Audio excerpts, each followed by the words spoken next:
Hello friends and fellow Frosties, and welcome to Chapter 5 of Castleton. This is a story like no other, with over 100 TTRPG content creators playing the characters in a world where gods, demigods, and mortals all participate in what is known as the matching season. Last we left off, the unmatched were left in shock after the ballroom floor settled back down and the brutality of the gods and their games made reality settle in. The demigods received a message. They are equal to the mortals in the eyes of the gods. And this matching season will prove that. So let us see what the aftermath of that will become, shall we? And remember that you, the audience, are a part of this giant storytelling experiment. You can donate to help or hinder these characters, and through that, not only give them influence to cash in when they'll need it most, but you can also alter the pathway of these plot lines. You can also use your channel points to gift influence to a nation, to a house, or to a character directly. The donation link is on our website, or you can find it at ko-fi.com/winterstalesco. Or go to winterstalesco.com/Castleton if you want to take a closer look at these characters and see how many magic items, magic weapons, and or boons they have already been donated. But the sabotage is kept secret. Do with that information what you will. We wanted to make a difference whilst telling this story too, so 50% of anything raised during the running of Castleton will be going to the Palestine Children's Relief Fund.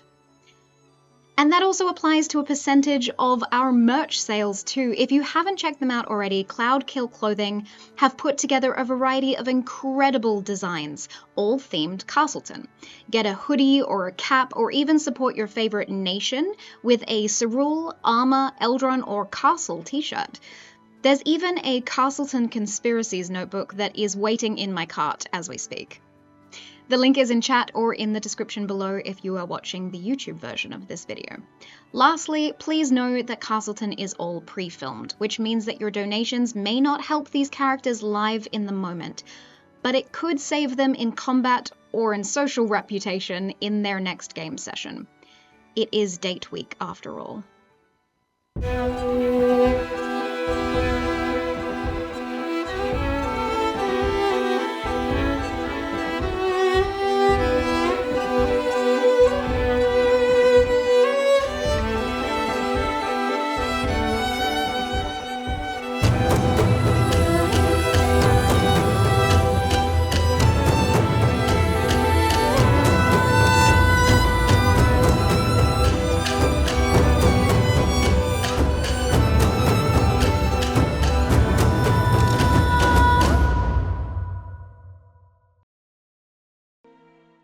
The floor clicks back into place, and there is an eerie silence. Not a sound of anyone below. And almost every member in the ballroom holds their breath for what might come next. The body of Rygard in the center of the ballroom, still breathing, but out cold, with the symbol burnt into the back of his skin. And then the music of the ballroom starts back up. And there's this tension amongst all the ballroom guests as they look subtly, at first, to the demigods, and then to the skies above this open-air ballroom. No clouds in the sky, the stars shining down. Troyllus, you are still in the arms of Anri. As far as you're aware, Gilgamesh is below the floor. I leave the scene to you. Tears still blowing down my face as I think about how close I came to losing my daughter, to leaving her alone in this world, shatters me. And through tear-filled eyes, I look up at Anri and I see that she's burnt, having taken the flames of Gilgamesh's burning hands. Yeah, you're hurt. Yeah. And I'm going to place my hand on her cheek and do lay on hands and cure her for all of her damage. Okay. How many points of damage did you take? It was not a lot. It was 11. Okay. So yeah, I'm gonna heal you for all 11 points. You fucking idiot. Yourself. And I'm gonna use the rest to bring myself back up to full. No, not to full. To because I was at 1. God. To 25. Okay. I'm fine. I swore you got me out of this. I swore that I would protect you and your family. And that is a promise I intend to keep. Oh, fuck. Oh. I didn't. In this moment, just cradling him still, I'm kind of imagining that, like, I'm basically just kind of cradling his body on the floor as he's lying on the floor. As the tiles settle back in, can I just take a quick survey of the surrounding area, especially up above, to see if there's any ire or any attention that is being directed our way? The moment that your focus isn't on Troyllus and you look around the space, you can see that people are clearing out. Yes, the music started back up. Yes, the ball is still technically happening. But people are scared and panicked.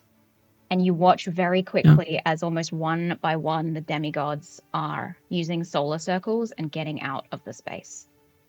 They are as scared as you. I think she just kind of takes that in, doesn't say a word. Can you walk?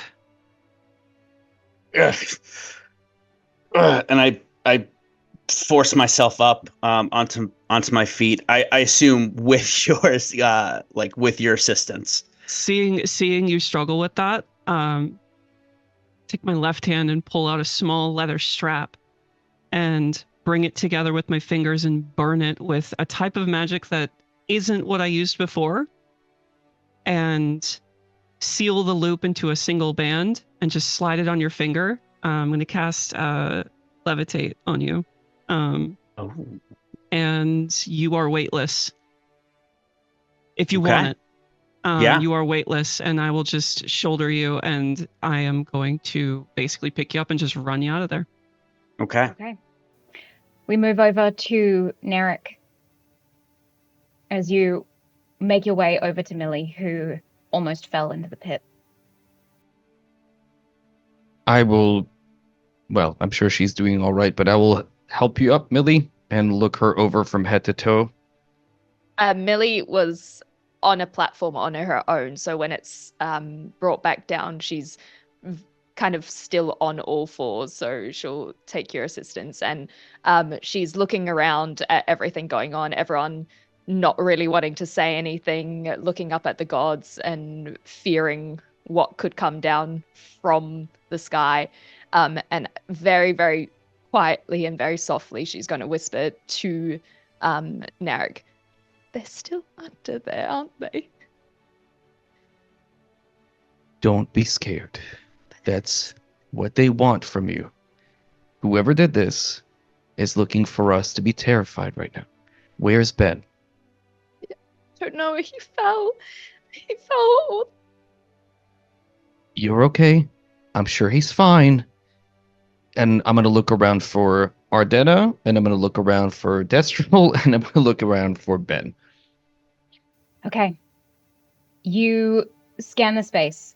You can see that Ardena is with the heir to the throne of Armor, who has scorched wings. You look to find Destral, and you cannot see him. And you roll your eyes, remembering that you get the ring of invisibility. Of course. And then you turn to your side and you see Prince Benjamin Armadeum walking up with a gigantic set of black wings behind him. Millie's going to immediately run over to him and kind of like grab his arms. She's not even really noticed the wings yet, but immediately she's just going to say, I saw you fall. I don't know.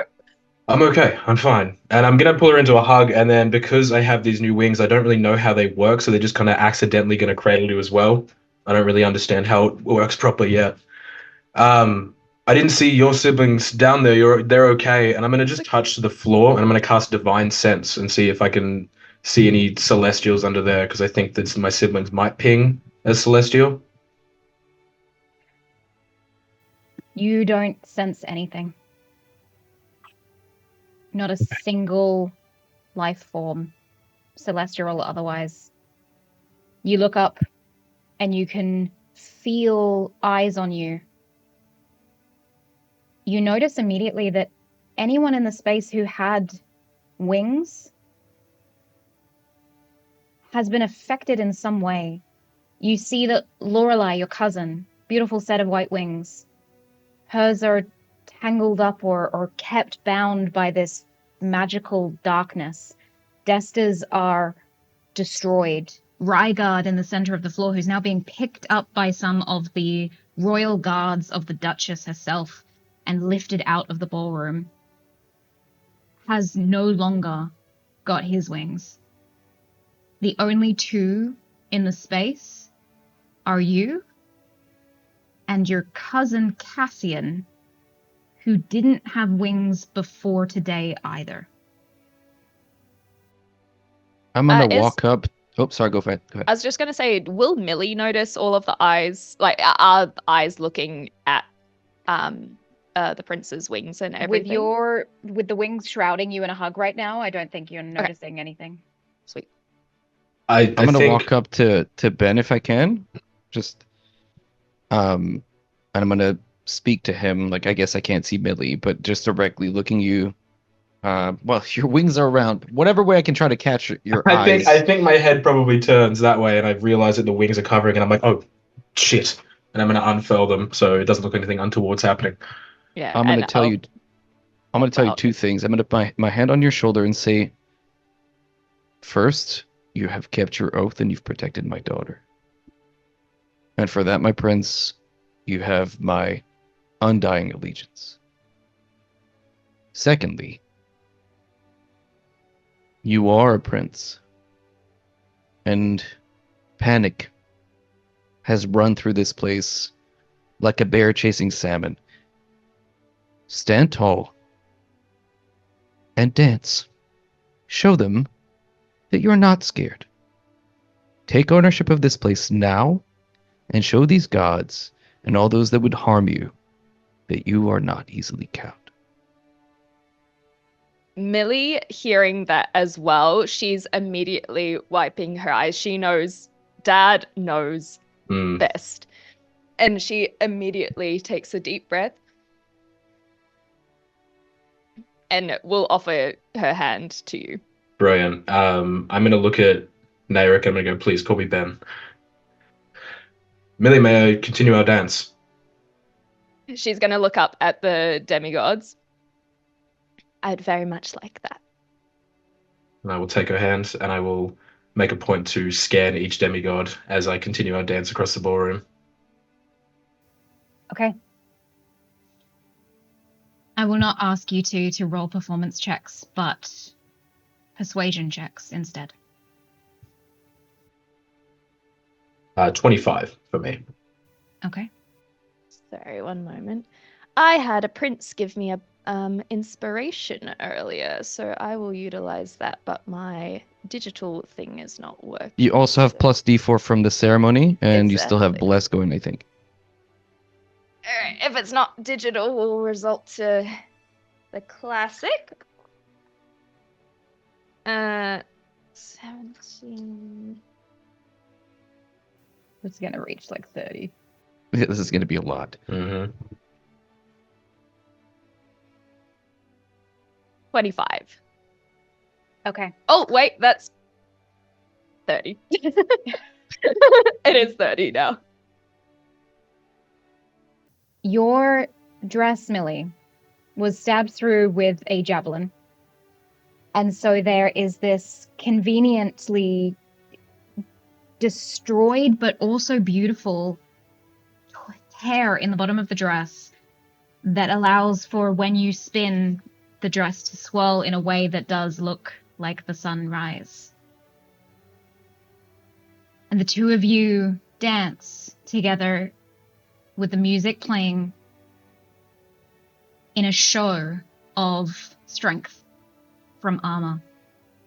And you watch as immediately other members of your nation join and dance too, in a way of displaying a lack of fear and a strength of your nation. I will ask the group of you in where you were left. Veyrah, standing on the stairs beside your father, invisible and worried. Duke of Kingsbrook, sensing the presence of Veyrah, but being very much in pain from your fall. Chiron, having helped Shen reach the rope trick, watching as two individuals climb down from it, and looking across to the stairwell to see that the Duke of Kingsbrook did indeed arrive at the ball, and luckily is still alive. Ariolath, standing where you are in the ballroom, watching as the two individuals you were on a platform with immediately leave. The tension from your body dropping. But people are looking to you. And then being distracted by the dancing in this moment. And finally, Count Nuberon, clambering back out from hiding behind the chaise lounges with Percy the Seal. You spot your cousin, Mina, in the middle of the dance floor, amongst injured individuals, and a lack of some particular guests that you spotted earlier. We'll start with the Count. What would you like to do in this moment? So I think I looked Percy, who's probably as a little surprised and taken aback, and I think nerve-wracked, right, as I am, but maybe doesn't, maybe shows it more on his face because he's a seal, and I'm a Count who has to at least try to kind of keep face or save face. And I think I am just going to beeline it to my cousin. After kind of watching the whole commotion, and I see the dancing and I see the commotion, and I think I start to kind of bring her into a dance. And as I do, I think I want to cast Prestidigitation and begin cleaning the floor around us, because where we step, we will not be dirty. I will not allow us to be in the center of this, even though we are undeniably. I want to continue the illusion of we're above it, we're part of it, this is what it is, right? And I want to quickly clean the floor with multiple presentations as I begin to dance with my cousin. And I think I do it silently. I don't address her, I just go into a dance. Okay.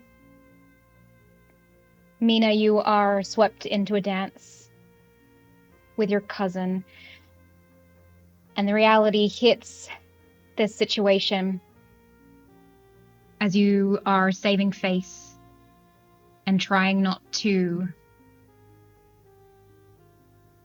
think of what truly just went down. I would like to know what is going through Mina's mind. I think a million things are going through Mina's mind. I think she's doing her best to present face, But I think, and this might be something only like the people who are closest around us and the Count would know, I think Mina is shaking at this moment. I think she's shaking and trying to come to grips with everything that just happened, everything she saw, and the fact that her advisor, one of the people she was closest to in the house, is now gone. And now we're a house who continues to be stricken by grief. And I think it's just trying to come to terms with all of that while also trying to make sure 1, 2, 3, 1, 2, 3, making sure that I don't trip over my own feet as we do this. Okay. So I think that's what's going on with Mina right now. Mina, you feel that guidance. And you watch or you feel as your limbs, even in your state, even in your panic, stop shaking. Kyrus has and always will guide you. Ariolath, the dancing is distracting enough in this moment. You look around the space. The man who was carving into you and taking back the blows from you in return, and Fallon are gone. Quickly left in the night. But you watched as magic was taken from her. You know that she is mortal. You don't know how you know, but you know. What would you like to do in this moment? Allow me to turn the crazy up to 11. Okay. In this moment, when they begin to escape the ball, if the camera was following them and if at all they turn around to look behind them, Ariolath is posturing himself back up, his head lazily turned to the side, watching them run away with a smirk on his face. And once they leave, as he looks at the scene around him, the people beginning to dance, and notably the demigods leaving, he is going to slowly start building a very obnoxious and loud laugh.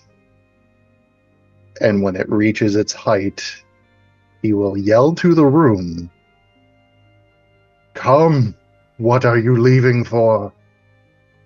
The matching season has just begun."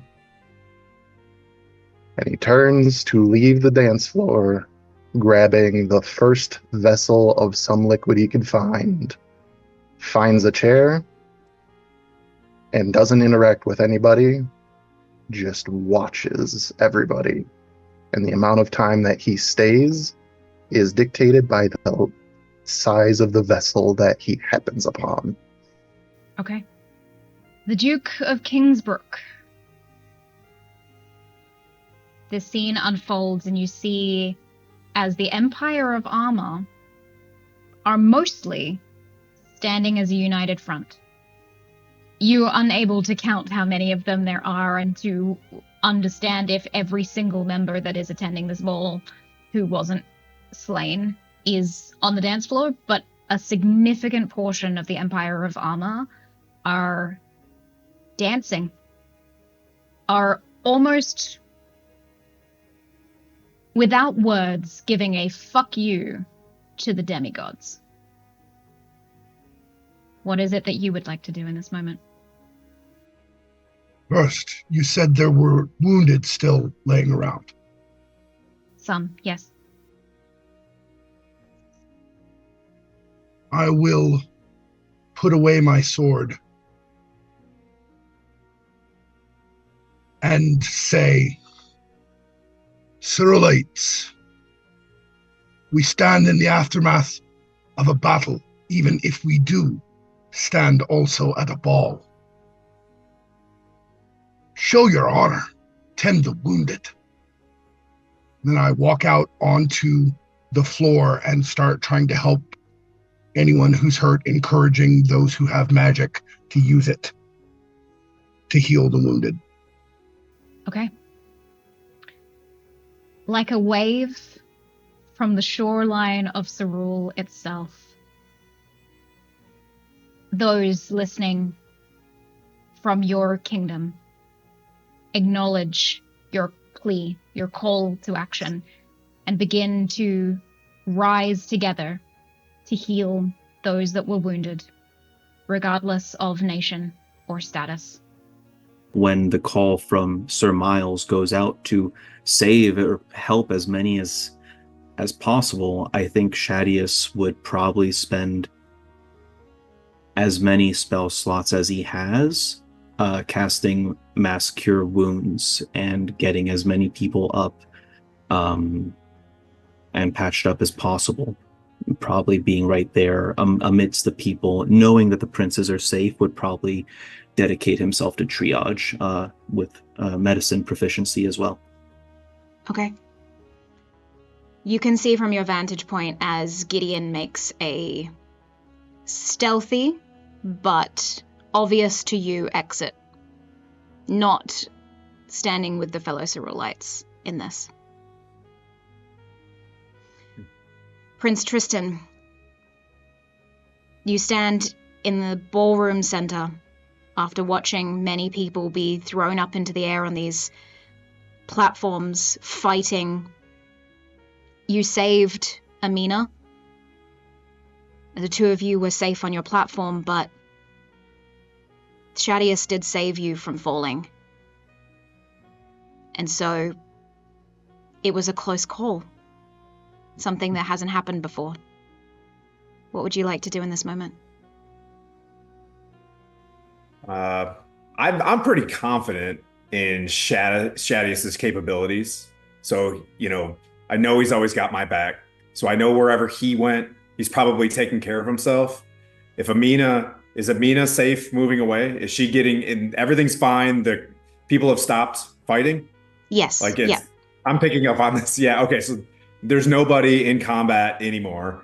I'm going to look towards youngest to oldest brothers to include, to include their bodyguards as well, and just make sure I can see them. I don't know if my passive perception can pick that up real quick. And then, honestly, I just want to take in what's going on with Arma and ourselves and make eye contact with, if they have a prince or whatever, a princess, so who's ever, their highest in, that you said there was a duke that was aligning with them. Just make eye contact with them and try to assess what their, their vibe is right now. 'Cause the duke did this thing, but I just want to make eye contact with their, leadership and just kind of get a vibe for what they're doing. So if I can do an insight check on how they're taking this, yeah, I would like to pull that from please do. Not the battlefield, but okay. All right, that's a 19. Nice.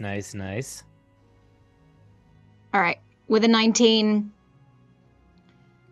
firstly, your passive perception picks up as you see Gideon hop, skip, and jump out of the ballroom, up the stairs and out. You see as Fisher makes eye contact with you and gives an apologetic nod, following after Gideon to make sure he doesn't get up to anything stupid.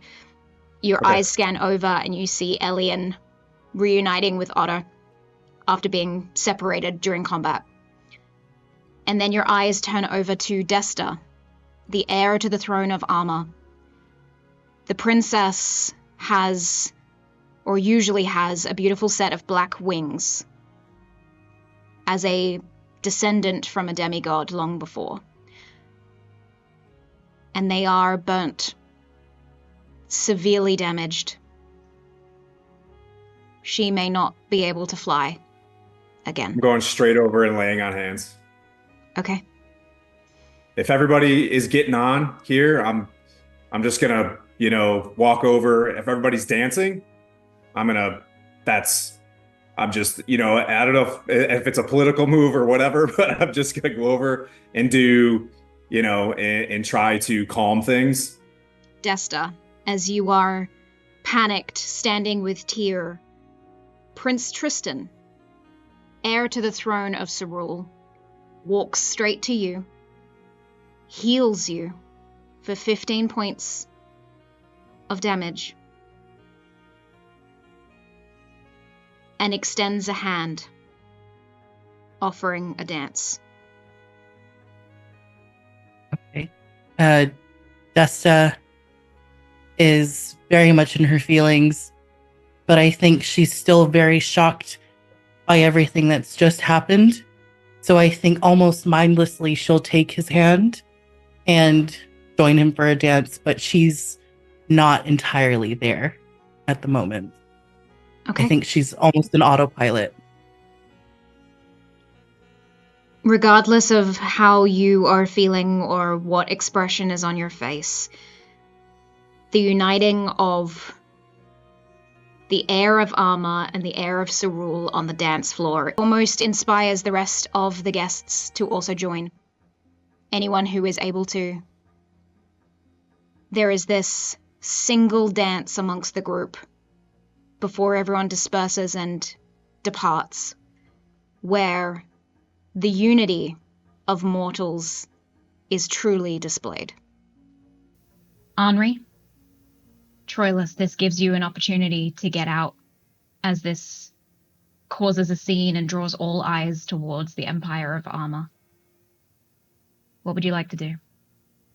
So, because I am ridiculously fast, and I now have a weightless Troy with me, I am basically using everything at my disposal to sprint at basically as fast as I can towards the direction of the estate. And on the way, I suppose we would just have a conversation about what just went down. And the first thing from her mouth would be, "This has to be a play for your daughter's power. I don't know if you know about it. We talked about it before the floor exploded, but there is something else awry here. I don't understand why they would want you dead, but I felt something. When I grabbed your hand, I felt something. And it confirmed what I thought I already knew. Your daughter is connected to Skrios. And so am I." She's a child. She cannot be connected to that demigod. That she has a chess piece just like this one. I have never seen a chess piece on her person. Kestrel. That pup said Kestrel. Clearly, yes, I agree with you. There's something is amiss, but Kestrel has sworn to protect my child. She loves her with all her heart, and she loves me just the same. She would. You're all right. You're all right. You're all right. We must. I just want to hold my little girl. Regardless of the circumstance, she is not safe. But I can do my best to keep her safe. Please. I just want to hold her one more time. And you will. You will. Right. All right. Fuck. Hexia, you yourself were stuck on top of a table when your floor tiles reset. You were able to clamber down, and you begin seeing this display from many of the people from Arma and Cerule. The Eldronese join in, but it is definitely divided. Many of them leave. Not as many of them stay. What does Hexia do? I think there would be this moment of disbelief that this is how we are reacting to something that was so tragic. And I think there would be some anger. I think anyone watching would kind of see her try and find some sort of a fuck you drink. And she would just down the hatch and then leave. Okay. Yeah. Not a problem. Your father quickly gathers you into a carriage and you make your way back to your estate. As attendants of the Duchess lift Rygard out from the ballroom up to her platform, she looks to you, Desta. And there's a slight smile on her face, very faint, very hard to read from this distance, but you swear that you see it. I think Prince I'm Elyan. standing where the platform lowered, staring at the floor where I saw Kiris land. Just fully just staring straight, like I could, as if I could save him by staring long enough. And as I think Otter approach Elyan, or would Otter wait for Elyan to come to? I think Otter.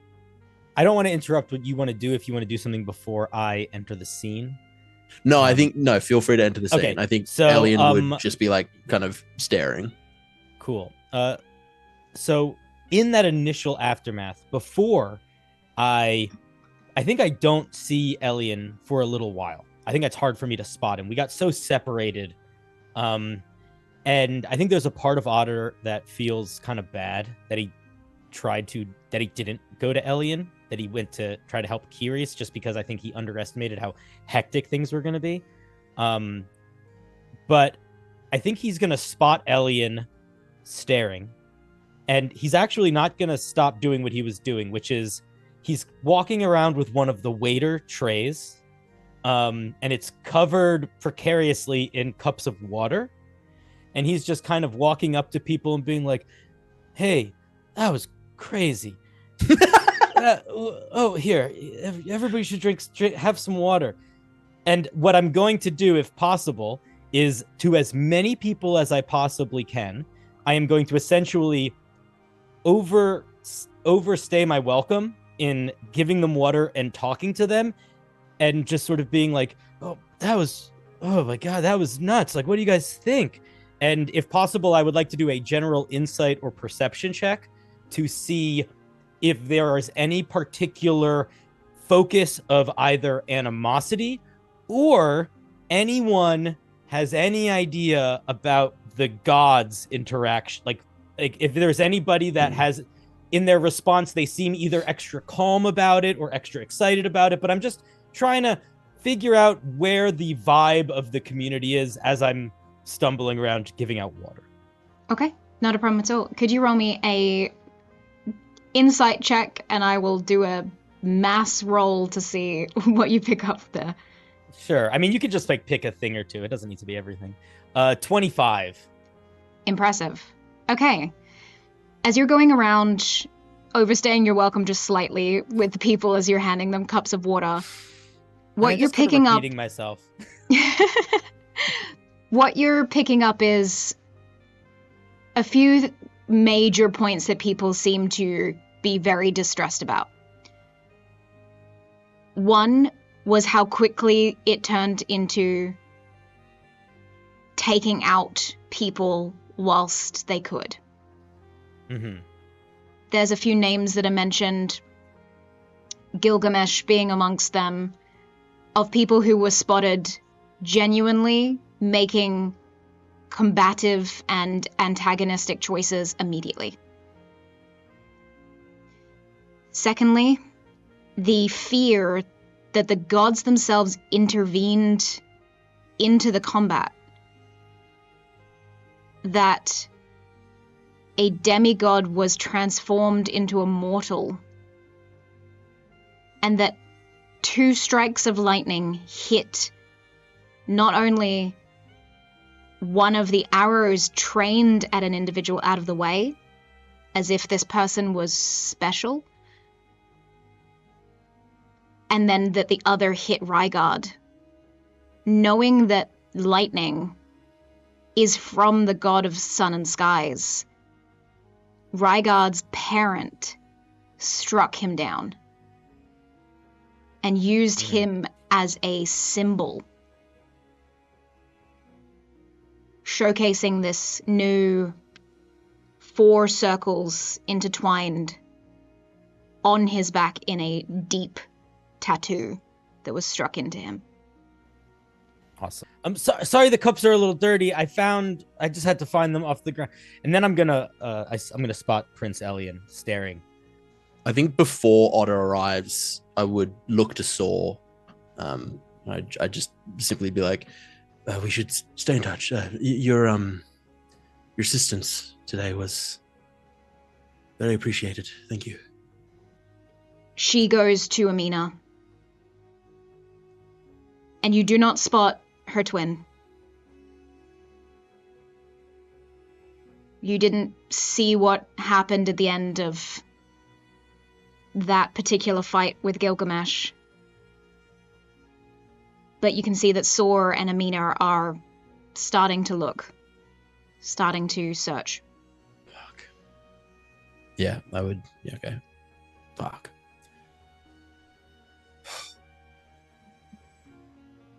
Hey man, you okay? No. I wasn't really fast messed enough. I wasn't fast enough. I wasn't quick enough, Otter. I couldn't save him. That's new for me.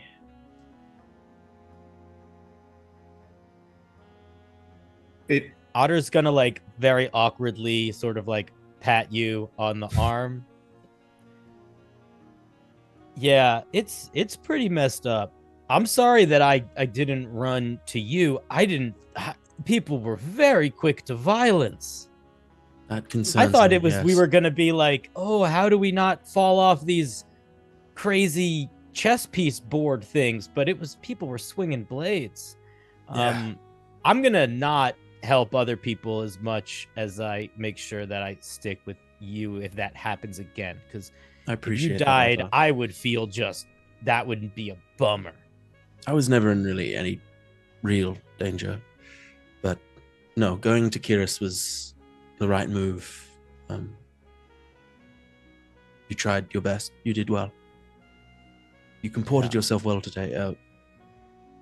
Proven beyond a doubt that your position here in this house isn't just something of whim. Well, that's nice. That's nice to hear. So do we have like a funeral? Do we just kind of everybody's dancing? I think we have to talk as a family. This is not what I expected. I was here to do some, and I look around. Am I like, are we relatively unheard here? Like I want to move Otter to a place where we wouldn't be overheard. Yeah, you move past the pillars into where the chaise lounges are. You can see that the group of animals that people brought to the ball are being attended to, and you have a moment where you can talk, but you are also noticing the uniting of mortals in sort of a defiance against what's happening here. It's up to you how you would like to play this. Yeah, at the call of the general, I think I would look at Otter. Duty calls, of course, and Cerule must seem strong, and so I'm going to go to Mina, Mina Tempest, and I'm going to ask her for a second dance of the night. You see that Mina is dancing with her cousin. Okay, already dancing. I'm a loser. I would. You're not a loser. You're not a loser, sir. Oh shit. Plays on hand for pride. Yeah, exactly. I need it. Are there any demigods down amongst us? Yes. You do spot 2 individuals that were announced into the ball. Amelia, the demigod of desserts. Okay. And Florence, the demigod of showmanship.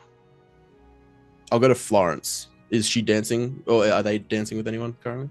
Not currently. I will go over to Florence.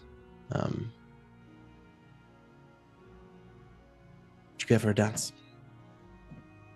And this is, I want it to seem like this is a offering of like, the mortals aren't the only ones rallying together. This isn't just about the mortals. This is about everyone but the gods.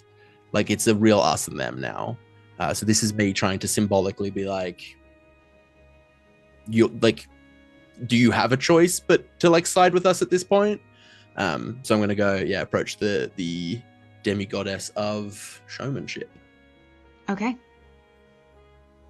Veyrah watched while invisible in the security of her invisibility. She watches and makes note of who stays and who goes, particularly among the Cerulites, as well as her eyes scanning along if any of the demigods did stay in any form of boldness as well. Her eyes continue to scan along and linger for a long time, perhaps longer than necessary on Ariolath, but is making note of who remains and who goes. Okay. And Chiron? So first thing Chiron's going to do is he's going to of course observe the entire scene, but then he's going to use message. Let the Duke know. I'm getting Ariolath out of here. He does not need to be here. And I just head over to Ariolath, cast invisibility, and tell him, get out of here and get back to the house. For your own safety.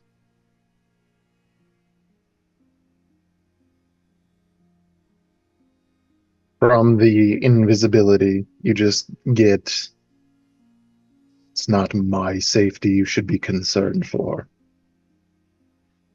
I'm concerned for everybody's safety. We've had enough deaths today. You have no way of seeing invisibility, even though you just made me invisible, do you?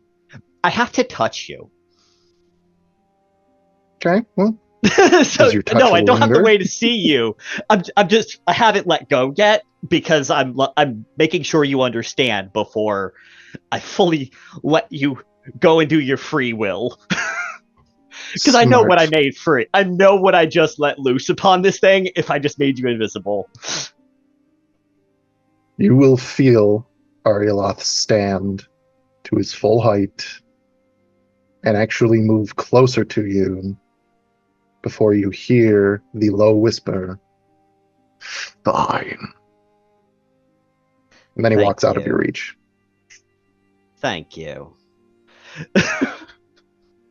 And then I go do what the Duke asked for the rest of everybody and try to just help. I don't have any spells or anything to help with, but I just help however it needs to, getting bodies off the floor, up and into chairs and comfortable. Veyrah, you watched a demigod become mortal. With a golden bow in your hand, you can feel it like it's living, like it is pulsating. It has a heartbeat in your hands almost. And as you look down to it and look back up, you no longer see the demigod or either of the two people that were on the platform with her. You just hear the menacing laugh from Ariolath as he shakes it off, goes to grab a drink, and sits down on one of the chaise lounges, watching the scene unfold. Wait, so Fallon, and Valeris, disappeared? They ran. They're not visible? Oh, You don't see them. Do I see where my siblings are, dancing? You do. You see Benjamin dancing with Millora Mace, and Desta dancing with the heir to the throne of Cerule. You see Tyr nearby. Tyr, where would you be? Okay. Yeah. You were standing with Desta and the group that was there. Cassian, now with a set of grey wings, and Ardena from House Mace as well. I think Tyr would have graciously let Desta go dance without saying anything, just backed away, because, older sister and heir, not going to get in the way of that.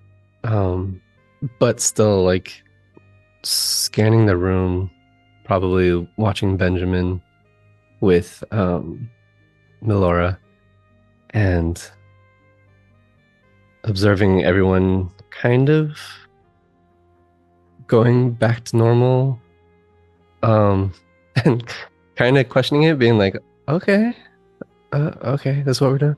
Okay. Straightening himself out, kind of back into the way he was pre the fall. Looking around to see where the Larks and everyone that was on his platform have gone, but then probably spot Veyrah and then head over towards her. Okay. I think Veyrah is like freaking out. Like everyone else is going back to normal and she is having a full on like panic attack, crying, like it does not understand why everyone is just dancing now. Like had like a full breakdown when she saw like Desta's wings on fire and like sees them dancing, and immediately if she clocks Tyr walking over is going to like run over and hug him and just break down crying. Just like, what's happened? Are you all right? And if he needs any healing, like she's gonna do her ASMR healing hands on him. Like just all of it. I think that's 7 points. So yeah. Are you all right? What happened? What happened to you? Are you okay? Why does Ben have wings? Took care of me. Why does Cassian have wings? What's going on with our family? I saw you had spectral wings. I was below you, and yeah, I mean, you looked magnificent. But thank you. But no, I'm just glad you're okay. I was worried. I fell into the pit, and it was intense. What happened with you? Are you? She pulls out like the bow that I feel like she's like still kind of struggling with. It's like, it's a long story. We can talk about it later. Where'd you get a bow?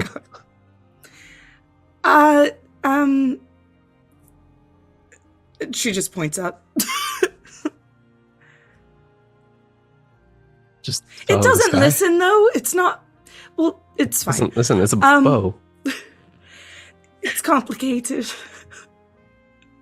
Okay. But you're okay. You're okay. I'm right? fine. August is fine. A lot of other people are dead though.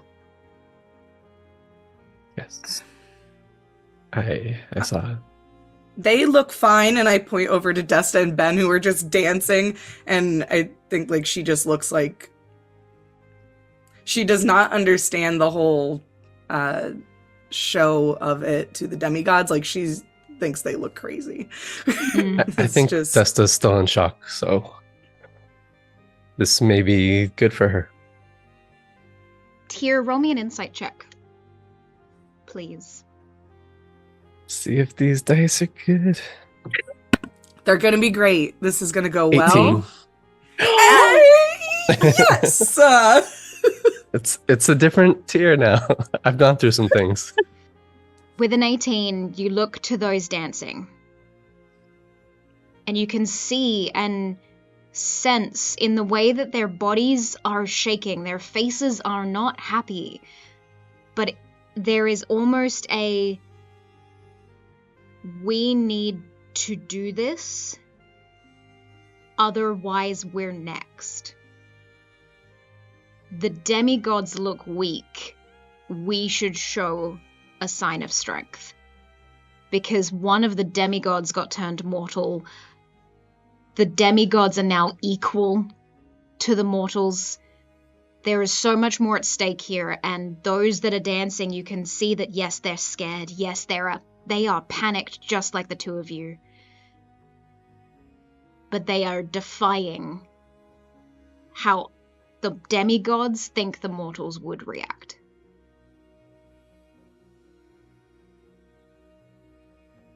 Hey, do you trust me? Of course.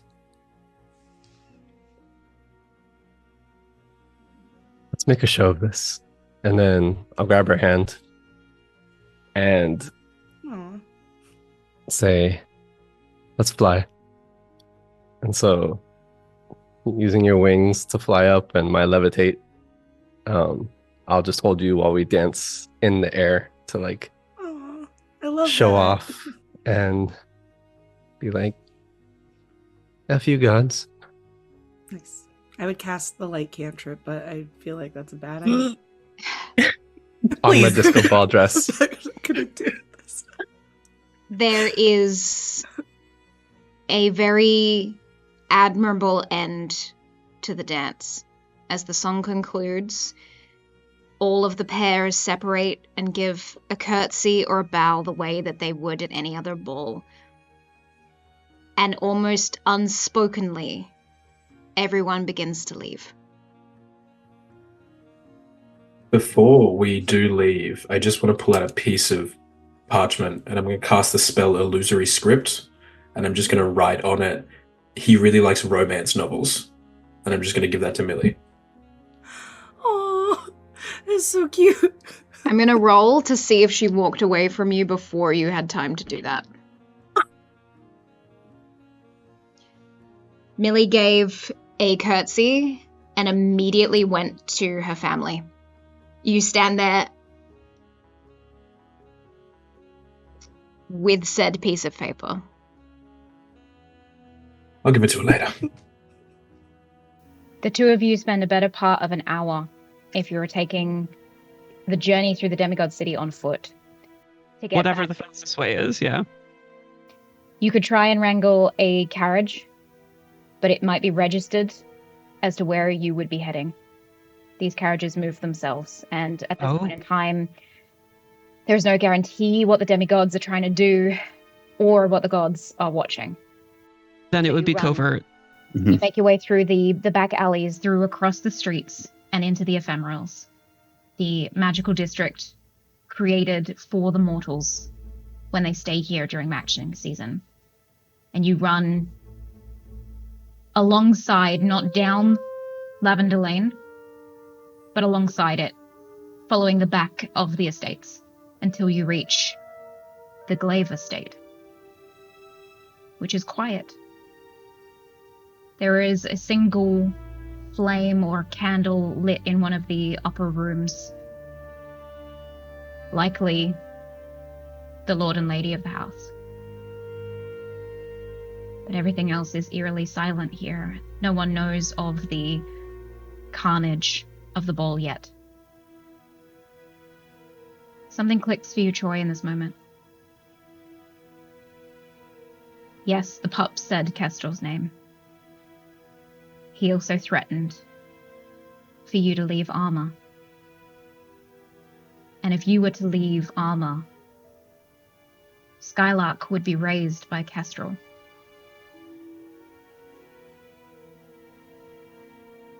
And you realize that there's a possibility, no matter how much your sister has claimed to love you, there is a possibility that she was behind Gilgamesh's actions. Standing on the street, looking up at the Glaive household, seeing that candle, I am whisked back for a moment to my sister, 13 years my junior, and I'm making an oath to each other that we would love each other, that we would protect each other, and that we would always be there for one another. And as I think about that possibility, once again, my heart that I did not know could shatter anymore from everything that has occurred over these past many months cracks again. Let's go get my daughter. She can't know. No. Nobody can know where we go. Where would she be? She has her own room. Down the hall from my sister and brother-in-law. She's likely there. Asleep, I pray. Okay. God, I pray she's asleep. I don't know if you're... Are you able to? Okay. I cannot wait out here and just hope that she is brought out to me. I will not leave her up there alone. I'll take the little leather loop that I put on your finger off. You'll settle back down. Okay. Are there any... is this a multi-floor estate? Yes, it's a 2-story estate. Are there any open windows on the estate right now? For me. Got it. It's an 11. Okay. I have a 19. There are no windows open. And Troyllus, as you're looking over the estate, you remember the magic wards that are on each of the estates. They let in people that are registered to be guests or staying at the estate, and no one else. Alarms go off if someone who has not been invited into the house enters. You look to Anri, who has not been formally invited into the Glaive estate yet. You question whether you have entrance as well.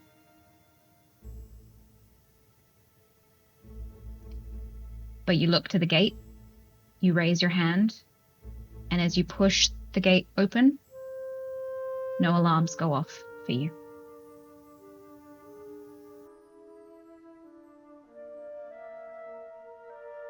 I need you to stay here. If you step through this threshold, they will be alerted. And gods know what will happen. You call my name. If you need me. I will shout it to the heavens. And I turn, and before stepping through, I place my hand and grasp the little locket that I had. And I'm just going to bring it to my lips and say, Ora, please protect me. And protect our little girl. And I'm going to cast heroism on myself. Okay.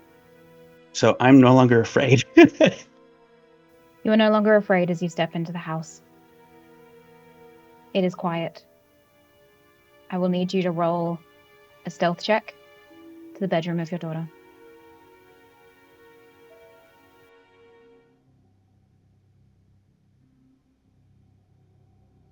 Seven. Okay.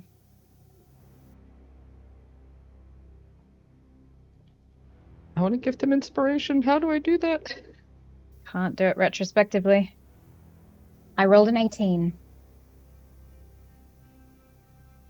Skylark is sitting at the bottom of the stairs. She has packed her belongings in a bag beside her. And the moment you reach the stairs and look up, she stands. And I rush up.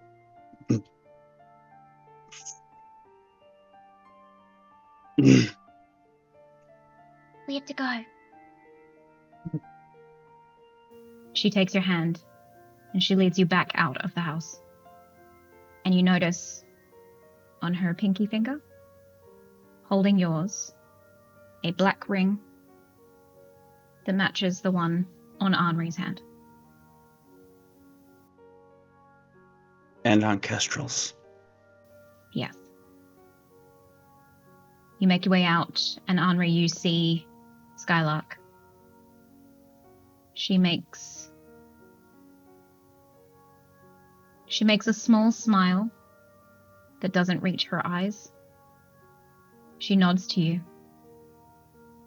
I've been told that we go to your estate. Anri squats down so that she's at eye level with Skylark. Says, yeah, we're going to have a little sleepover. Okay? You look like my mum.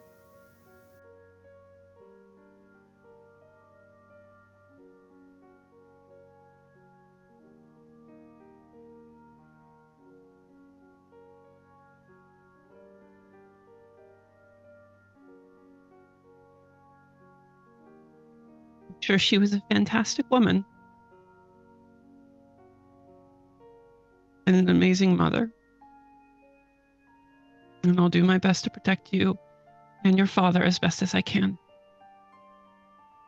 Come. Just grab her hand. Okay. Three of you make your way over to the Claymore estate. It is on the same street as the Glaive household, but a little bit further down towards where the Royal Lilac Keep is. And you are tucked away in that estate until your sister returns. As you arrive back to the Lilac Keep, there are a few candles lit within. There is an attendant that makes hot tea immediately as Argus goes to secure a perimeter check around the keep itself. And the four of you stand in the hallway, in the foyer of this keep, almost not ready to go to bed, but not ready to fully discuss the events either. It is this moment of, if we speak it, it becomes real. And then as it gets too much, it's as though all of you speak at once. What happened? Wait, I don't know about the wings. I don't know what's happening with it. Why? What? Why does every man in our family have wings but me? I keep knocking pictures off the wall. I don't know how these work. Who took your wings? I'm gonna rip their entrails I think out. I took them. They're on my back. What? You took my wings? That can't be. I don't know how it works. I don't know how these work. I don't know how any of this works. Okay? You can't throw fire. Who threw fire at you? I was holding Ardena and suddenly I was on Ardena fire. lit you on fire? No. Ardena saved me. Saved me. Gilgamesh had a fire sword. Gilgamesh had a fire sword. I He couldn't light you on tell. fire? So we're killing Gilgamesh then. I'm gonna smite the shit out of him. Okay. It was Gilgamesh. Gilgamesh is dead. Gilgamesh Okay. will die. Okay, we're jumping to conclusions. Everyone chill. Just for a second. Right. Deep breath in. Don't tell me to breathe, Benjamin. Okay. Listen. This was bad for everyone. Okay? There are people still under the floor. Maybe friends, maybe not family. At least we know that. They're not letting them out of the floor. I tried to check underneath. I couldn't feel anything under the floor. So, for what it's worth. Is this normally what matching season is like? No one warned us about this. I don't think this is No. par for the course. Never said breathe out. Normal. Oh, I'm so sorry, Tia. Breathe out, please. I didn't take a breath in. That's the. I think you I should don't- breathe because I don't know what these are. I got a letter earlier that I was trying to give to you, but you were gone. Someone told us not to win, and then Argus showed up with a knife in his stomach, which was clearly What? another message. Mm. Didn't tell you? Or they didn't tell you? No, he looked perfectly fine when I saw him. No, we healed them up. That's their style. Yeah. If Argus is here, is Mother here? Mother's not here. Argus showed up with two Those friends. little practical jokers. Yeah, one of them is dead now. Which one? Artie. He got killed by a demigod. Yeah. Wait, what do you mean by somebody doesn't want us, told us not to win? Win what? Did you have to let us? This? Just look at this letter. You hand over the parchment that states, "Do not win the matching season." I'm gonna like just look over Desta's shoulder, like reading it. She's just looking at it like. Just Well, sort of perfect. like That settles that. Let's go. Can we go home then? I don't think we can. We just take the airship back. I think we have a big enough target on our back as it is. I don't think that leaving clandestine in the middle of the night is going to make that better. And plus, if we leave now, how is that going to look to the demigods? Who may be responsible for everything that we witnessed at the ball. Looked like they were having a grand old time up there until one of them came crashing down, so... Yeah, what happened to her? And him with the tattoos. I don't know, but he had wings and then he didn't. And then Cassian got wings, and he didn't. And then I have wings. So... Do we know what if Law fancy still has her pants, wings? Mr. Wings over here. Okay, listen. You watch as the wings are doing the same gestures that Ben is. Like, as Ben so is funny. talking, as Benjamin is gesturing, the wings are also kind of doing that at the sides. And Is it you have to autonomous? Relax when you talk. Relax? Relax your shoulders. Who, me We'll or Ben? work on it. Jess is like really Ben. tense. You can Listen, see as well, both of you. Desta's wings were burnt, but they're not gone. The healing has helped, but they are significantly damaged that it would take a while to get back to being able to fly, but they're not removed from Desta. I think the important thing is that we're all here, we're all safe. It could have gone a lot worse, right? I don't know. Yes, could have been worse. Slightly. I'm worried it's going to get worse. I think it is going to get worse, but unfortunately I think we have to also continue to play the game, as it were. So, best course of action, we smile, we dance, we laugh, we act like nothing's wrong, and we keep our heads We down. wear armor at all times and bring weapons everywhere. Yeah. Does everyone have a weapon on them right now? Is probably my next question. Desta turns the dagger. around and is like, The mind meld dagger. always. I show my Oh. bow. What's that? So This is the dagger that was inside Argus's stomach. Uh-huh. great. I was gonna figure out You're who saving it? stabbed him and then maybe give it back to him. Okay. Oh, I do like that. That's a good idea. Yeah. But anything for Argus. things kind of changed. So we don't know who stabbed Argus either. We don't know who took Desta's wings. We don't know who gave Benjamin wings. We don't know who stabbed Argus, and we don't know who sent this letter. Do we know anything? I know that you're all safe, and I'm going to go around and I'm going to give everyone a hug, and I know that it is late, and that I think we should sleep. Okay? All right. Dwelling on what we don't know isn't going to make it any better. Yeah. Sleep. Desta, without a word, walks to her room to go to bed. Okay. Good night, sister. I love you. Good night. I catch the vibe, and I don't say goodnight to Desta. 3 of you are left in the foyer. Are we all sleeping in the same room? I don't want to sleep in a different room. Sleepover? Yes. Like old times. Yes. Yeah. Someone else should ask You Desta. come She's into so my mad at room. me. Okay, thank God. Come into my room, but Benjamin, you're sleeping on the floor. That was the plan anyway. Isn't it hard to sleep on the floor with wings? I don't know. I mean, I've never isn't it done hard it to before. sleep in general with wings? Stop. Benjamin can sleep on his face bringing it up. tonight. Okay. I don't know how it works. Stop asking, dear. That makes sense.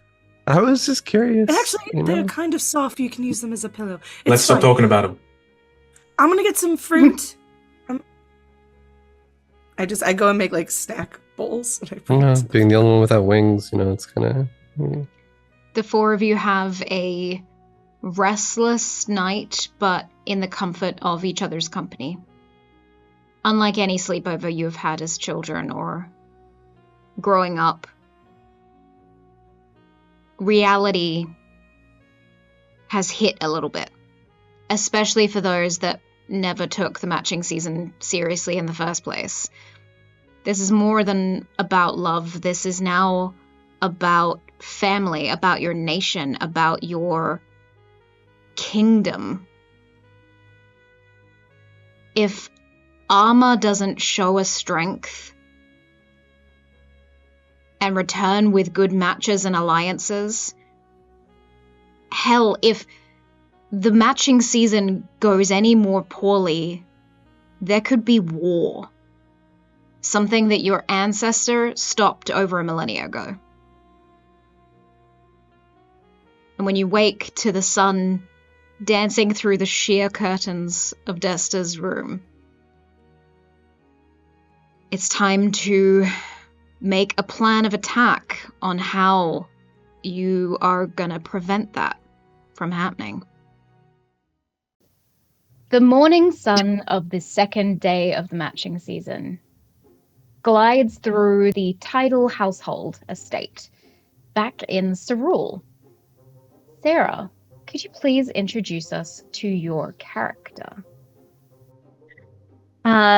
Viscountess Quake of the house title is a pink tiefling. She's got dark hair and two sort of ram-like curved horns that come out of the top of her head.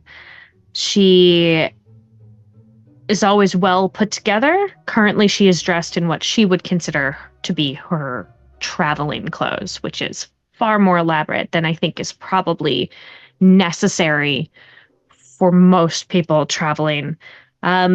She does have several weapons hidden on her in places that one will never find.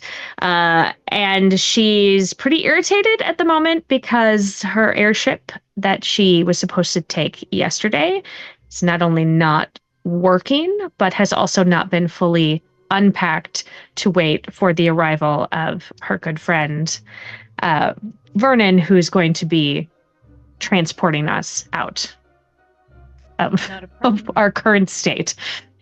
You hear a slight knock on the door as your handmaiden arrives to assist with said problem. Winter, could you please introduce us to your character? Lillian enters after a brief pause. She is dressed in very plain, dark-colored servant wear. But it's nice enough that she's a good adornment to her lady. She has dark hair, slightly pointed ears, as she is half elven, and these bright green eyes that she always keeps lowered. But anyone who meets her gaze will see a hidden intelligence behind them. She does a little curtsy. What is your will, milady? The airship still needs to be unloaded so that we can transfer everything over. Yes. And can you please bring me my chair? It's a little far across the room for me at the moment. As you wish. And she will retrieve the chair, as it being the most important thing in the moment, and then will excuse herself to go find Tashi. Okay, not a problem at all. Lady Quake, you're able to sit in your chair and look out the window as you see a small dot seemingly getting closer and closer towards your estate. Lillian, you're able to meet Tashi in the corridor, preparing last-minute details of their belongings. Tenzin, what do we see as we move across and we see Tashi preparing themselves? Yes, Tashi Monocot is about a pretty tall, fit silhouette. Has long black hair, sometimes in a braid. So today, a few parts of their hair is braided, sort of like from the sides and to meet at the back, while the rest is sort of flowing. And they are looking a little stiff around the shoulders, definitely anxious to some degree, because the family was supposed to leave yesterday and now they've been delayed, and oh no, I'm not going to get a chance to make a good impression, and just has a bit of a list that they're going through to make sure, a checklist that everything is in their belongings. And also Tashi is an elf, East Asian complexion, features, and I think that's and the clothing is like a royal blue, embroidered florals, and on the jackets, in the breast area, and some dark pants, and just looking pretty dashing. Love it. Lillian, you see a very dashing Tashi. Laird. Yes, Lillian. Your mother is in need of assistance where it concerns the movement of personal belongings. Assuming that you have the information of where we're unloading these? Yes, I do. And then Tashi checks around their pockets, takes out another piece of paper, a little crumpled up, okay, yes. Where is she right now? In her quarters, my lord. In quarters. Okay, thank you. I will be right back after I've helped her move some things. Thank you for letting me know. Do you need any help before I go? No, my lord, but thank you. I will, if you need any personal belongings moved, I will endeavor to make sure that they are where they need to be. Okay. Now that you mention that, there is one item that I'm very concerned about getting broken in the move. It is this crystallized rose, and then out of the boxes of things takes out what looks to be like a sparkling glass-ish looking crystallized single rose, but it's blue, sort of wintry, and it's when the light hits it, it's like shooting off in different rainbow rays. So I was hoping to gift this to someone special, I guess you can say, if I meet them. Is there any way we could protect this? Because I'm very worried. You know how Uncle Vernon is. He's not very careful with delicate things. There is a flicker of annoyance that dances very briefly across Leanne's face at the mention of Uncle Vernon. And suddenly the stakes of protecting this very delicate, jeweled rose have been amped up, because she knows that if she promises to protect it, Vernon is inevitably going to challenge that. But regardless, Lillian bites it back and simply nods. It is magnificent, and if you will put it into my care, I will ensure that it is in one piece and protected for you to be able to deliver it to your intended. Thank you so much. It is in a protective glass globe case. However, here, thank you so much. I really appreciate it. And Tashi hands it over. And it has a bit of a heft, a bit of a weight to it. She takes it from them and doesn't expect the weight. So initially she drops a little bit, but recovers careful. and clutches it to her chest. My apologies, my lord. Sorry, I didn't warn you. It's it's all minerals here. So I shall go find a crate in which to pack this into. And okay, great. And then before she leaves, like while she's walking away, Tashi's like, "Do you think they'll like it? Whoever will receive it?" Most certainly, my lord. It is magnificent. Great. That's what I thought. Thank you.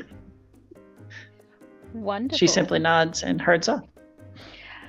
Lady Quake, you wheel yourself onto your balcony as you watch the descent of Uncle Vernon and the airship he promised to take you and your family on. However, I will leave that description fully in the capable hands of Dev. Dev, what do we see as this airship comes into view of the tidal estate in Cyril? This thing hasn't been painted in years. It has not been kept up with. It is dilapidated and barely holding together, honestly. It is what you would describe as a clunker. It is not particularly large either. You would estimate it could fit 8 people comfortably, maybe not so comfortably. And I will say, it does at least smell fine. There's not too much mold. But as it approaches, and the front door of it swings open, and the gangplank kind of like sticks out onto the balcony. You see a giant half-orc man with a flowing red mane and the thickest mutton chops that you've seen this side of the century. He steps on out onto the gangplank and says, "Need a ride?"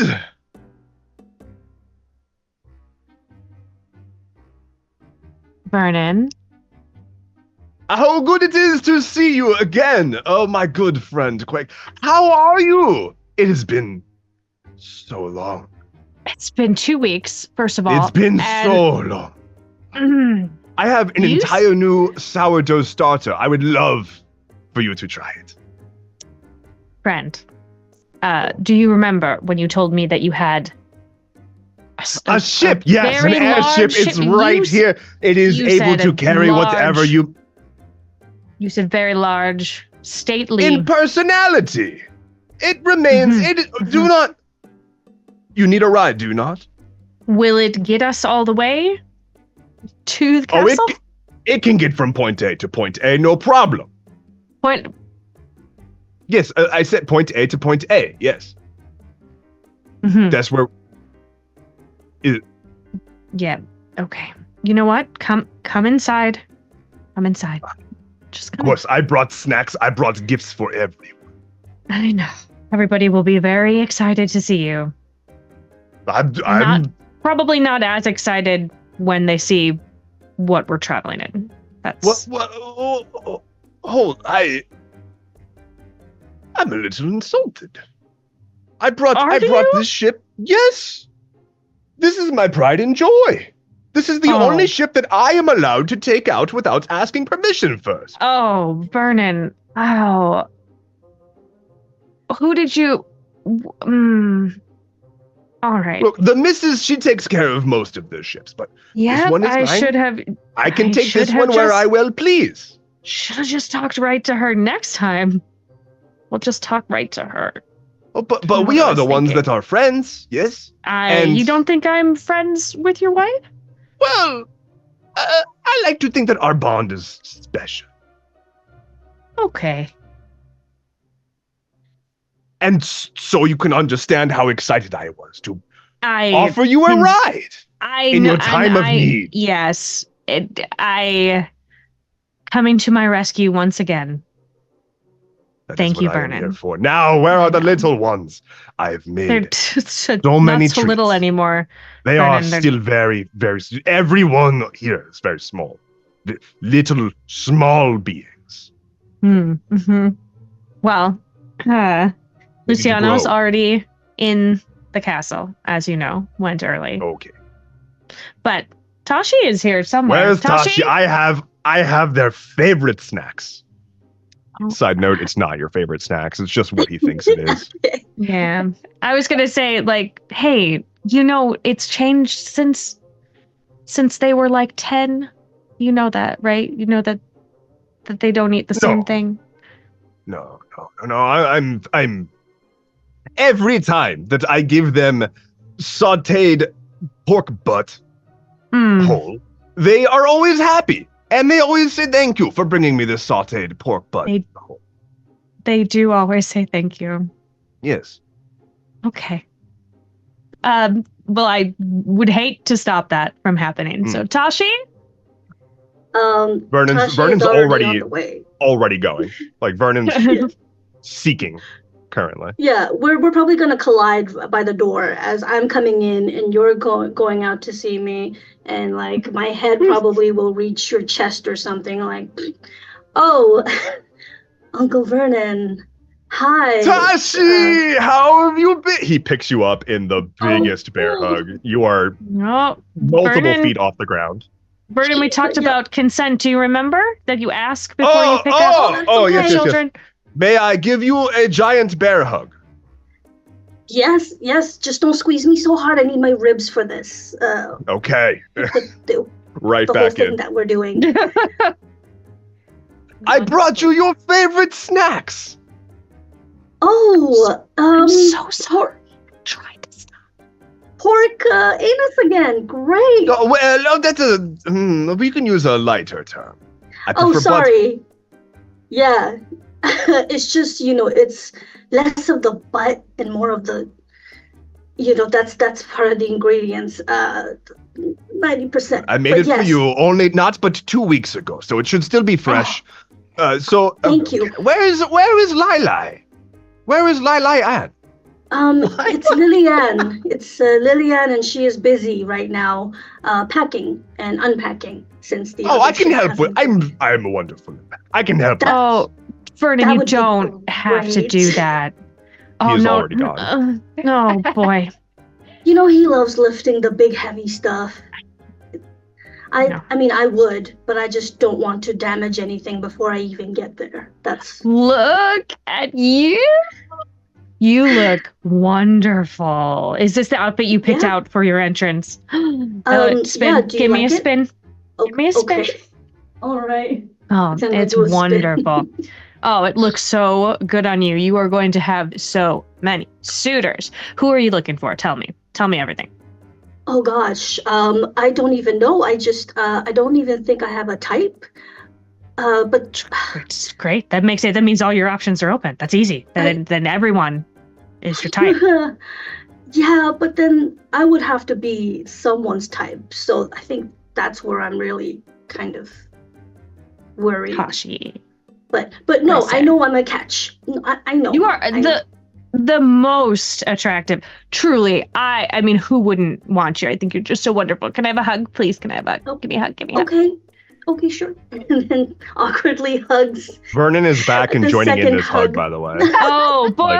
He's back. Hey. He heard all of that, and he was like, I will not hear you talking negatively about yourself. You are perfect how you are. Mm-hmm. Thank you. Thank you both. You I will be really appreciate that. By legions. Lillian kind of enters the room unaware of Vernon's presence initially, and just stops dead. How could you be? with this big box that's very ornate and covered in kind of a silk cloth that she's put the rose into. Okay, I go help to pack now. He turns and begins to walk out of the room, tripping over Lillian. Lillian does her best to keep a large orbit around Vernon, but somehow just gets trapped. He stumbles, turns, and goes, Annie, hello! I'm here to help you with the packing endeavor. Yes, of course. I'm very good at picking things up. Does Vernon have a title? I don't. Okay. Uncle Vernon is fine. And she goes, Lord, Uncle Vernon. Yes. Thank you for your assistance. I have this one in hand. But I can take that from you. I can hold it. No, I have multiple arms capable of holding two objects.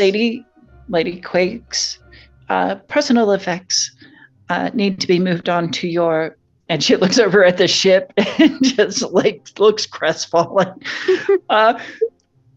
Onto your ship, if you would not mind assisting me with her personal effects. Of course. And she's clutching this box. Not let it go.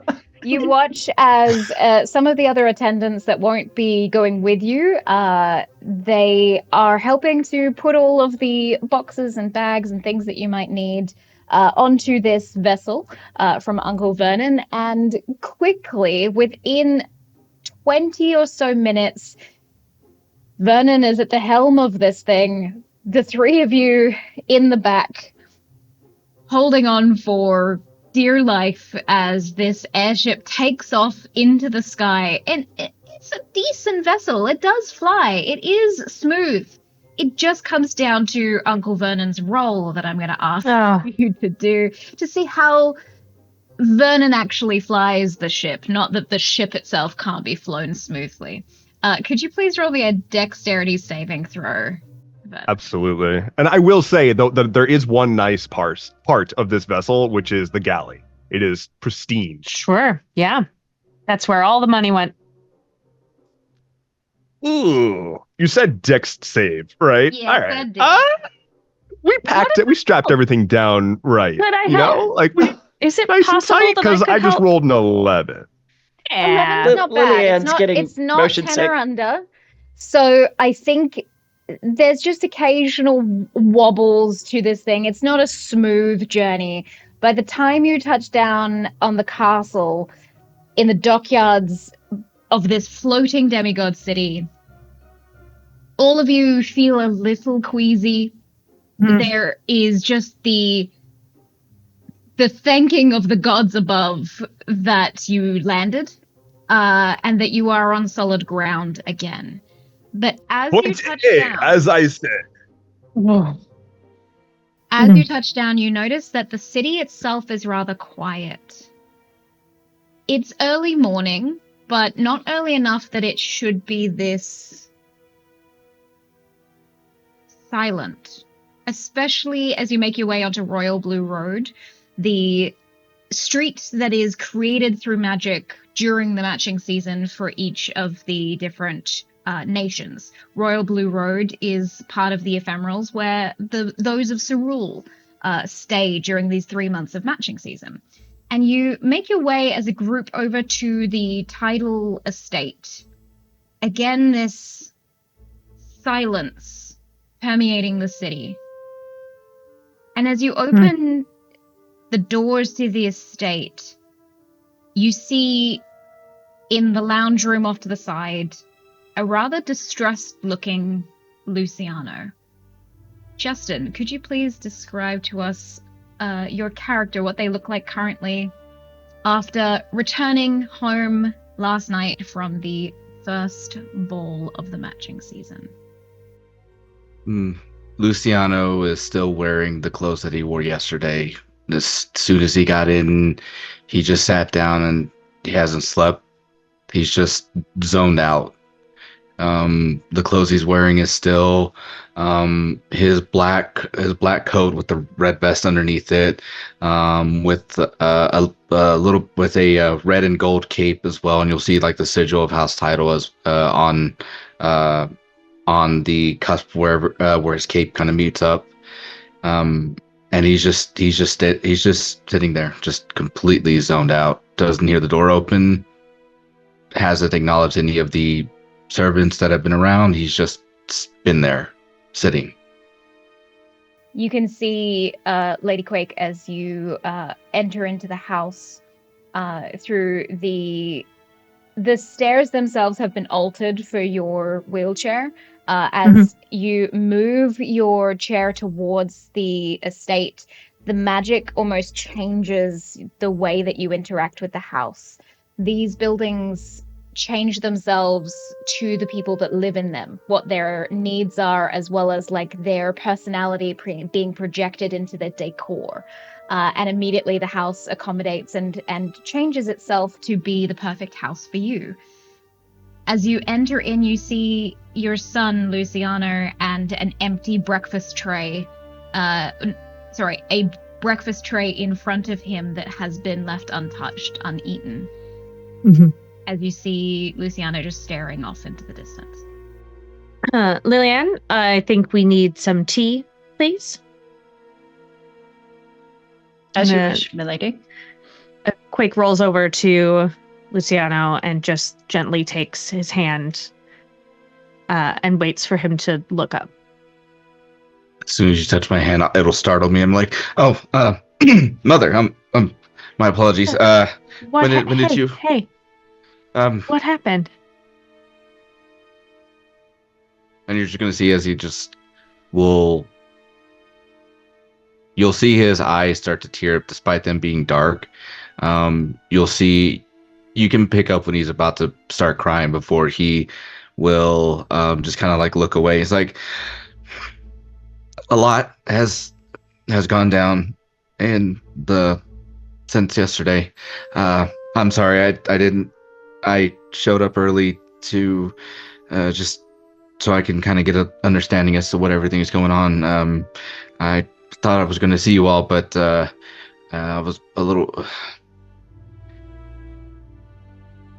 I don't know what's going on, Mother.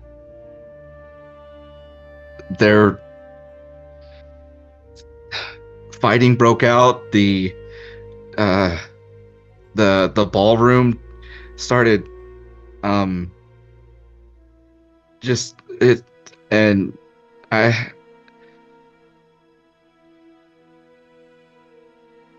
I think this year is going to be a lot different than probably previous years. Okay. Vernon, check the perimeter, please. Yes. He's off. Okay. Can you roll me an investigation check, please, Vernon?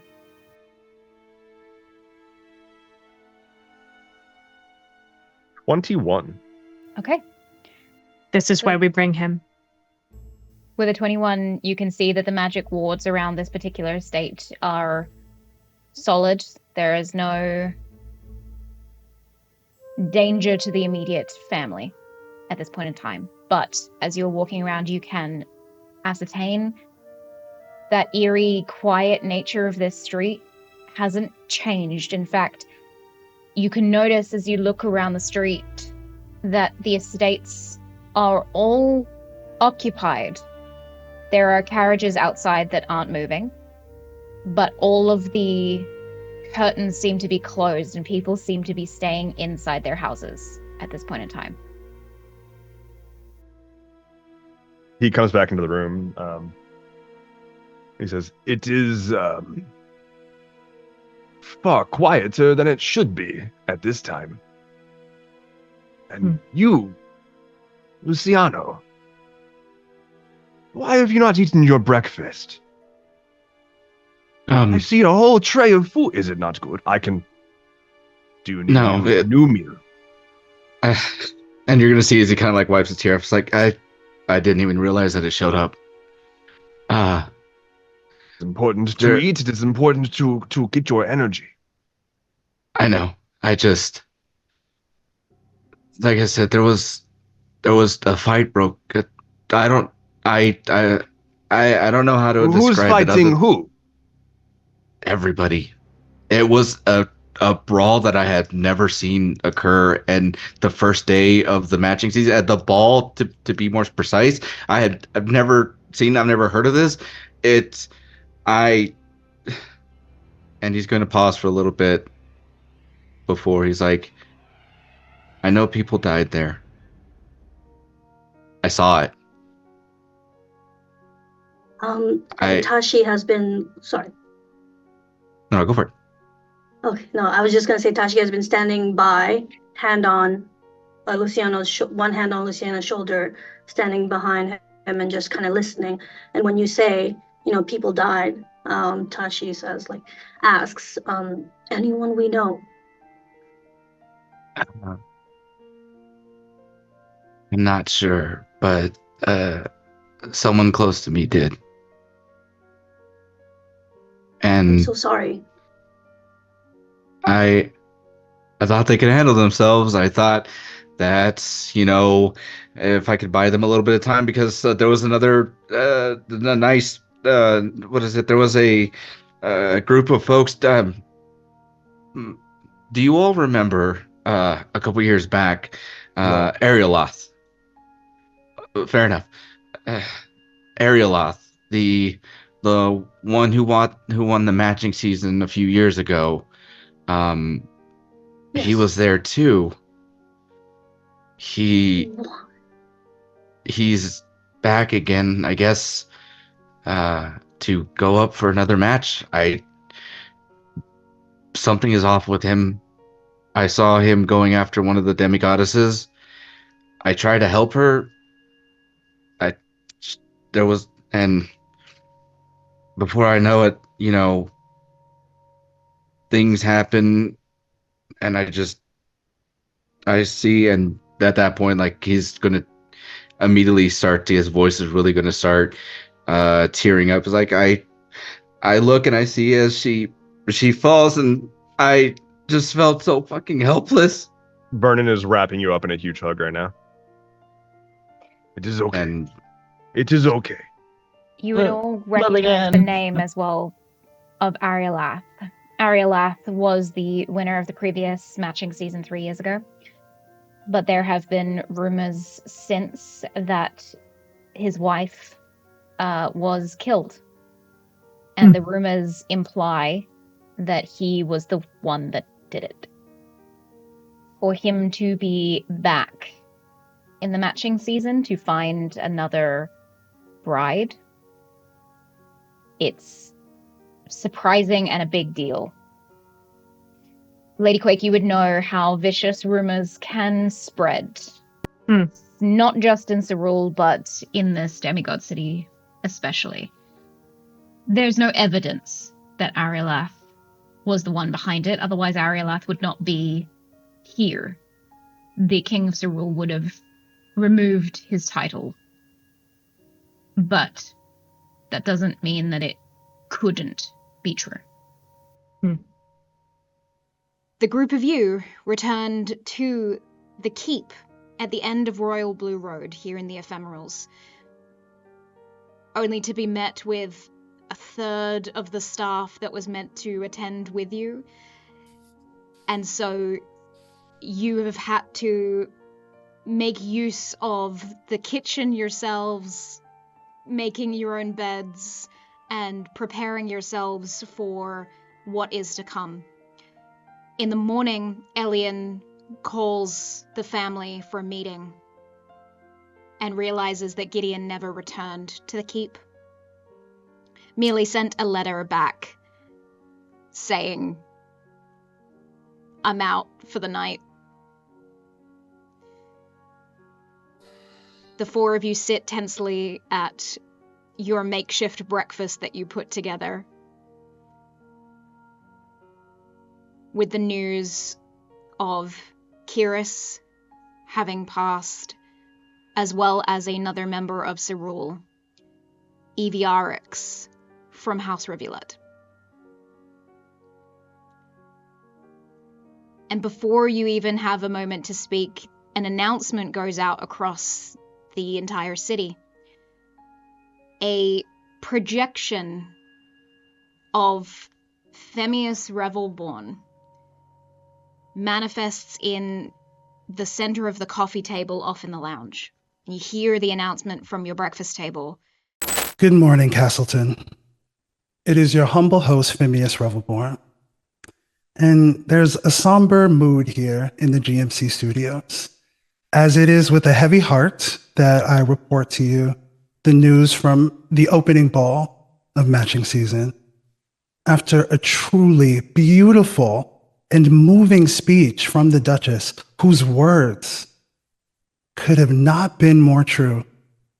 Today is not only a celebration of passion, but one of observance and gratitude. Without the sacrifice of Nadala, demigod of perseverance, the wars between the mortal nations would continuously have ripped the lands asunder with no sign of peace in sight. But with her love and her belief in this world, a new era of the castle and the consolidation of one people began. Demigods and mortals alike. To those watching here and at home, while we advocate for the perfect match, it is important to note this.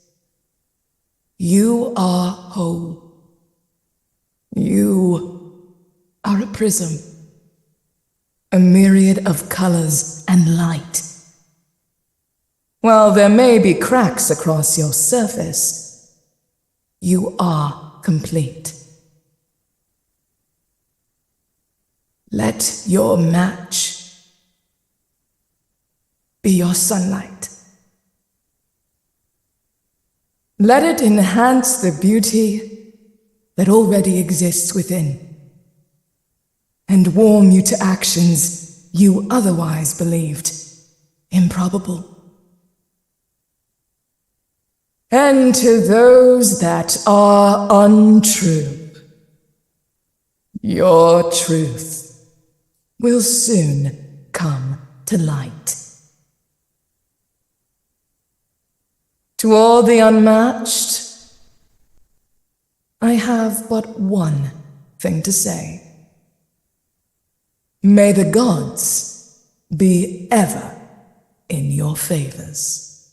Swiftly, after her last words were felt throughout the guests, we were all taken by surprise, demigod and mortal alike, by what is now being called the Ballroom Battlefield. As it turns out, the Duchess could have not been more correct. Those that were untrue were quickly revealed. We were all, demigod and mortal alike, taken by surprise by what is now being referred to as the Ballroom Battlefield. As it turns out, the Duchess could have not been more correct. Those that were untrue were quickly revealed. In the face of danger, there were a shocking amount of unmatched that made instantly selfish choices. Choices that stand in the face of a free and fair matching season. Some even leveraged the opportunity within the chaos to take out their competition while they could. And their true colors shone bright. But so did the love and sacrifices of this season's pool of unmatched. In the face of danger, alliances were forged, and love blossomed. I think I speak for all of us when I say that at the core of this battlefield, it was heart that won. Because we, Castleton, are willing to fight for love. Now, a moment for those that we have lost.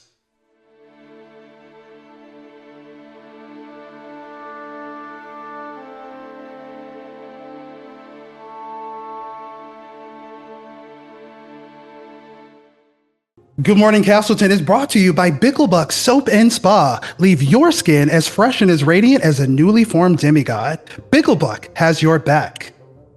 Now, Castleton, I have the absolute honor of announcing the commencement of Date Week. Now, if you're unfamiliar with matching season, or if you've been living under this rock form, Date Week is crucial to the matching process. Invitations are already being sent out amongst the unmatched, and chaperones are prepping to guide these rendezvous to romance. Now, we know that declaring who you're intending to match is a vital decision, and rushing into that declaration can either be a risk or race you far ahead of the other unmatched in the eyes of the gods. So bring on Date Week so we can revel in the romance and see if those alliances become dalliances or complete devotion. Thank you for another great morning, Castleton.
have the worst crick in He my was neck. just eating a sandwich that an attendant brought him for breakfast.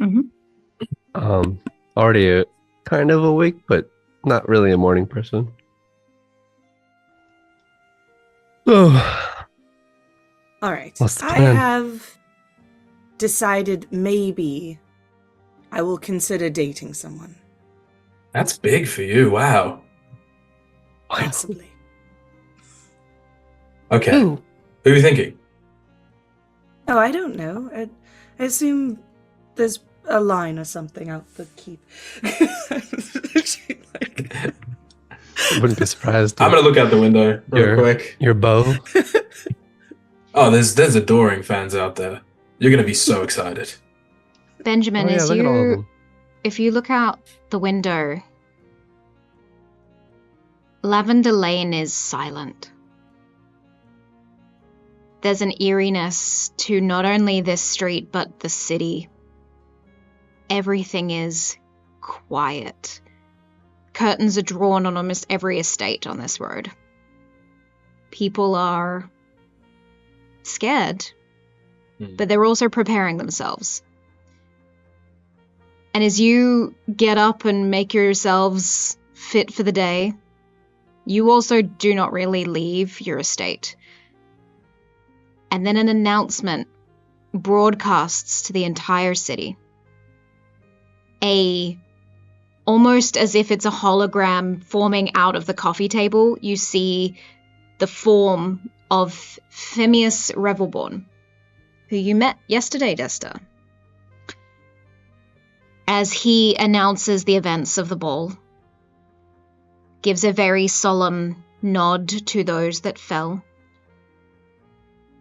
and states how the Duchess's speech was very accurate. That those that are untrue will quickly come to light, and yes, indeed, those that are untrue immediately made selfish choices when they had the chance.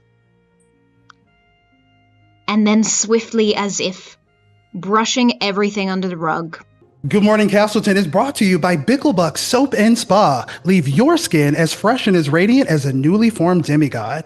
Bicklebuck has your back.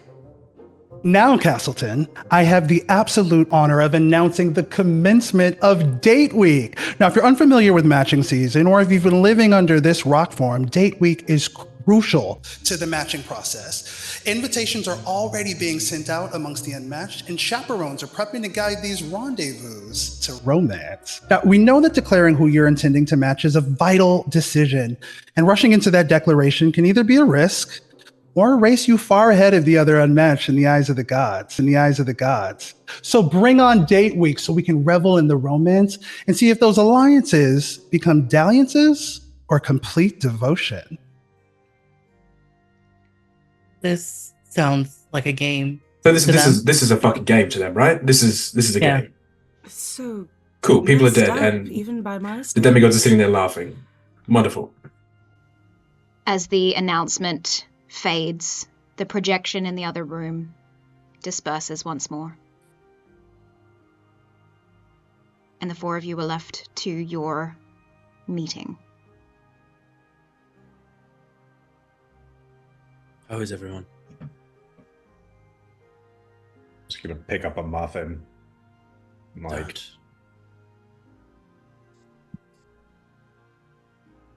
I let it hit me. it's good to see you guys all alive. You as well, And brother. well, that was unexpected. That was crazy. Can Yeah. can I talk like a human now that we're not Yes, yeah, Otter, in the speak your mind, courtroom? I can please. talk my normal. That was crazy. That was crazy. Yes. I take a bite out Shadius. of a bagel with ketchup on it. Shadius, are you okay? Yeah, I mean, I think we have to be better prepared. I agree.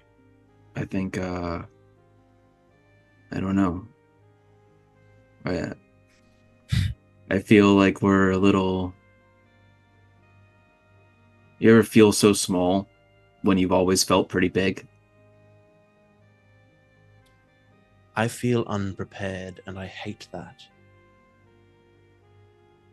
Yeah, me too. we definitely don't know what we don't know right now, and letting some things a little bit more develop and keeping it tight might be a good idea as well. And I'm gonna cast Locate Object to Gideon. I'm gonna find his shirt that I last saw, and I just want to know at least what direction he is, so that I can point as I normally do when we wake up without him. And I'm just gonna point in the direction of where Gideon's at, if he's within 1,000 feet. I don't know how big this floating city is or whatever. Unfortunately, it He's does out of it? not register. Well, before we left, the queen warned me that to keep Gideon out of the Elysium Club. So I guess he probably, if I had to wager a guess, probably got wind of the hot spot in town and saw fit to alleviate his stress after the commotion. So, Tristan. I think it's time to lock him down. Tristan, I saw you dancing with a Mina. Is that someone we could rely on? I mean, my administrative character was there. So is there anything that I picked up at all? Can I roll an insight check in retrospect on the conversation or anything like that? Yeah, go for it. Oh, there's a good one. I got another 19. Hell yeah. Amina was very polite and very sweet. You shared a good dance and a good conversation, but politically speaking, you didn't get into heavy conversations because you were at a ball. You didn't know it was going to descend into a battlefield. So there wasn't conversations of who do you align with. And I understand that you used to live in Cyril and have now moved to Armor, and what are your plans? Yeah. Like, you were talking about books or what the weather was like. It's hard to tell. So as Elyan asked me this, I'm going to look at Shadius as to like, what am I supposed to say when a girl talks to me? And I'm just going to be like, I didn't, nothing really developed. Is something supposed to, there wasn't, I'll pray to the goddess of love and longing, but I'm not sure. Is it supposed to, you're supposed to feel something? I honestly feel more here with you all. And with all this going on, I wish Mother was here as well. I wish we were all in this keep and we could stay here while all of this goes on. Unfortunately, that is not a choice. We have to be ready for violence. I don't think we should be the ones to instigate it, but we should be ready. They tried to kill you, Tristan. Well, I mean, one, they didn't. I think. And I'm pointing right at Shadius. Like, they didn't. Thankfully, Shadius is incredible at his job. Well done, Shadius. Muffin time. Again, I will say what I said to Otter, not that there was any doubt, but your position with this family is beyond. We need to show strength, so we can't hide. No, how do we go to this place? Do we go to this place together and get Gideon out of it? We won't be able to go on date week together, unfortunately, Tristan. But I think be ready. That ball. It's not what that was supposed to be. Like a full 180, as if the tragedy didn't happen, the reality of matching season hits. Nothing changes. Things continue. And so, the next morning, around a very tense table of not tea, we enter into the Kingsbrook estate, and we see as Ariolath sits across from the Duke with Chiron and Veyrah on either side. It takes a good 10 minutes before anyone says a single word. Duke of Kingsbrook. They look to you.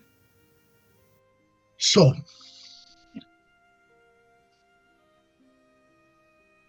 we need to make plans, arrangements.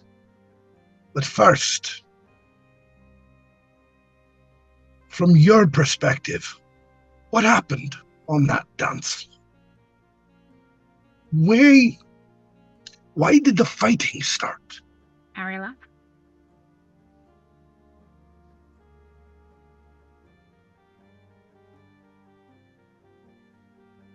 Ariolath would, whatever drink is in his hand, just like shrug as he takes a sip and just, opportunity. That simple. Chaos happened. That ridiculous. Is it?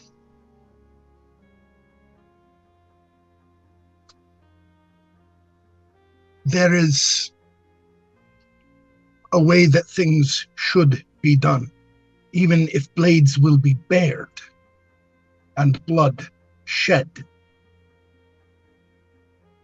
There are codes to be followed.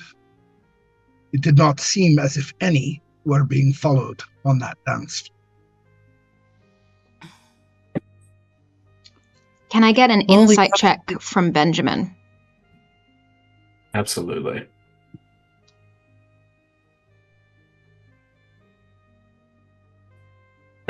Has a 6 sound. Do I have to buy you dice too? Is that what's happening? Not with shipping to Australia, I can tell you that much. The words of Naeric flood your mind, as your immediate reaction is to blame the demigods. The words of Naeric urging to put on a show last night ring. And you get a sneaking suspicion that the demigods are doing the same thing. The show must go on.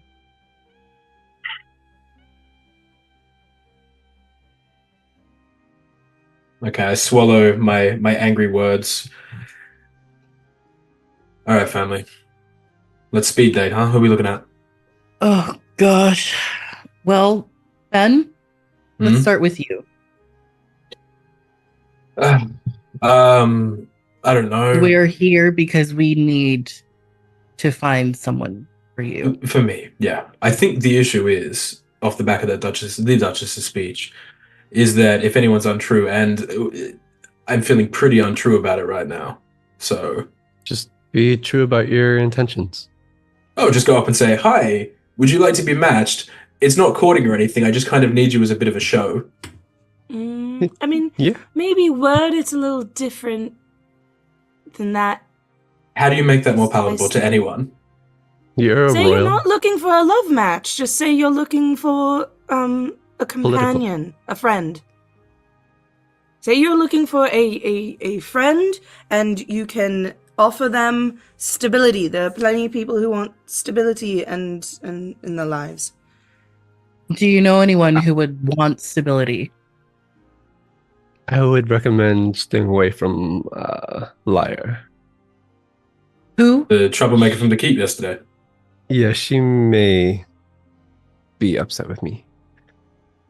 Is she upset with me? No, but I mean association. Because in a way of looking at it, she may blame me for her brother's death. I don't know if she does, but okay. I would if I was her. I mean, it sounds like she needs a friend now more than ever, though, right? It's true. Yeah, go for it. Maybe. Millora Mace, Millie Mace, that's... You guys are a match made in heaven. Or in the castle. How is she? I saw her. She loves books. She's a reader. You're gonna love it. I meant Oh, you meant that- how is she? She's fine. Yeah. Okay. Yeah, okay. I can't read subtext right now, apparently. No, she was fine. She actually went to jump after you straight away. So Oh, I like that. I know, me too. It's good. So take from that what you will. Okay. We got lucky. I was in the right spot at the right time, and by good fortune on a whim or something greater, I was plucked from the sky, and the person who saved me was punished. But without that, I may not be here. I may not always be here, and you need to move.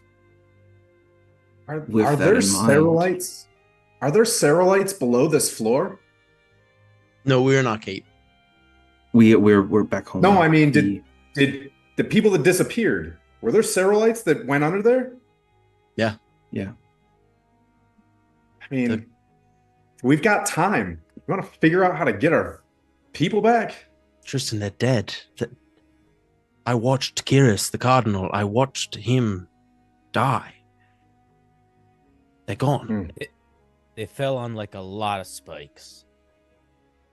As you mention codes of conduct in what was indeed a battle, I cannot speak for anyone else on the floor, let alone fellow Cerulites. I can only speak for myself. And all that I can say is that for my part, the former Marquis Mistmore drew first blood.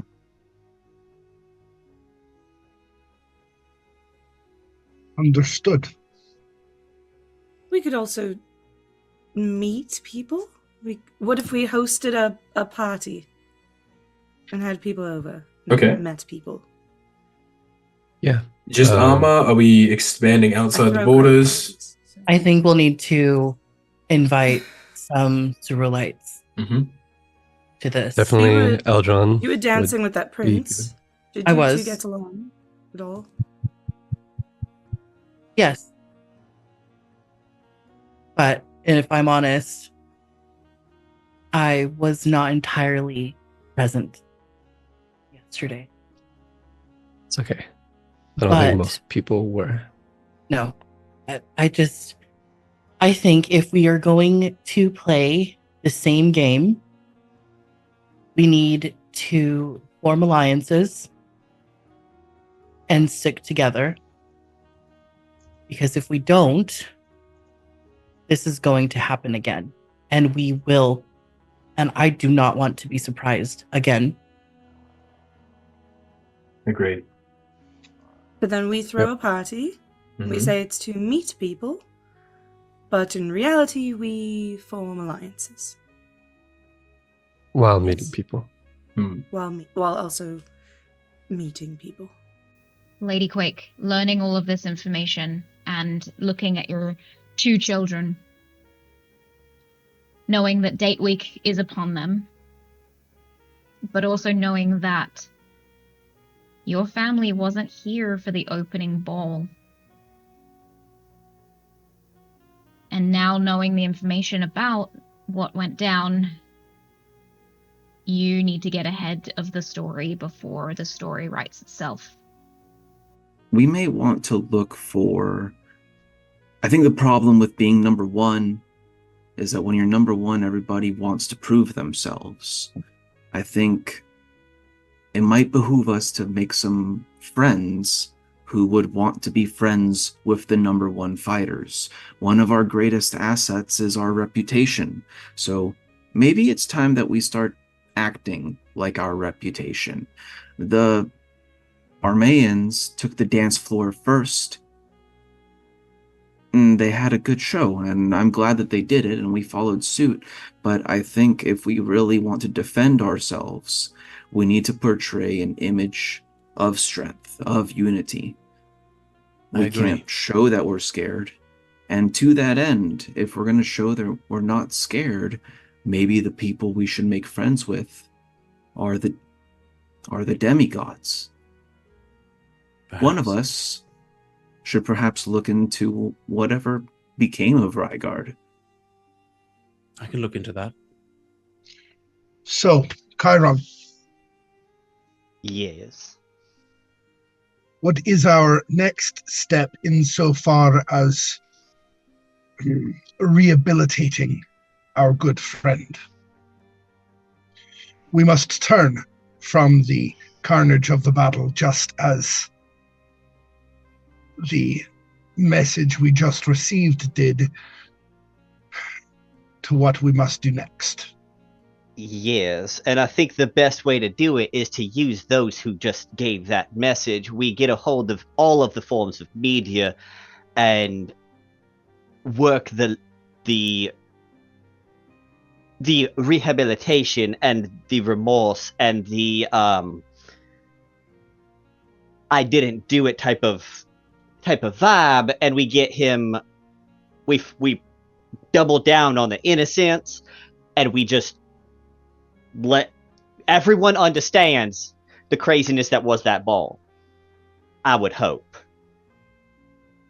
Perhaps we can get by this because everyone was acting crazy, shall we say.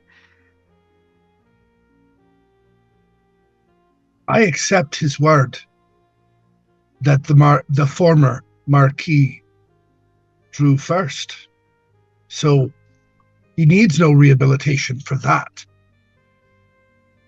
We all know that his image needs rehabilitation for other things. Correct.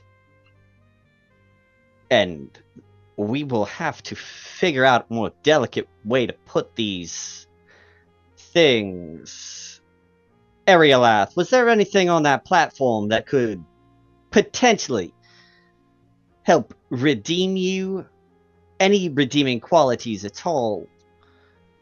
Because anything we can use for a positive spin would definitely benefit. Because if I'm not mistaken, there were others on that right around you pre-chaos. So what kind of happened right around there that might be something we can use? You're a difficult case, and we knew this coming in.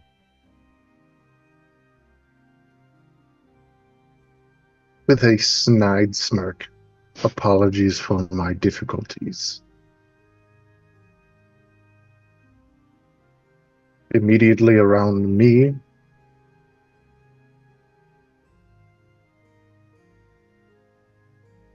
other than Marquis Mistmore, there was the Demigoddess of Fables. There was also the young Princess Armadeum, and one of her guard.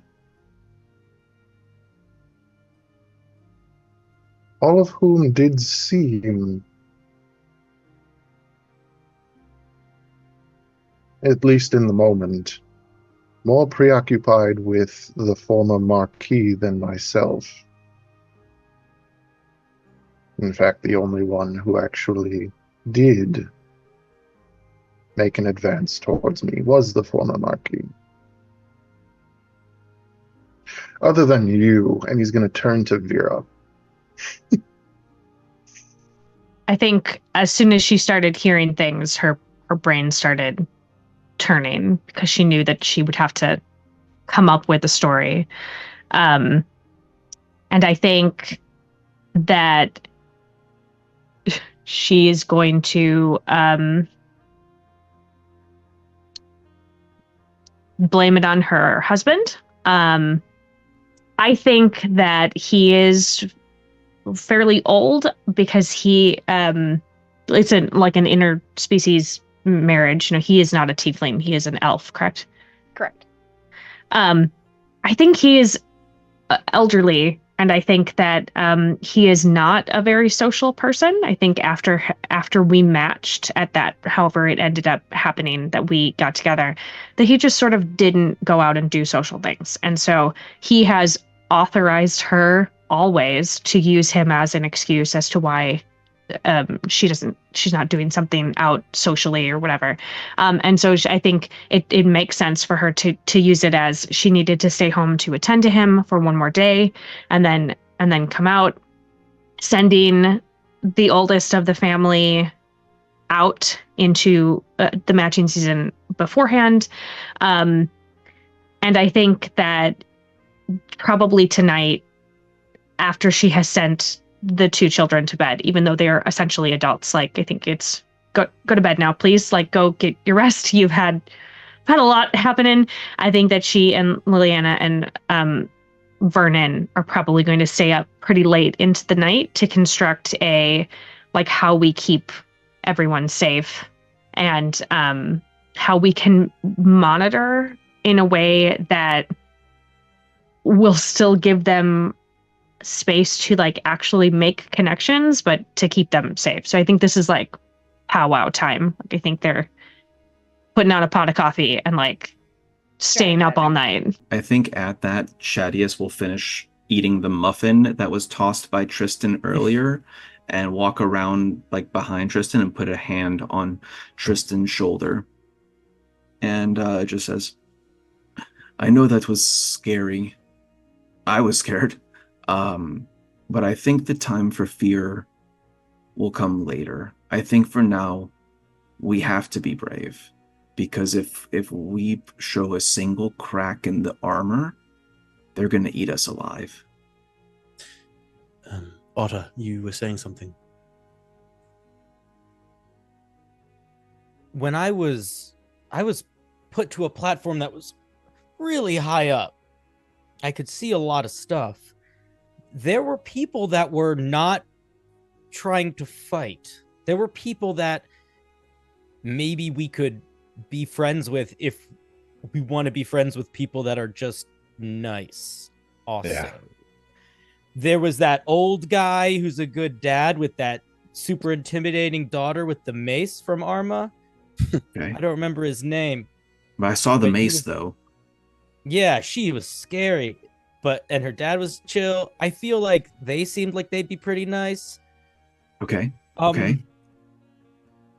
It depends on what we want. When I was little, I did a lot of hiding and a lot of running, and it was very good for survival. And at first I was thinking maybe that's what we should do. But we're not here for survival. I mean, we want to survive. But there's bigger things. There used to be this really mean guy that would, chase away kids that were trying to take bread from his wagon. Really, really mean, scary guy. And I had to run and hide from him a lot. And then one day, when I was running and hiding from him, another kid dropped a brick off of a building, and it hit him in the head, and it was a little scary when that happened, but then I never had to run and hide from him anymore. And I'm not saying that we should, drop bricks on people's heads, but we might want to figure out who's sitting on the roofs holding the bricks. It's wise, Otter. I'm very wise. Also, check this out. And I pull out a sword. And when I do, when I unsheath it, it sort of glows with this dark sort of shadowy mist. And then I put it away. I found that. Holy shit, Otter. What is that? Yeah. I don't know. I also found something that is, and I unbuckled the rapier at my side. It's very sharp. Ultimately, what we want him to come away from here with is a match, right? Correct. And if you're looking at this from the sense of the biggest fear about him are the rumors and accusations of what happened to his late wife. The innocence has been proven. However, you're right. Gossip will just keep going on and on and on. I'm not saying it would be a grand gesture of any sort to detract away from such a rumor. However, something that grabs the attention otherwise may help you. I'm not saying to kiss a baby or anything, but there is something that needs to be done to put you in a position where, let's put it quite frankly, folks aren't scared enough of you to want to attack you. Fear makes people do many things. Uncertainty, anything along those lines. So give them something to be certain about you. Double down on the fear. No, I would not say double down on the fear. But your might, your will.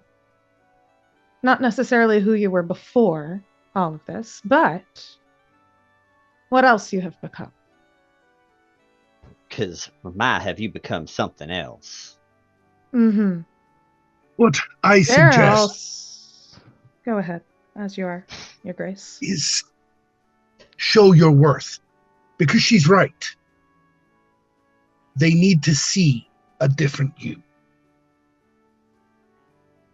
That means showing honor, showing restraint. I'm not saying you didn't before. We're not talking about the dance floor. No. Show them you are not the person they think you are. That was part of the thrust of my intent, and Veyrah saw it clearly, so I thank you. I am sometimes not gentle enough in my speech. I wouldn't know anything about that, Your Grace. Something occurs to you with this plan of action. Two things. One, Ariolath has won a matching season before. And is a good fighter. That is a good angle to pitch for potential matches. Yeah. That an alliance with Ariolath is a good thing to want, not the opposite. And secondly, the story of Ariolath defending the demigoddess of fables. Since many of the attacks that came towards Ariolath never hit Ariolath. You could angle this as the former Marquis of Mistmore being the one to watch out for. Yeah. So I will I'll definitely pitch that angle. You were defending a demigod, yes? That's what you just said. Not getting the angle initially. No, I was defending myself. You were defending the demigod, the demigoddess of fables, yes? Now getting it, just kind of like squints in your direction. The one that my attacker left the dance floor with. That is of no consequence. You were defending her against anyone else who was attacking her, or could have been attacking her. You said he struck first. You were defending, yes? I did indeed. The Marquis did indeed attack first. And previously, the demigoddess did help me from falling to what we know would have been a grave fate. That's our angle. As you are speaking in party planning, there is a slight knock at the door as Barrowmond enters with a tray of letters. Huh? People are doing what you are doing and sending out invitations and missives. Great. More death threats. Benjamin, the first one comes to you. Ooh. Please read the letter. Goodness. Oh my goodness. This is so exciting. All right, family, put it together. I'm trying to read. Okay, read faster. Your Royal Highness, I take my pen in hand to greet the eldest of the Royal House Armadeum on behalf of House Mace of Armor at the commencement of this matching season. Yet my true intentions are those of utmost gratitude. Thank you for your bravery and protection of my sister during the ballroom nightmare. And knowing that she was by your side eased my conscience, and I knew you would do what you could to protect her. Truly, I am in your debt. With sincerity, Baroness Ardina Mace. Alright. If I can be completely transparent, she didn't need saving. She's very competent. The second letter comes to you, Desta. Ooh. Holy crap. I'm scared. I love Who knows this what I so was gonna much. say. If Desta's reading her letter, Veyrah's doing the same thing she always does, where she's reading it over her shoulder, like really annoyingly. What's it say? What's it I say? think she's going to read it out loud. You can... Let me get there. Okay. To Her Highness, Princess Desta Armadeum, I trust this missive finds you in good health and high spirits, despite all that has transpired. It is with the utmost reverence and a heart brimming with paternal pride that I, Lord Naeric Mace, pen these words on behalf of my beloved daughter, the Duchess Ardena Mace. There are moments in a father's life that etch themselves indelibly upon his memory, moments wherein the true essence of his child's spirit is laid bare. Such moments are precious and rare, and it is two such instances that I wish to recount to you, Your Highness. Oh my gosh, the properness. Okay. The first moment occurred some years past when Ardena discovered her true passion in the care and training of our massive herding dogs. These noble creatures, bred to herd our dire sheep, became her pride and joy. One stormy night,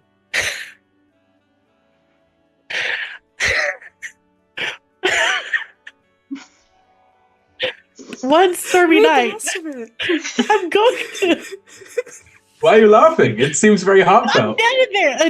I'm reading it.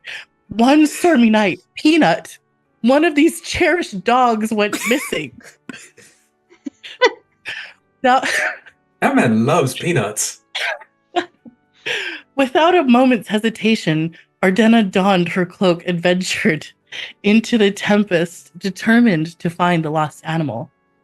Hours passed and the storm raged on, yet Ardena did not return.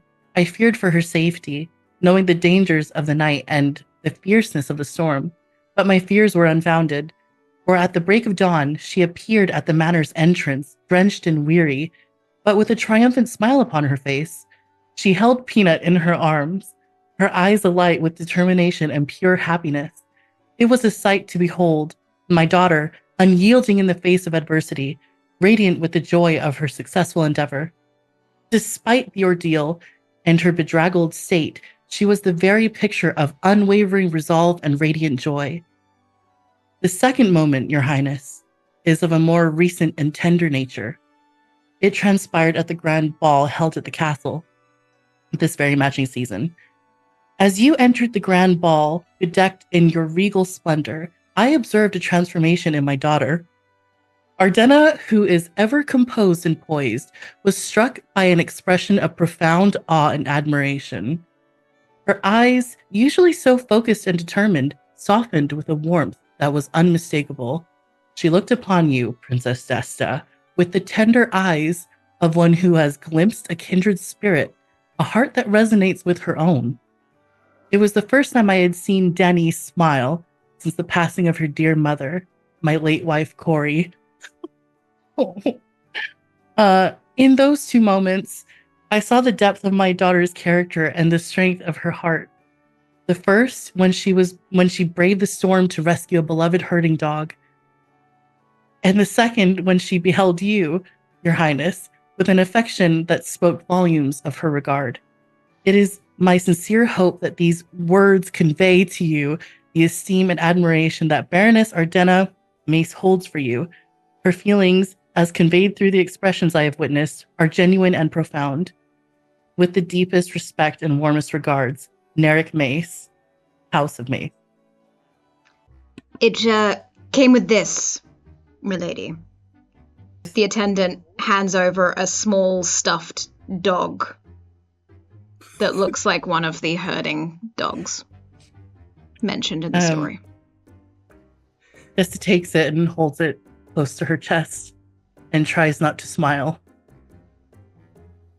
But I This feel like is adorable. Can I match We should with invite him? them all over. So cute.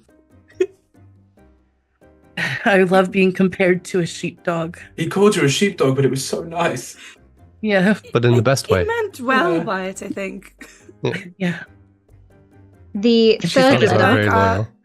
You like this Ardena? She is. Yeah. What? You guys Third seemed letter? rather close. Oh my gosh, you do! You're smitten. Anyway. Oh, this is She, so like, exciting. Her voice like goes high to the point where you know she's trying to hold something, but I can't hit high notes. I'm an alto. So anyway, Here, She's the gonna- third letter comes to you. Oh, joy. I know who this is from. You, I feel like there's like a list of like 20 people sending you letters. Okay. Dear Lord Tyr, Amaranian sassy pants are denim. I write this letter not from any personal inclination, but at the behest of my dear mother. However, she was most delightfully vague on the contents, so I shall have fun with it. I imagine you've received countless invitations, should be surprised, from eager women, each one no doubt in need of a mop to manage the puddles left in your wake. Try not to let it swell your already considerably large head. Too late. I trust your matching season is tolerable, though I must confess a profound indifference to your fortunes. Perhaps one day you will cast off the tiresome facade demanded by your royal station. When that day comes, you might discover genuine connection and cease being a mere pawn in others' games. I hope you will rise to the occasion, and then you might finally become genuinely interesting. I eagerly await the moment when I set you slightly aflame, much as you seem to enjoy toying with the heartstrings of others.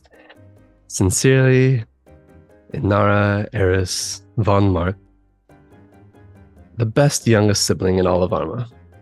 Oh, she would think that. I don't think she knows how to give a compliment. I think it was interesting. It was spicy. She's the sister of the one that was stabbing everybody, right? Yeah, and she seemed rather happy about it. Oh, yeah. When I was in the pit, Gilgamesh was just going for it. Even before the pit, he was just stabbing. I saw one of the Claymores just pummel him. That was interesting. And his sister Scary, is but interesting. Flirt threatening you? I think she just likes setting me on fire. She's done it before. I think she wants to do it again. I mean, I guess everyone has their thing, but I'm not going to yuck anyone's yum, that's for sure. Yeah. But Yeah, no kink shaming. I know a lot of different things, but Veyrah, the fourth letter arrives to you. okay. the suspense is killing me. I had closed Discord so where is it from? And then it has about my the internet circle connection of being death terrible. update. Why are you struggling with Yeah, the wax seal it was that like- much? It's just a wax seal. You do know how to read, right? I can read. I think you skipped that lesson. No wonder you never take Veyrah, please. Veyrah. Veyrah. All right. I'm gonna read mine now. Okay. Princess Veyrah Armadeum, second in line to the throne of Arma, third born of the Empress. I would like to start off by thanking you for aiding me in the battle against the former Marquis Valeris Missmore as I defended Miss Phelan. Your prowess with a bow is second to none, and I greatly appreciate not being on the receiving end of those golden arrows. That even managed to strike down Rygard himself. I didn't hit Rygard. Bravo, bravo. I could not help but notice the explosive display on the last shot that turned Phelan mortal. Oh my gosh. Everyone thinks this is my fault. It also seemed like there was more to that shot than met the eye. I hope whoever gave you that bow isn't too upset at you and that you're okay, dear princess. Oh, sweet. Now that things have settled down a bit, and with date week closing in, I would be honored to share a drink with you at Elysium soon if you'd be so inclined. I know the place well from last season, and we have much to discuss. Lord Ariolath Cassavir Welkin. Perfect match winner. You were the one who made Phelan mortal? Yeah. Okay, first of all, I did not. What's happening? I actually was trying to shoot him. You're not a but bad he shot, though. doesn't You know wouldn't have missed that. That's a... I pull out the bow. It doesn't listen. I had asked for a weapon in the middle of the battle. It appeared. I took my shot, and I aimed perfectly. And it hit the other person. I haven't seen you miss a shot since you were a kid. I believe you. You don't have to stand on ceremony. But now the person I was trying to shoot thinks that I saved them? This could be good. It's not the worst thing to happen.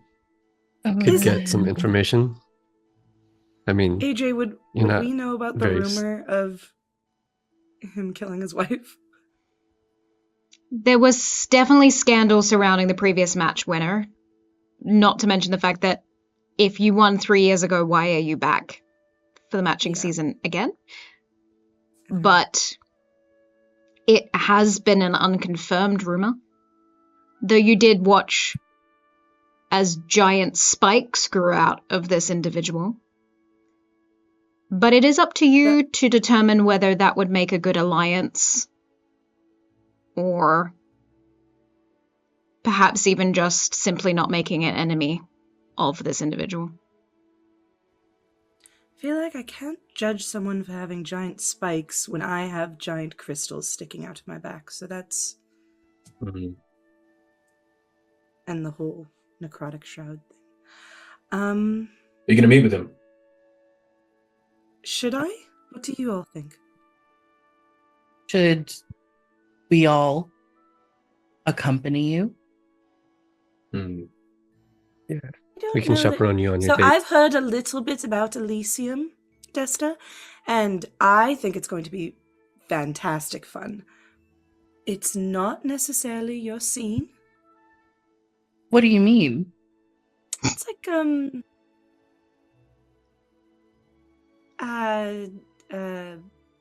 Sexy. yes, that. My but scene more is in like a sexy. No, Scandalous. you more that one. You're sexy. I mean, You exude sex appeal. You are gorgeous. But I mean, this is more like inappropriate.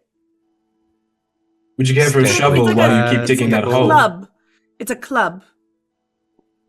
I like clubs. All right, you know what? We're all gonna go. Not the kind you hit people with.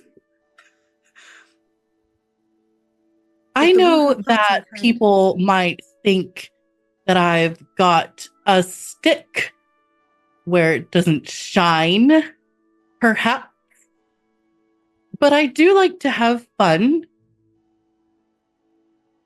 And I'm going. Okay. Then we're all going. All of us, or just the two of you? Safer You wanna... No, all of us. Okay, all of us. Sure. All right. Mina, your mother has been quiet since the news. And Kyrus's cousin Aerulius has not returned to the estate. Sent word, but has not returned. You and your cousin sit across from each other at the breakfast table that has been laid out by your attendants. After a day of mourning and processing the new facts, the announcement rung out about date week. And the last thing that Kyrus encouraged to the both of you hits. Especially because Kyrus wrote letters for you to send to your potential matches ahead of time. Would either of you have read those letters? Okay. Then I will send these letters to you.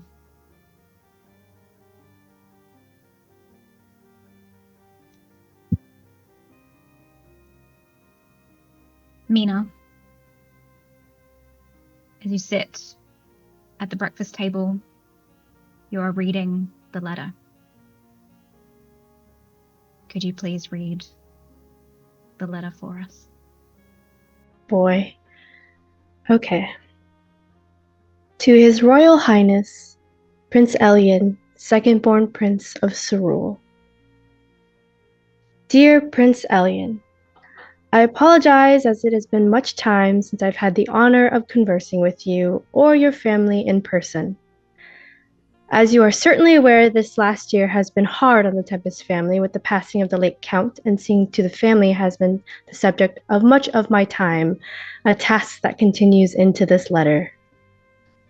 I am sure you are aware that this year marks Lady Mina's entrance into the matching season, and she intends to do all she can to uphold the position and duty of a Lady of House Tempest. As her advisor, I have recommended to her the 3 princes of Cerule, as well as Prince Tyr, fourth-born prince of the Empire of Arma. I know not who Mina intends to seek out at the ball, but I write specifically to you as I believe through title you would make a strong political alliance, and through your shared history have already laid the bedrock for a strong love as well. I have advised Lady Mina since childhood and have seen her take in the world around her in a way few others do. She looks for the good in people, the beauty in nature, and tries to find the light of the world when so much of her time recently has been cast in shadow. Lady Mina is an exceptional scholar, I say having been a tutor of hers in the ways of the church and devotion, and applies her mind to every situation she enters into. As I am sure you remember, Lady Mina is bold, not in an overstated or intrusive way, but one that allows her to see what needs to be done and act upon. A lesson I have tried to impress upon her over these many years is making sure to give what she can and still having enough for herself, an area Lady Mina sometimes struggles with. This is an area I feel she may need additional help with this matching season. I know she intends to match for security, but I, in my bias, would quite enjoy if she would match for love and friendship as well, which is why I bring this letter back to you.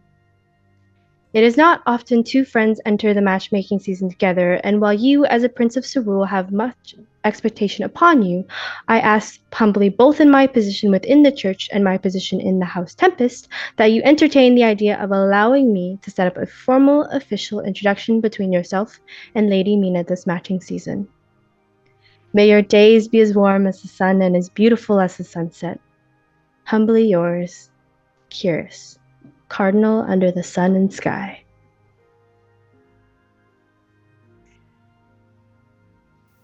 The 2 of you read your letters, and it is up to you whether you still want to send them.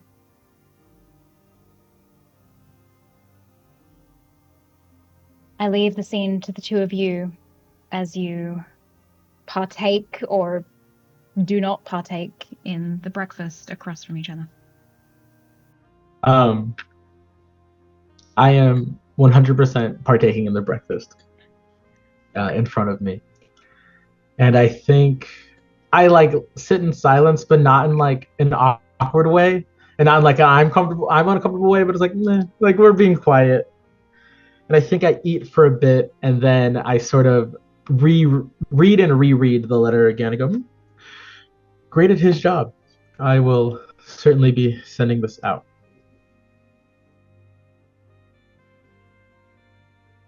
I think Mina is picking at her food with her fork, just kind of moving things around, never really bringing food up to her mouth. I don't think she has the appetite to eat. I don't think she's had the appetite to eat. I think she reads this letter with tears in her eyes, and there's just such a heavy weight. Even if the Count may not feel it, there's such a heavy weight. It feels like it's pressing down on her. It feels like she's to blame, that she's to fault. That maybe if she didn't leave, maybe he would still be there. And I think she reads this letter and particularly lingers on the very end part of Kyrus's signature, knowing he wrote that in so much optimism and so much hope, and hoping to send these himself, and knowing that he's not. And I think she finishes the letter for the third time. And I think she folds it up with the intention in her mind that to send it. And I think she kind of pushes it past her plate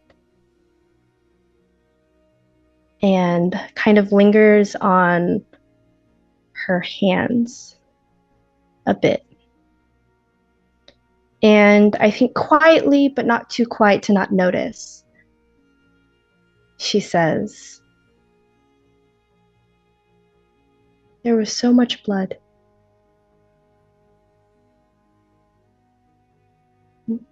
More than I had ever seen. You know, my mother taught me, trained me for the matching season.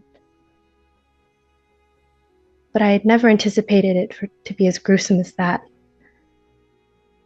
Not on the first night." And I think she just kind of looks at her hands, kind of back and forth on that.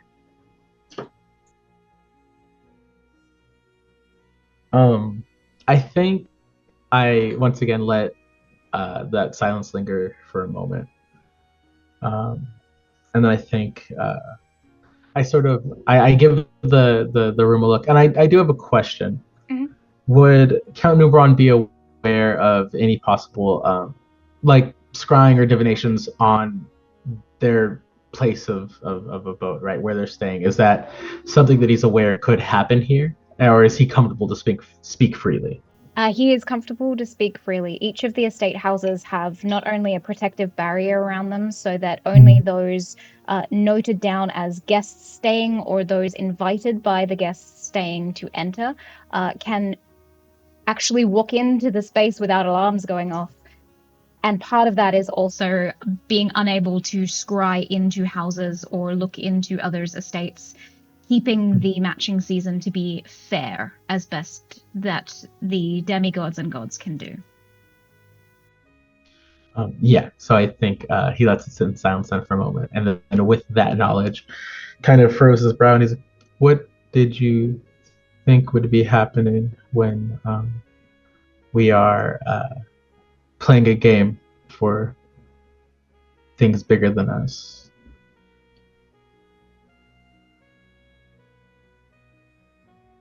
And I think at that, she sort of pushes the plate in front of her back with one hand and looks at it, and then looks up at you. "Where were you?"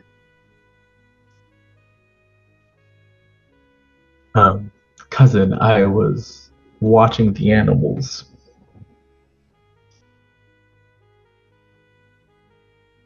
Well, Count, I was up there with Cyrus, and I watched him as he got stabbed. AJ, quick lore question. Would Mina know Who stabbed? who stabbed? Yeah. Gilgamesh von March III. You would have looked up who it was after. You have all of the notes from Cyrus in alphabetical order sitting on your coffee table that you were looking over the day before. Okay. And I think since she has those notes, I think as she's talking, she's crumpling up the notes on Gilgamesh and then goes, I watched as, and then she throws it towards Nubaron and says, I watched as Gilgamesh von March III stabbed one of my closest friends and left. And I had to stay there. And I tended to him as best as I could. But I was useless without a weapon, and so I left to go find one. And now I think that maybe if I didn't, he would still be around. I don't know. I don't know where you were. My mother was falling when I saw that happen. I have never felt so small.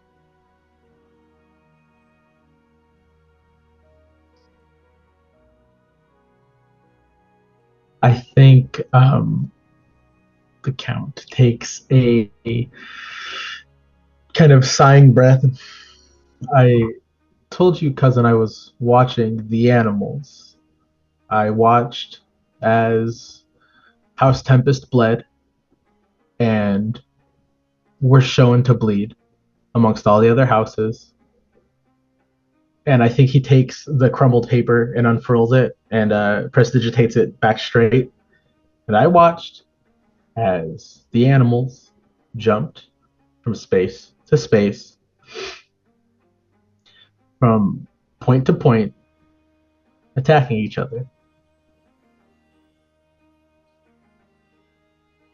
There was a moment where I think things could have gone differently for everybody.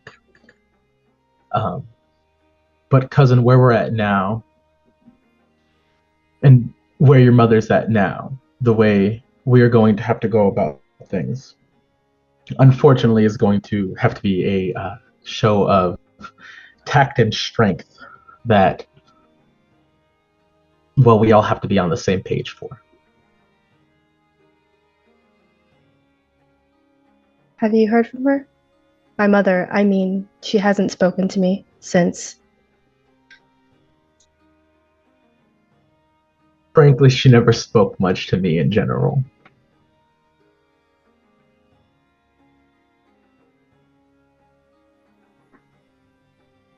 So what's the move now? We could proceed on with date week like nothing happened? Well, we do have to, because if we're going to bandage up any wounds left on our house, well, first we have to get rid of the knife that caused them. And we can't do that without continuing on with the silly, trite little thing that is this, to maintain our status, which, well, I want to maintain, and I'm sure you would prefer to maintain. And, well, we have to get around somehow. I suppose you're right. I can't disrespect Cyrus's last wish just because I'm upset.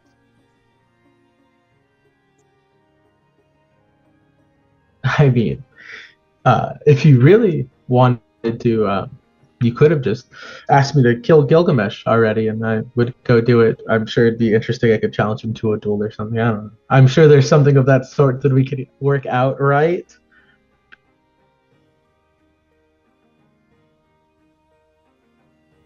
Sure. I suppose. As you were showing weapons that you found in the ballroom, And Shadius, this triggers a thought in your mind about how these items had been in the ballroom in the first place.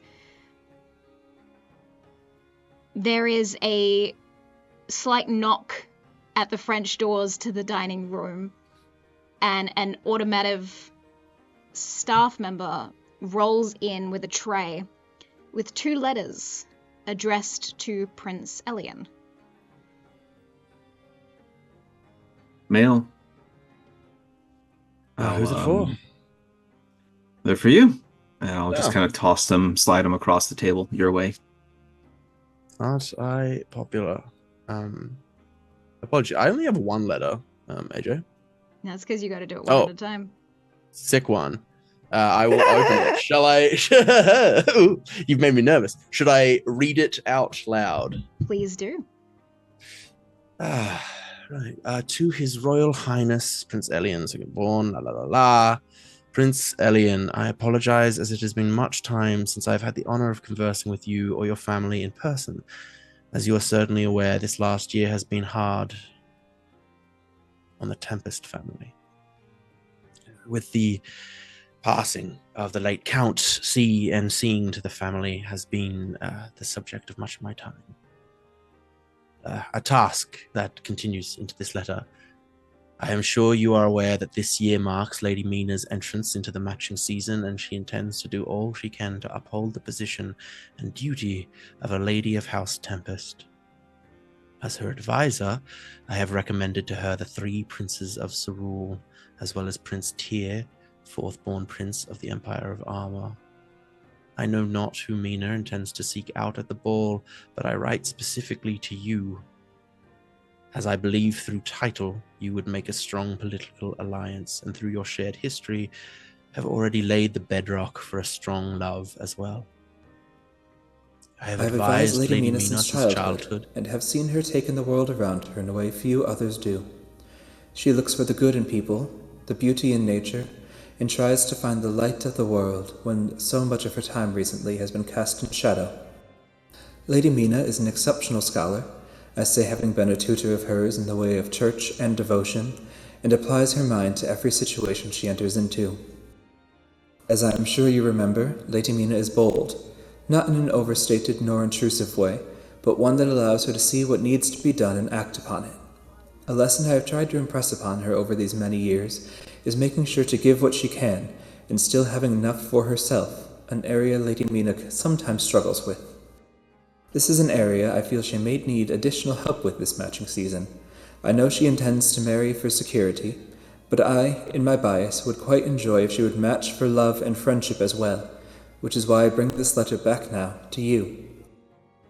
It is not often 2 friends enter the matching season together, and while you as a Prince of Cerule have much expectation upon you, I ask humbly both in my position within the Church and my position in House Tempest, that you entertain the idea of allowing me to set up a formal, official introduction between yourself and Lady Mina this matching season. May your days be as warm as the sun and as beautiful as the sunset. Humbly yours, Kyrus, Cardinal under the sun and sky. May your days be as warm as the sun and as beautiful as the sunset. Humbly yours, Kyrus, Cardinal under the sun and sky. Desta is going to write a letter to Ardenna.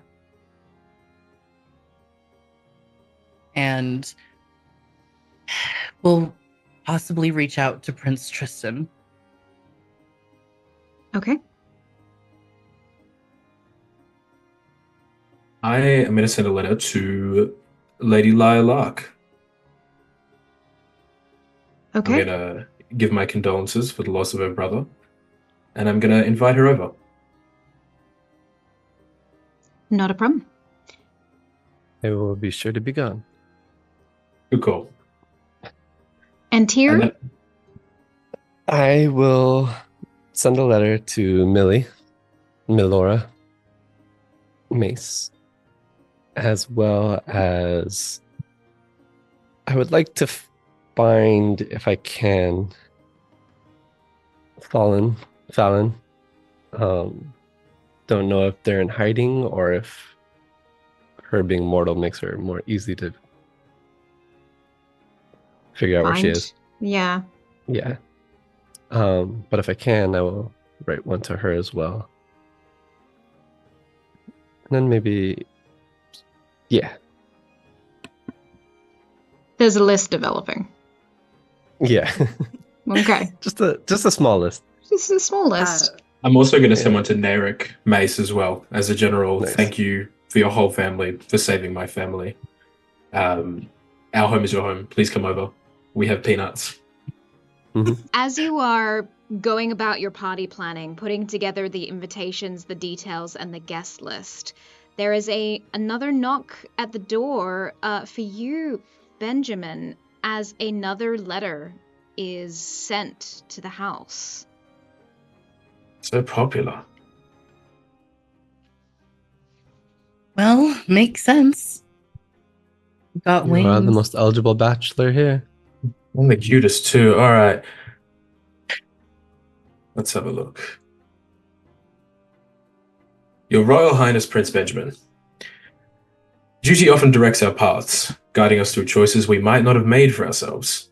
After allowing time to mourn, it was decided our family should return to society, presenting itself as a united front as House Mace. What better place than the castle itself? Here we could seek suitable matches, strengthen alliances, and maintain appearances despite our lingering sorrow. Perhaps it's uncouth of me to share this insight, but I do so as I suspect you may empathize. In continued candor, I confess my decision attending the magic season extends beyond duty alone. It's difficult to transcribe the events that occurred at the ball, so instead allow me to express how I felt. Safe. I knew by your side, and in your arms, I had a refuge from the chaos that surrounded us. Yet when I saw your brother fall, my heart cried out in fear.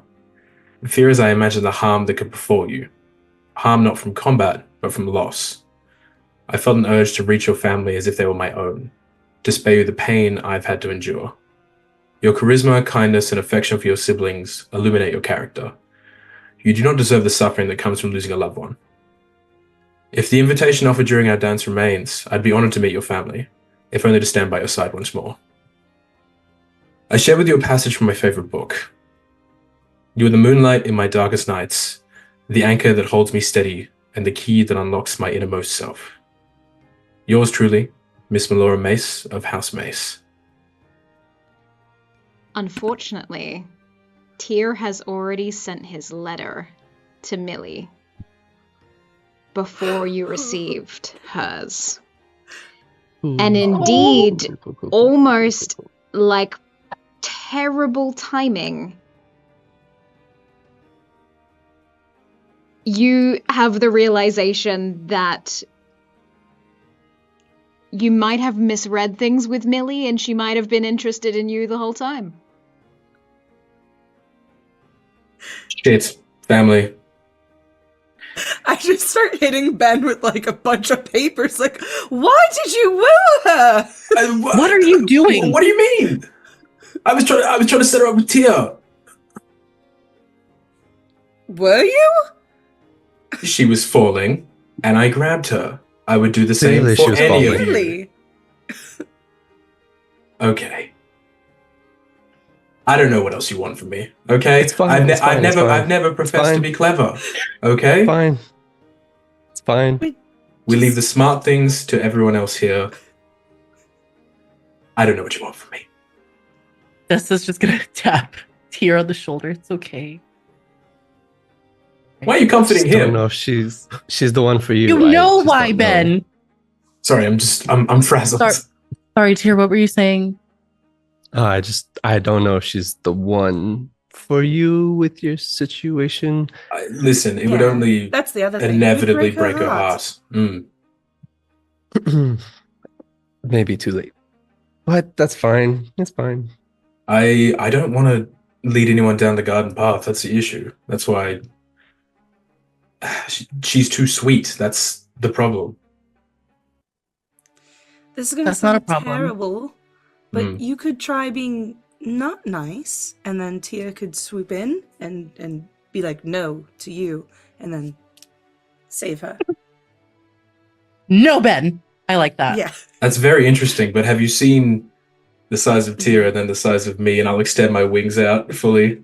I just mean you could be grumpy. Just gonna I don't preen mean like actually attack someone. I mean just be peacock in front grumpy of him? towards her. Just be rude. And then Tyr can walk over and be charming and be like, don't talk to her that way. Yeah, look, it's not the worst idea. I hate the thought of it, but it's not the worst idea. I think it's fine. It's You're fine. all quite clever, family. It'll come out in the wash. It'll work out the way it works out. There's others, I'm sure, and who knows? Maybe she'll see you with Lyre and realize her mistake. I mean, she'll just figure something out. Listen here, you were the one falling as well. Let's not throw stones. I was trying to save my asses. sister. I was trying to save you. Let's all calm down. We're gonna have a party. It's gonna be nice. It'll be fine. This will get resolved. I'm just gonna go. Yeah, I think I heard Argus calling for you, Tyr. Yeah. August? Oh, yeah. I'm on my way. Yeah, I'll be right back. You I will have pick up a the second letter. All right, Jesus. All right.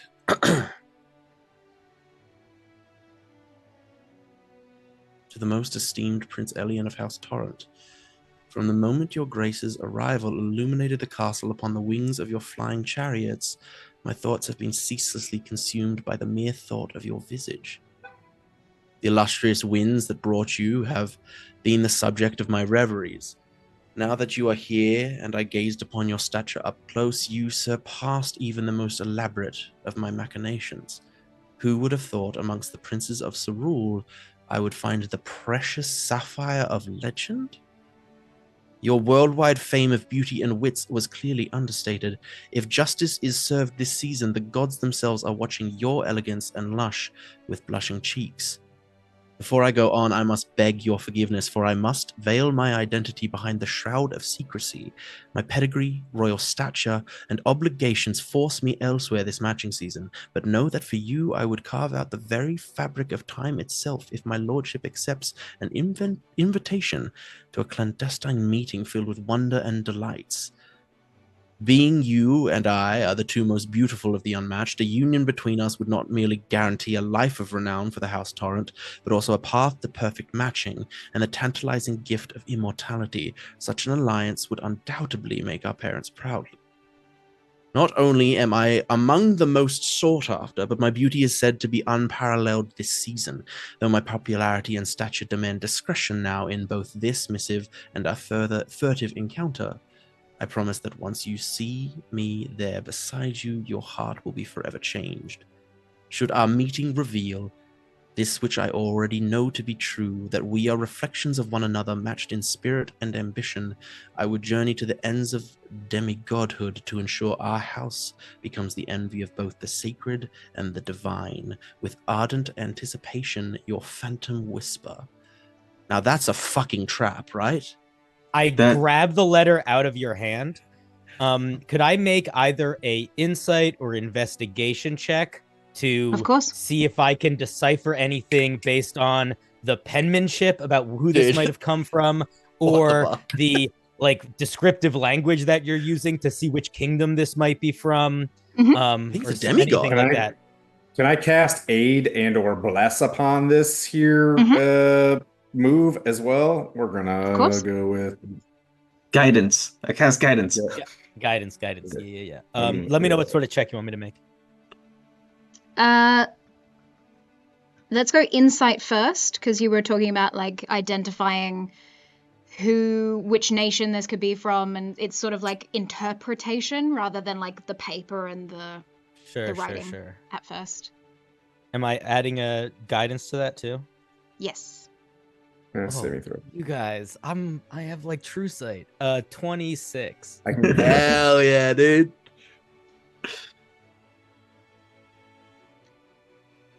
Could I ask the three others to remove your headphones and or mute or turn your volume off so you can't hear? Okay, let me just put on my game face. Ready? All right, I'm ready. Otter, Mm-hmm. you immediately recognize some of the handwriting, as there was another note sent earlier this morning from Gideon. This is a faux letter, a practical joke from the youngest sibling of House Sorrel. But it is up to you whether you would like to relay that and or use this opportunity. Okay, cool. Thank you.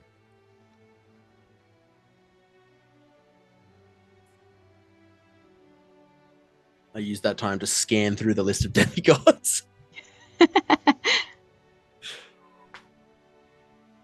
It's definitely not real. I'm pretty sure it's not. This feels like a trap. I would advise against clandestine meetings in a foreign city with hostile entities. I am Elyan, 100% in agreement. Do you want me to hurt your feelings? No, I want to know who sent this and why. But yeah, if I hurt my feelings, go for it. I think it's gonna hurt your feelings. This is Gideon wrote this. Oh, he's just trying to be that's kind of a dick move, yeah. mean. Yeah. Huh. I feel like you guys are sometimes such good brothers, and sometimes you guys are like really mean. Is that what brothers are like? I wonder. Like, really did he good, but send also this- really mean. Did he send this before the ball or after? Because if it's before, that's a fun, lighthearted prank. If it's after, that is deeply fucked up. I don't know how long it takes ink to dry, unfortunately, so I'm not super Well, sure. Are you sure? Are you certain this is my brother? I mean, I've seen him. He writes things down sometimes. You know, I notice things. Oh, of That's course. It's his handwriting. For Then sure. let's organize a meeting. It's not a trap. Let's fuck with him. Okay, sure. My brother thinks that I'm nothing but vain. And Shadius, I'm sure you have figured it out. But Tristan, that is not the truth. I don't mean to like tell you guys what to do. I know I'm just the guy, but Otter, speak also your mind. maybe No, maybe it's not time to do pranks on your brother. You're right. You're right. Maybe it's time to like figure out how many crazy weapons and super explosions and things we have so we can like not get killed randomly by psychopaths that wear fancy armor, because that's a lot of what was happening. Bunch of psychopaths in fancy armor killing people. You're right. You're correct. Thank you, Otter. I'm not home. This isn't the time for pranks. But We could do a little prank, but I don't think we should, finding Gideon and I feel like this would be a good way to lock Gideon down. If I respond to this as if I were believing of it, and wholeheartedly in agreement that the two most beautiful beings in all of our lands should be united, perhaps he will take it as an opportunity to meet with me, to rub it in my face, where we can finally bring him in. Prince Elyan, a suggestion. Consider it an option. If, say, we err and assume, let's say it's Gideon and it's not a threat, well, we would be operating under the assumption that he believes you're taking the bait. I propose, why don't we set a trap for Gideon and see if we can't match him with somebody? Surely there must be an unmatched that maybe we can send in your stead and make it seem like it was his idea, desperate to reach out. I don't know if I'm cool enough to do that to someone. Oh, well. These are trying times, and we can use all the friends we could make. You're Oh, I'm very not good saying- at lying. You're really good at it. I've seen you lie so much. You're so good at it, though. Me? Yeah. You could convince anybody to go somewhere. Yes, but I'm saying I don't. To foist Gideon off on someone feels like a cruelty. Is he not foisting you? Well, he's trying to be cruel to me. Why don't we use this as a intervention? I agree. We could all show up there at the spot and say, "Cut the shit. People are dying. We got to take this serious." I think deep down, Gideon is not a fool. I think deep down, Gideon is scared. And I think if we can show him that together we are stronger and safer, he might come I'll tell back him I'm to the scared. fold. You're scared. We're all scared. I'm not scared. I'm mad. You're a little Okay. scared. Zone of truth.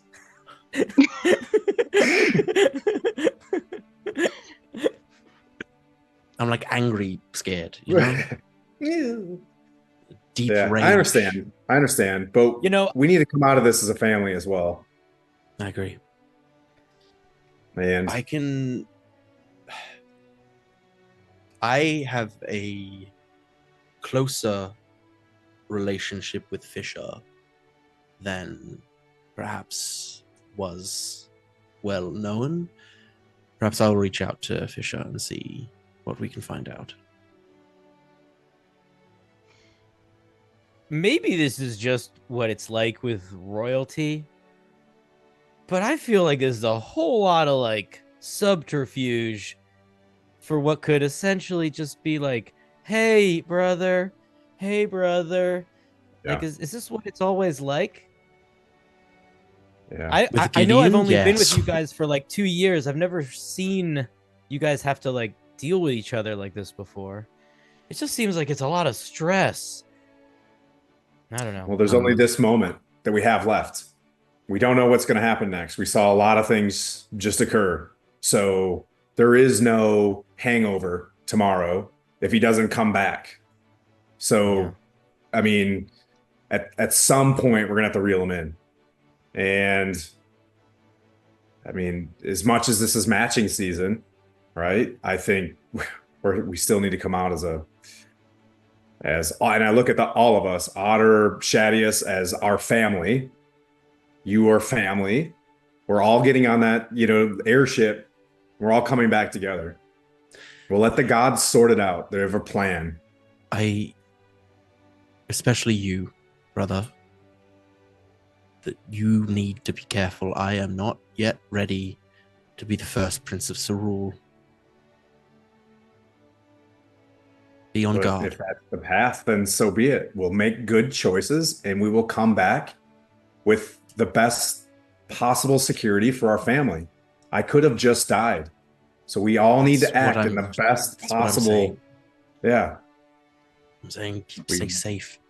I don't want to be closer to the throne than I am right now. Speaking of plans, other than reeling in Gideon, date week is upon you. Who are you reaching out to? As the two princes of Cerule, setting up dates this week is going to be vital for your image and for what you've planned to do, showcasing strength. Okay. I have a couple of letters to write. Okay. I will be reaching out to Mina and Soar. Okay. As just Mina, probably, especially given the letter. I will be reaching out to Rygard. Okay. And was it Florence? Florence was the demigod of showmanship. I'll also send not like a we should meet up, but just like a I enjoyed the dance, kind of like just a respectful thing. Okay. I'm also going to reach out. Let me think on this. I think Elyan's kind of torn between reaching out to someone. So I'm going to think on that while Tristan. He's saying this out loud as like, yeah. Give me a moment. Cool. Tight. Cool. I guess I'll look at Shadius and be like, I think Mother would want me to And like, I look at him like, help me craft a message to Desta of Armadeum, and in that time, as I do, I think that's the safest route. As me, going straight back to her, I can see how she's feeling. I can, maybe tend to further wounds. You being a cleric yourself,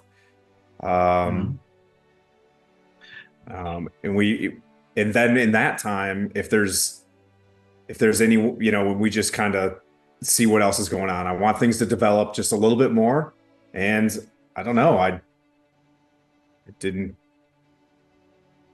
get enough time to see if there was a connection. I was surveying the battlefield more than I was, searching for love. Desta, you see as a letter has been left on your writing station. Okay. Here we go. Your Highness Princess Desta Armadeum, I trust this letter finds you in the process of a swift recovery. The recent incident at the ball has weighed heavily on my mind, and I have been deeply concerned for your well-being since that fateful night. Please accept my heartfelt wishes for your health and strength during this time. Our encounter at the ball, though marred by unfortunate events, left a lasting impression on me. Your grace, resilience, and poise in the face of adversity were truly inspiring. It is clear that you possess the qualities of a remarkable leader, one who can guide her people through even the darkest of times. In these tumultuous times, when our world is beset by chaos and uncertainty, I find it imperative to reach out to you not only as a fellow noble, but as a potential ally in the quest for stability and peace. Our two noble houses have a storied history of mutual respect and cooperation, and I believe that now, more than ever, it is essential that we reaffirm and strengthen these bonds. It is with great admiration and sincere intentions that I write to you, Princess Desta. Our houses, standing firm, would send a powerful message to our people and to the world, that even in the face of adversity, we stand united and strong. I propose that we meet at your earliest convenience to discuss this further. Our friendship would not only bring our families closer, but would also serve as a beacon of hope and strength to our nations. Together, we can navigate these uncertain times and forge a future that is prosperous and peaceful for all. I await your response with hopeful anticipation, and am eager to discuss how reunion could bring about the change that our world so desperately needs. With deepest respect and highest regards, Prince Tristan Torrent, heir to the throne of Cerule. Desta, in this moment, you hold the letter from Ardenna in one hand, and the letter from Tristan in the other. The heart and the mind often make different choices. But I guess we'll see at the party which choices you make. Well, shit.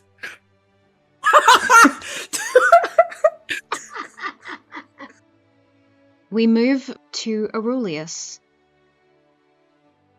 You sit in your room with Percy, who was unharmed and seemed to be a little floppy from the champagne. Bad habits. But it has been a long 24 hours.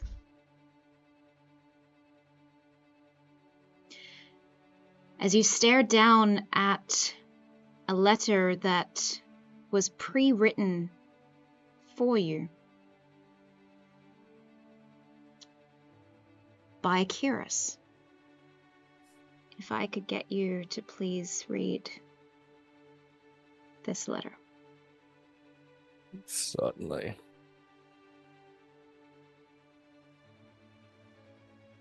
Oh dear. To the esteemed father of House Mace, May this letter find you well and in good health. It is my great honor, both as cardinal and cousin, to pen this letter of introduction to the Honorable Aerulius Baycroft to the Mace family. I have expectations that your daughters will be receiving many letters this matching season, as they have presented with grace, wit, and strength. It is with that understanding that I write to you one additional letter, hoping you will consider it, as I believe my cousin to be a good match, if not in marriage, perhaps in friendship, for the daughters of your family. Aerulius is a kind man. He enjoys traveling and learning the cultures of others, and he is known to look after and do what is best for the family. Aerulius is not one to try and claim the spotlight for himself.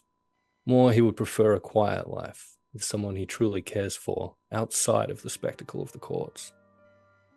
I must acknowledge that the Baycroft family does not carry any high title to our name, Aerulius himself presenting as the Honourable for lack of a more formal title. I hope this is something that does not dissuade your interest, however, for there are many traits that I believe your daughters may be seeking that would make up for the absence of a title. For Ardina, Ursula, or Millie, Aerulius would be a devoted and caring partner. He has a love of learning and exploration that I believe some of your daughters may share. He is also a lover of the wilderness and animals, and would gladly introduce anyone to his companion, Percy, the harbour seal. Something too that I believe cannot be overlooked in this particular instance is that Aerulius understands and has lived through grief. His brother, Pericles, died recently from an unknown illness, and the passing has cast a shadow over the family. Pericles' passing is the sole reason for Aerulius' involvement in this matching season, for as I stated, he is not one for spectacle, but will do what is needed for family. In my time as cardinal and advisor, I have found grief acknowledges grief, and it can be difficult for those who have lived without loss to understand and comfort those who have. If you or your daughters, for I imagine they would very much like a say in this matter, deem it fitting to meet my cousin, I would happily work alongside House Mace to set up an introduction. May the light of the sun find you wherever it may. Kyrus, Cardinal under the sun and sky. And tears will fall onto these pages as Aerulius reads this. Percy is lying on his own bed. Your room has been set up with 2 single beds, one for you and one for Percy. Excellent. And you see him shuffle his fins slightly. Can you roll me a perception check? Shortly. As you look up through tears. Rolled an 8, but that takes it to a 14. You spot the guilty-looking face of a seal.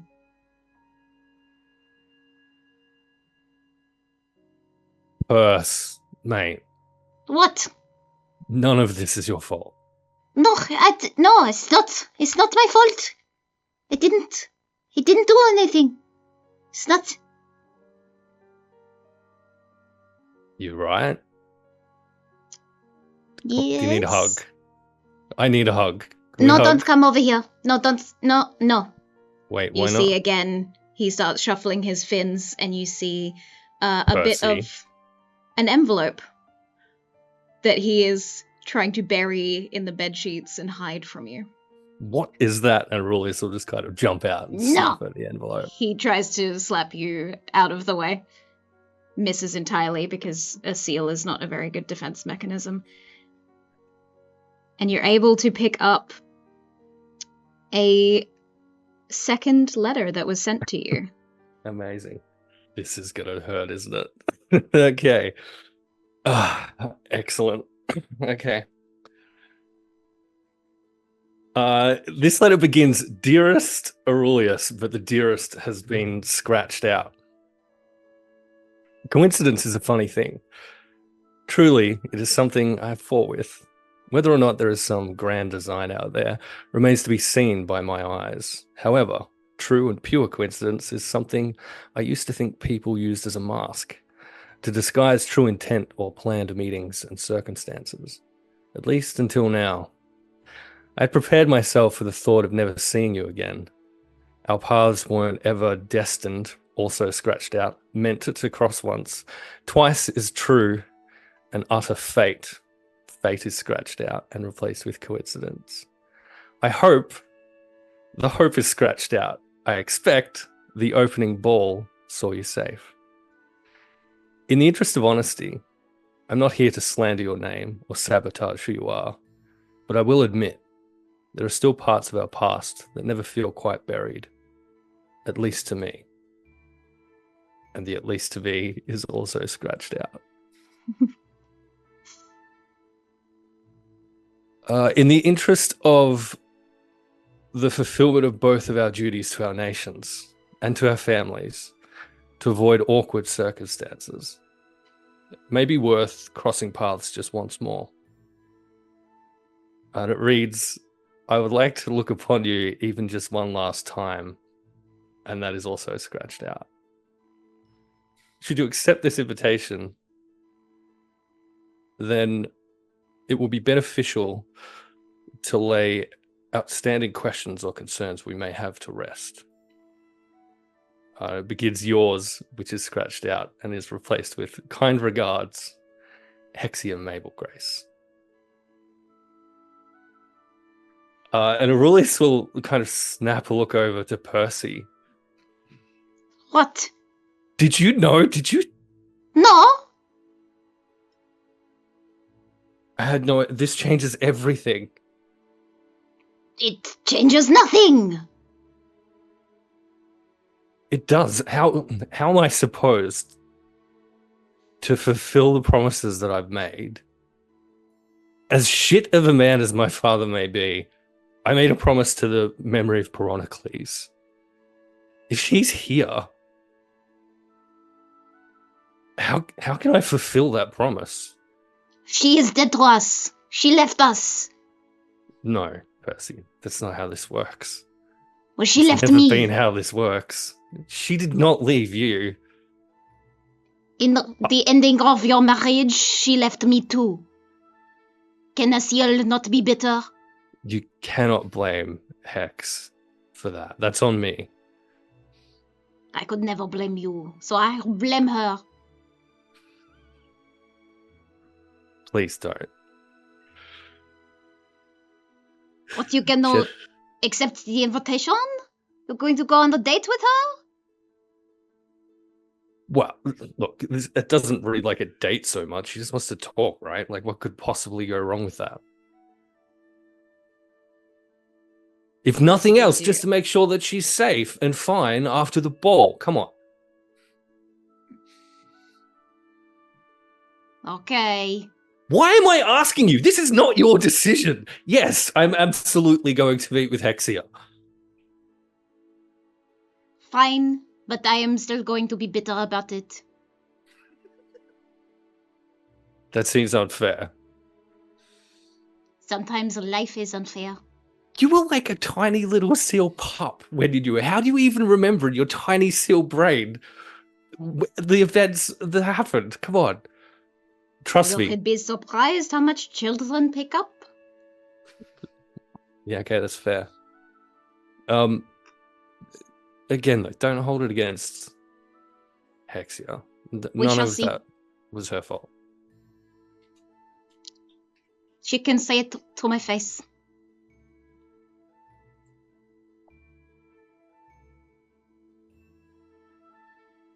She might. It's like, at the same time, if you remember Hexia, you know Hexia. If you're gonna give her attitude, I don't think that's gonna go super well for you, bud. I can handle my own. Okay. Now change your cravat. Let me phrase it a different way. It has too many tears. Don't fuck this up for me, okay?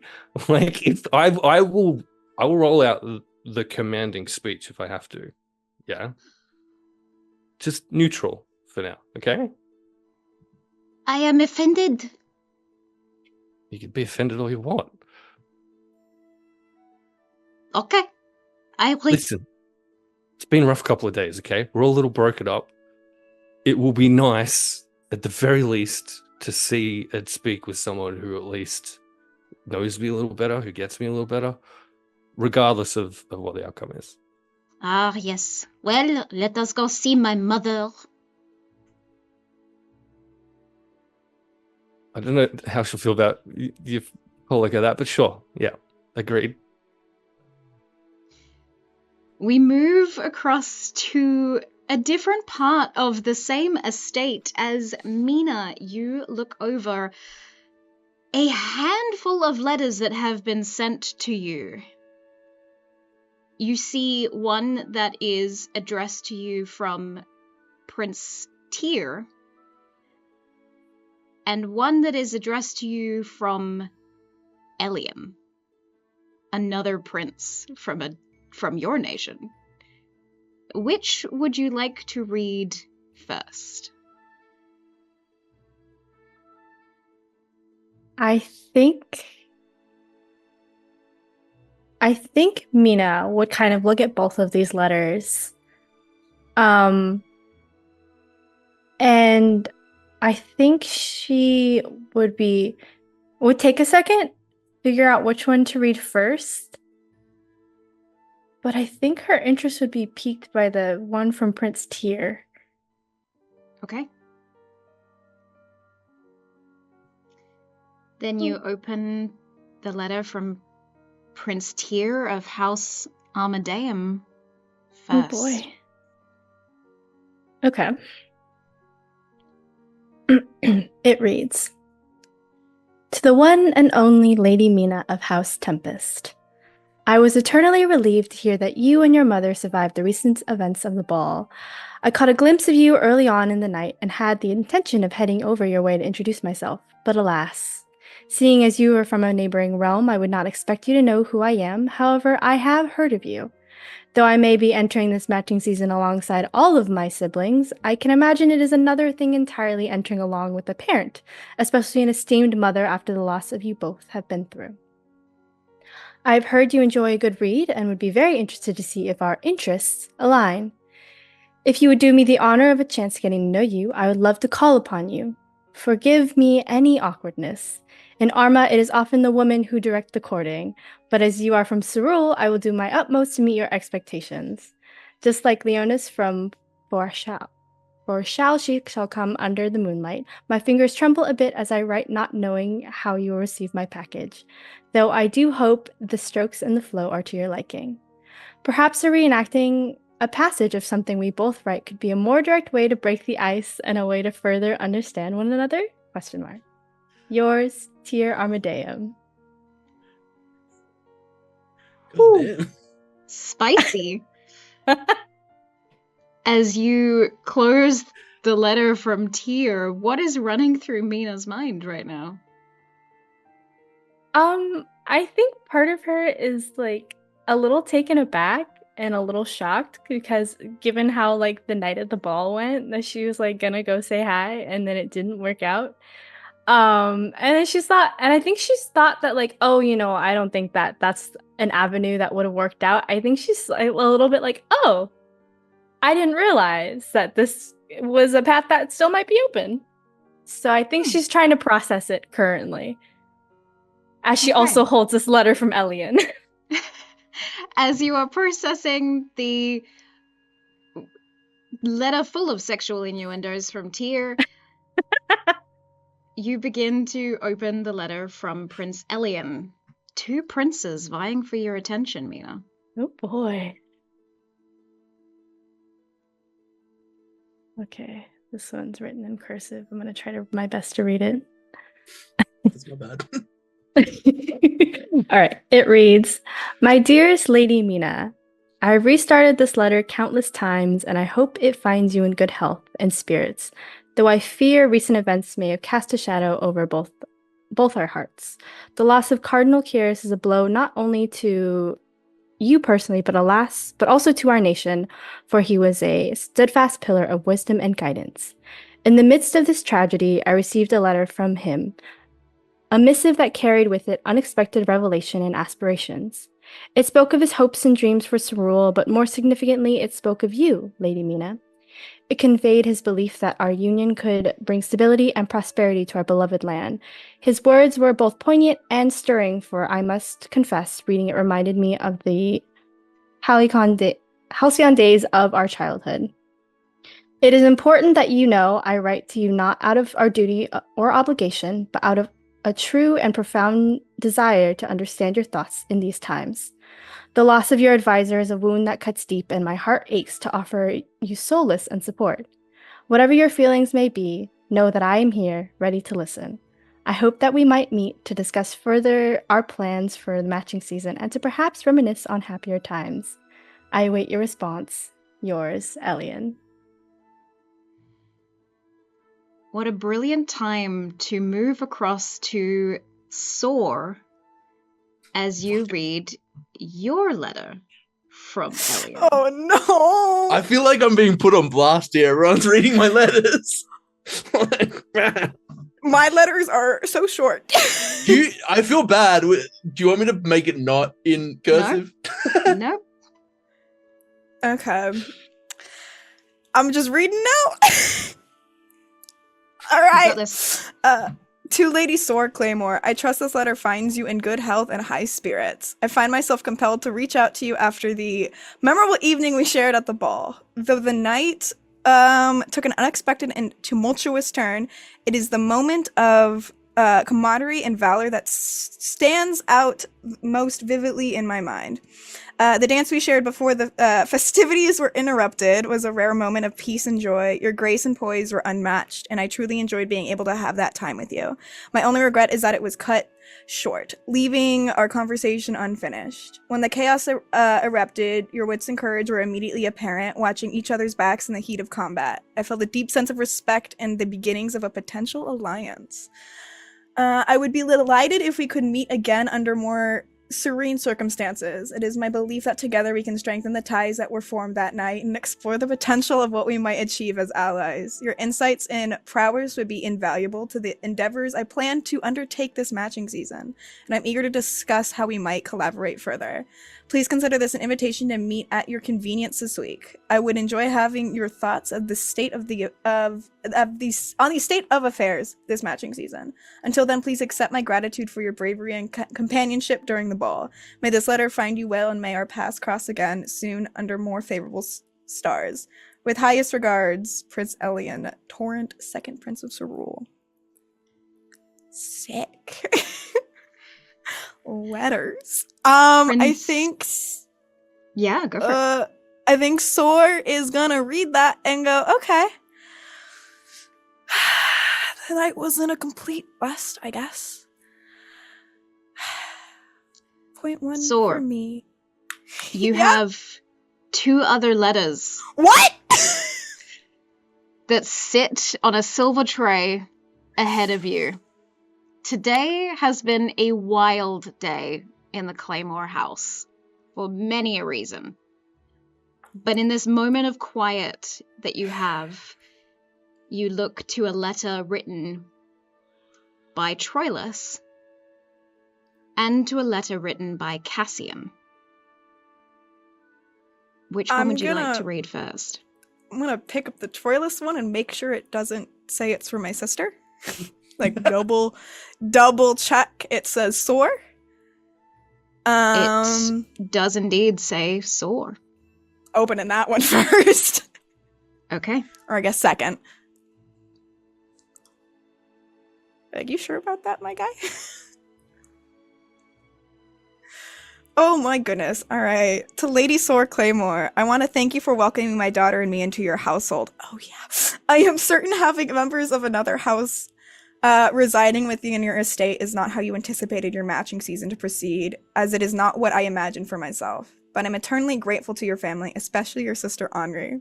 She's a woman of honor and valiance. I would not be writing this letter if it was not for her, and for that I am forever in her debt. It feels so insignificant compared to her actions and the gift she gave me of helping me from that death trap and back to my daughter. I wanted to garner your blessing to pay court to Anri this matching season. I can never repay her for her actions and kindness, but I hope this can at least be the first step to thanking her for all she has done for my house. I know that many within the castle will look upon the situation we find ourselves in and use it as a matter to spread idle talk, and I do not know, with the unfolding of recent events, what such a courtship might look like. But that means little to me. What matters is your support on the matter, as well as me upholding my oath I made to your sister to protect the two of you and your cousin throughout this season. I am open to discussing this further with you, should you have any hesitations. Thank you for considering my request. With utmost sincerity, Dowager Duke Troyllus, Hex Gladius. I think Soar is like literally like that, reading the whole thing, like double checking, like looking to see if her sister's anywhere nearby. Mm-hmm. And then just thinks out loud like, what do I have to say about this? I don't. What? You are the eldest for of your her. household. She's not used to that. Mm-hmm. Technically, Troyllus needs your blessing. She's just gonna stare at it for a very long time, I think, before grabbing the other letter. Just very much like confounded with what to do, because in her mind, she might be firstborn, but whatever her sister does is always, you know, at her behest. She's never once felt like she was truly the firstborn, even though she acts like it a little bit. So she's just gonna, instead of putting it down, she's gonna pocket that letter. Okay. And then also make sure he is not around, because he's here. He is indeed. You can hear him down the stairs, enjoying breakfast with Skylark. Okay. I guess I pick up the other letter that I wasn't expecting out of any of the. I wasn't expecting any of these. Okay. Sick. Okay. You pick up the letter from Cassian. Very unexpected. My goodness. Dearest Lady Soar, while we may not have had the chance to meet formally before the ball turned into an absolute bloodbath, I humbly ask if you'd be interested in getting to know each other better. There is something about your portrait and our matching season packet that leads me to believe there is more to you than the public eye may see, and I do enjoy the challenge of uncovering what may lie beneath. Okay. With that one, I think she blushes just the tiniest bit. Like, keeps it under wraps, but is definitely, like, intrigued of, like, okay, so maybe I'm not as invisible as I thought I was. Indeed. And she's gonna double check that nobody is around, and also double check these letters are all for her. All of them are addressed to you. No one is around. Do you send replies? I'm not gonna send a reply to Troyllus. I think I'm gonna talk to him in person. Okay. I will send a reply to Elyan. Mm-hmm. I think I already sent out a letter to Elyan. You did indeed. Before this, so that's the thing. And I'll send out my other letters that no one else needs to know about. And then I will respond to Cassian saying, yeah. I don't, being like, something of the gist of like, pleasant surprise. And I will accept, I guess. I love if that's what the reply. Pleasant surprise, but I accept, I guess. It's the I guess. In fairness, I feel like the message was like, I saw your pic, really liked it, want to meet up? Yeah, I want to uncover. I was on your Insta and I was like, sick.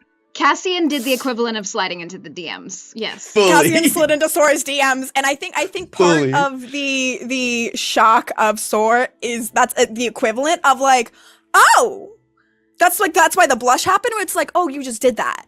Like that's how this is. That's how you're doing this. You didn't know, like no power play here. You just think I'm hot. That's interesting. We can talk, sure. Yeah. Especially after Very reading intriguing. such emotional letters from others, receiving that is I got asked on a date. I got asked to ask my sister on a date. And then it's, you go, hey, you're "What's hot. up?" You up? Hey. You up? Incredible. We move across then to Elyan, who sits in the breakfast lounge area of your estate. Your brothers are currently preparing to go out on dates themselves as you sit with 2 letters, one from Ardena of House Mace and one from Soar.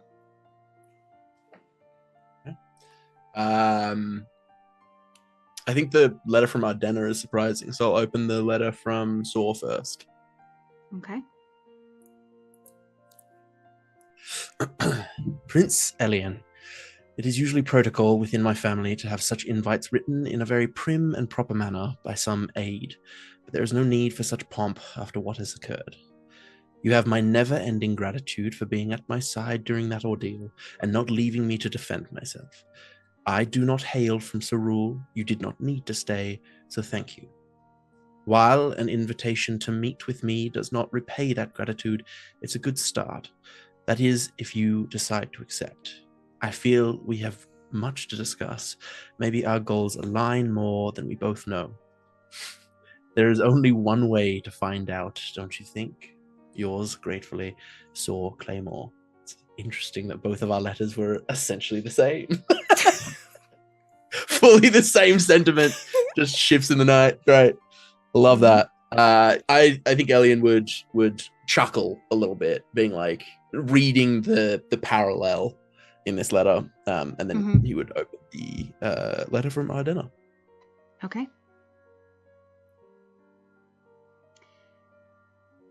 The official letter from House Mace, from Ardena herself, has a wax seal with the markings, the house crest of Mace, as you open it. Okay.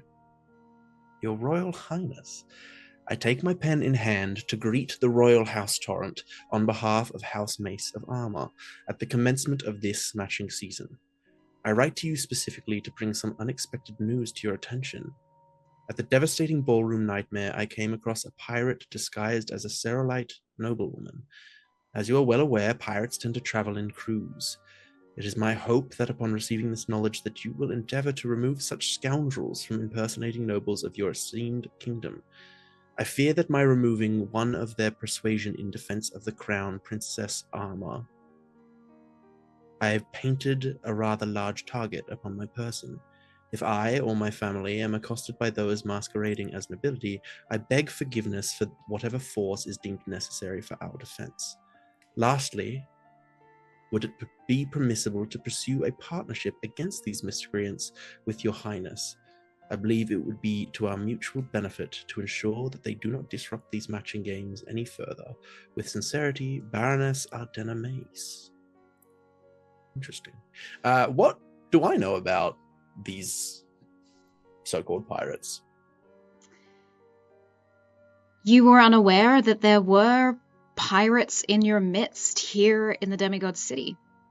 You were formally informed that Lady Everarix of House Rivulet was slain by a member of Armor at the ball, and you put 2 and 2 together, because clearly it's not Curious. Yes, clearly. Do I know anything about Everarix? Like, did she have a history of privateering? You would know that she ran away from her matching season about 3 years ago,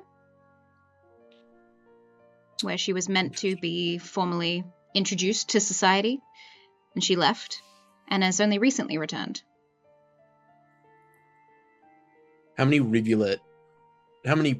people from the Rivulet family are here currently? There are 2 more from Rivulet.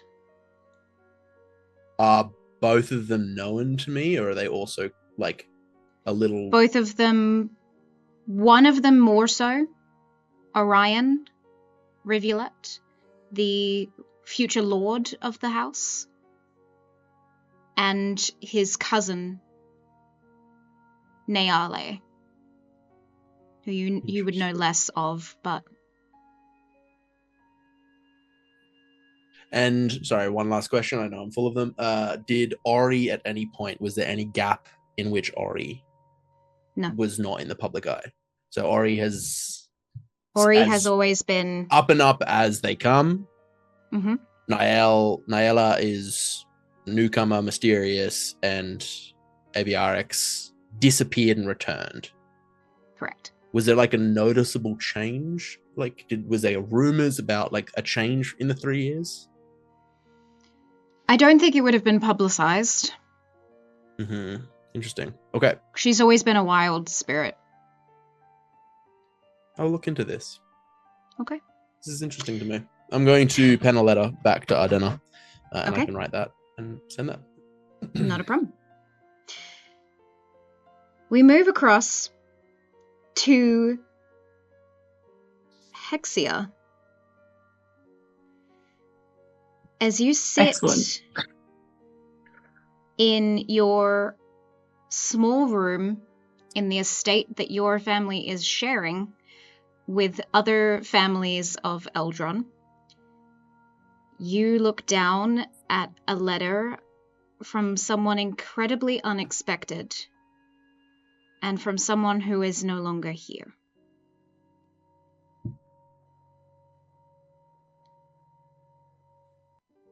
As you read the words from Evie. Golly. I think before I started reading it, it would be like an actual confusion reaction at first. And then I would remember our discussion about lizards and have a little bit of a laugh about it. But then would begin to read. My dearest Hexia, I sit here beneath the stars and beneath the eyes of gods and demigods in a floating castle, and yet my heart mingles with the warmth of my thoughts of you. Forever my heart has whispered to me, yearning for a story of its own, yearning for a reason to beat, yearning to be seen and treasured, yearning for you. From the first time our paths intertwined amidst this chaos, I sensed a kindred spirit in you. Two souls, both weary of the constraints of our birthrights, seeking freedom, not just from the confines of duty and expectation, but also from the shadows that clouded our hearts. Your courage in choosing love over tradition echoes the very essence of my own journey, to forsake the noble trappings that suffocated my spirit, my potential and my future, and embrace the boundless horizons of the sea. In a world where facades and falsities reign, our connection stood tall and proud, a beacon of authenticity, one that spoke true to the essence of our being. We saw through each other's veils, recognizing past scars, and yet finding solace in the understanding that here with each other, we do not need to hide. You, with your unwavering determination to forge your own path despite the disapproval of kin, and I, with my defiance in abandoning privilege for the thrill of the unknown. Well, these threads of similarity weave our stories together into a tapestry of shared destiny. And I think immediately following, despite sweating profusely, Hexia would just kind of exhale this big, deep breath,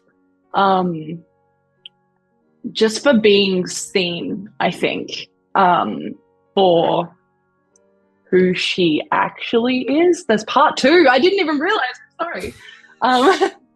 That's okay. If you want to edit this together. You take a pause to feel that hard-hitting moment of calling it destiny. Oh my gosh. I also don't have 20/20 vision, so this is excellent. It's good fun to now as Yeah, I don't have my glasses either. Now, as I write these words, I am filled with a profound and utter certainty that our meeting was no mere chance encounter, but a convergence orchestrated by the fates themselves.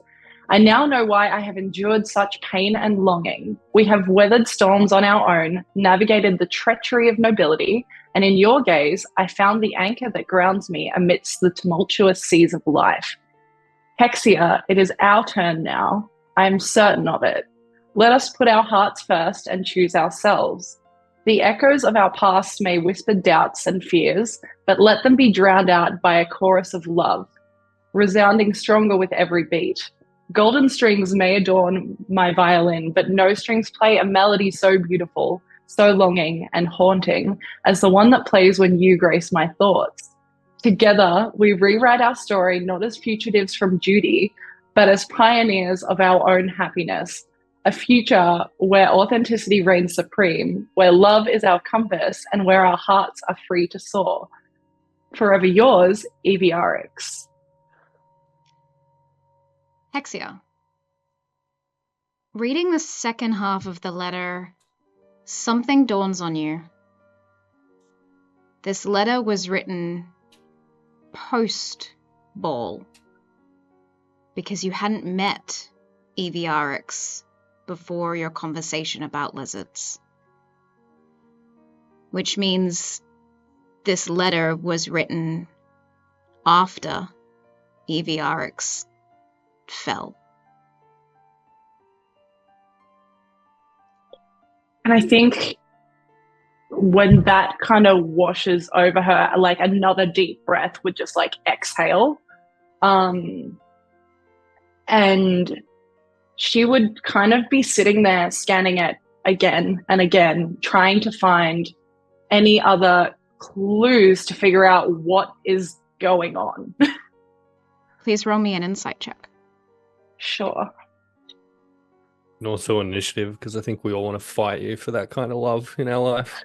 I don't know, if I got that letter the day after I met someone, I think I would be that's intense. That's a lot. That's like you meet someone at a party and then you get one of those texts where you have to like move your phone screen. You're like, oh, I don't know. Oh no. I'm pretty I'm pretty cool. So I'm into it. So that's a 17. Okay. With a 17, your initial thoughts grace from she's still alive to this is a prank. That someone is mocking you. But the words and the stories are too aligned with your conversations with Eviarix to be falsified. Which leaves you with open-ended questions because you watched Eviarix die. We move across to the day after. I'm in full conspiracy mode now. What?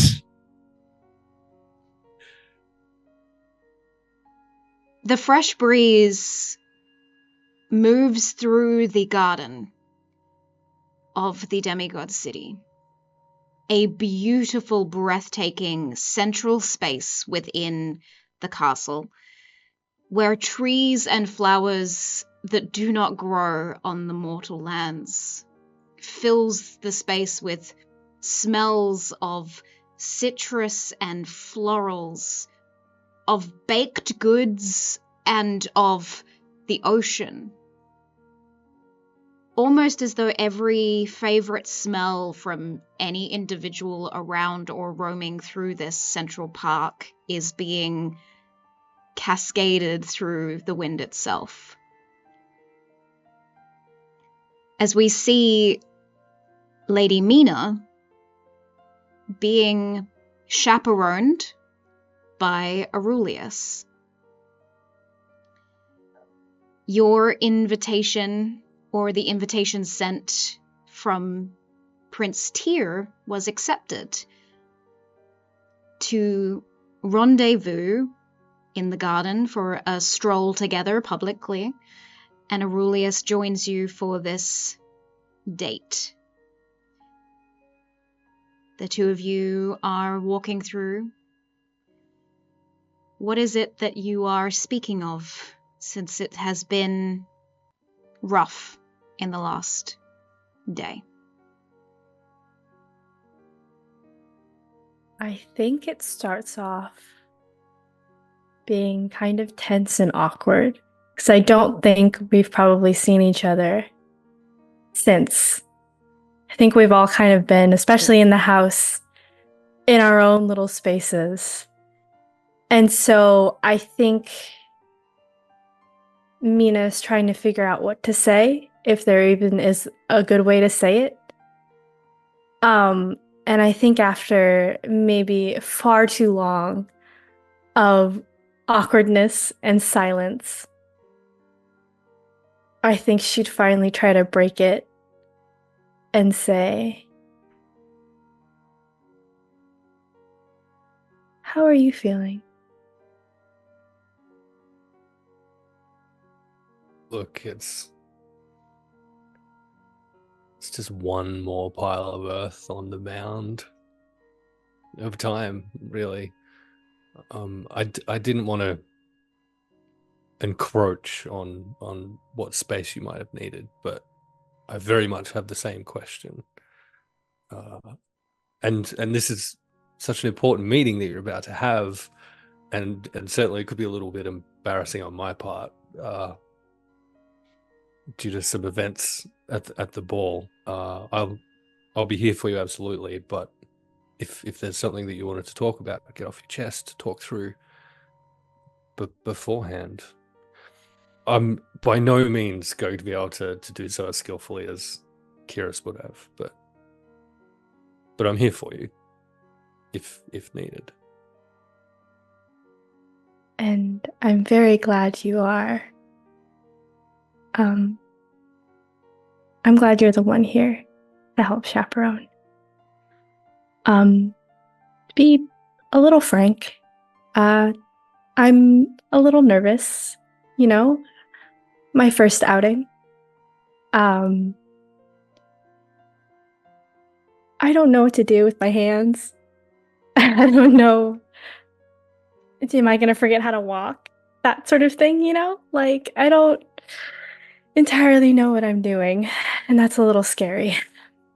Look, none of us know what we're doing, especially when it comes to these matters, but take those nerves and ride them like a wave and be yourself, and you will be absolutely fine.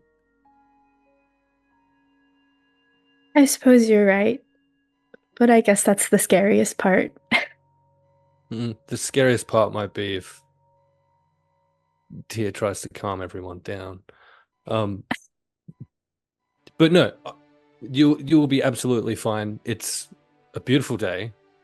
It is. Everyone shared some tension and some grief and some stress, and I feel like that gives us all like a lattice of bonding that might not otherwise exist. So it may be much easier than you think. Perhaps.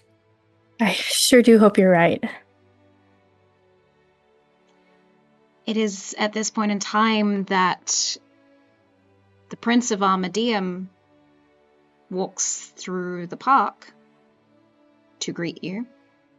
However, it is not Tyr that walks towards you.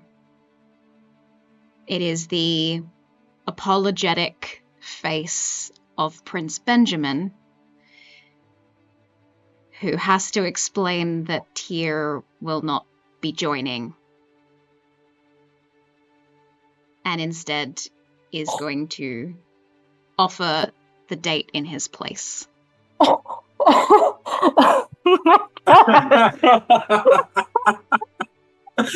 AJ, that's evil. I love it. That's fucking savage, dog. Crazy. Can I cry?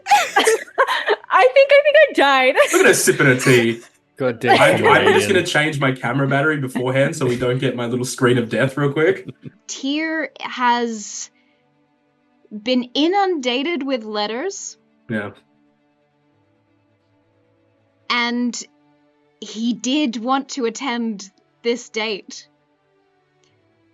But there is so much more going on in House Armadeum right now that he needs to take care of, and so you are doing the best that you can to make sure that House Armadeum's reputation isn't continuing to be targeted. With what's going on with Veyrah, Argus, Desta, all of the letters that Tyr has, and some events from last night's date at Elysium, you are making up for whatever blunders your family are committing. So I will show this from your perspective. Prince Benjamin, as you walk towards Lady Mina and her chaperone, the Honorable Aerulius Baycroft, what is going through your mind at this moment? The only thing going through my mind is, look, Tia, I get it, but this is fucked. Man gets 4 or 5 letters and suddenly he's too good to go on a date. Are you serious? Okay, calm. We're calm. We're good. Game face on. Ruffle my wings. Let's go. Okay. You step over and are face to face. Well, not face to face, because Mina is much shorter than you. But Mina, you look up to the dashing face of the wrong prince of House Armadeum, now adorned with beautiful black wings and a black cat, apparently. She just really wanted to be involved. I give the deepest bow, like the bow that I would give to any of my siblings or like any other royalty. I go, Lady Tempest, I'm so sorry that I'm the wrong Armadeum you were looking for here. I think Mina will give a curtsy and be like, Your Highness, no need to apologize. I think one is necessary anyway. Tia had every intention of coming, but he's come down with a horrible case of celestial pox. It's an Asimir thing. Insight check immediately on that. Can I make a deception check? Go for it. Deception and insight, please. My brother super wanted to be here, but he got herpes. What do you like? Fuck. Sorry, bro. Shit, dude, I don't know what to tell you. I don't know what to say, dude. It's rough. That is a dirty 20. I rolled a 6, but it's a 10, so it's a 22. Rogue shit. Celestial pox is a thing. It's the stress from the ball, and he didn't wear appropriate attire in there, and it's all been a lot for him. But I didn't want to leave. Understandable. Send my regards, please. I Absolutely, can't of imagine course. that's great. No, he said it was itchy. But anyway, that's not. Yeah, impolite.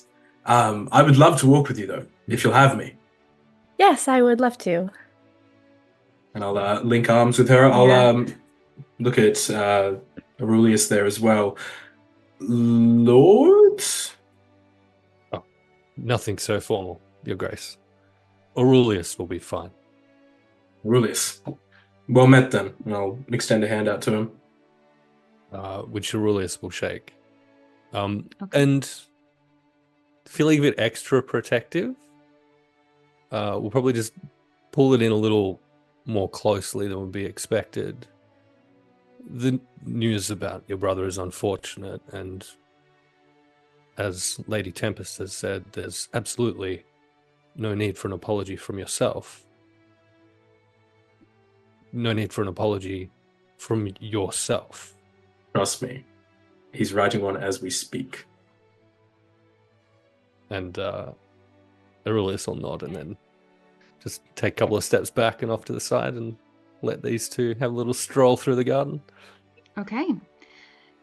Mina and Benjamin, you begin your stroll. Aerulius a few steps behind, but close enough that anyone onlooking would never be able to claim any scandal happening between the prince and Lady Mina Tempest. I leave the scene to you. What do you speak of?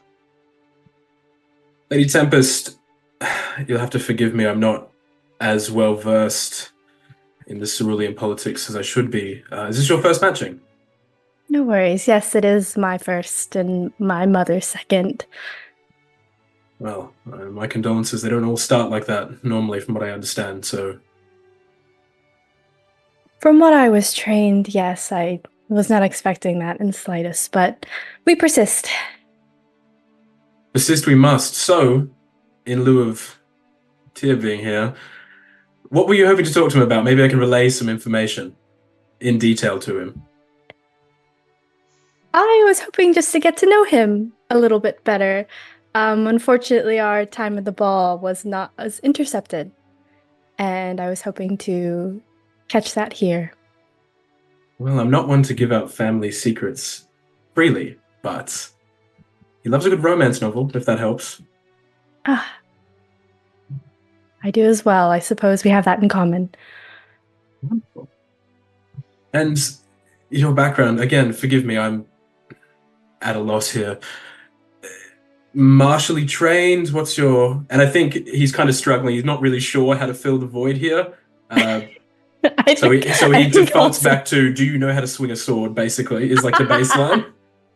That's so real. I think Mina's also trying to figure out what the heck to say to you, because this is not how it was supposed to go. But I think she'll respond and say, yes, I am trained by sword. My preferred is by hammer. Oh. But yes, my mother trained me. I have a little bit of know-how in magic, mostly healing. Right. I'm more of a Morningstar man myself, so I understand the hammer. Happy to spar, if you wanted. I don't think we should do that in the garden, Your Highness. Can't blame me for trying. You are... The awkwardness begins to wear off as you make each other smile in this moment, joking of sparring in the central garden of the Demigod city. When you look up to see another pair attending a date in the garden, and like a blow to the already shit situation... Oh, the biggest AJ, you're a criminal. I was like, why is AJ bringing me into this session? And it was to torture me. Oh my god! Break Mina's heart so badly. Oh. Lady Can't Mina, do you this. look up to see Prince Elyan walking arm in arm with Lady Soar Claymore. Oh my god, AJ! I'm sweating! This is fucked. Royally fucked. Benjamin is so This is oblivious.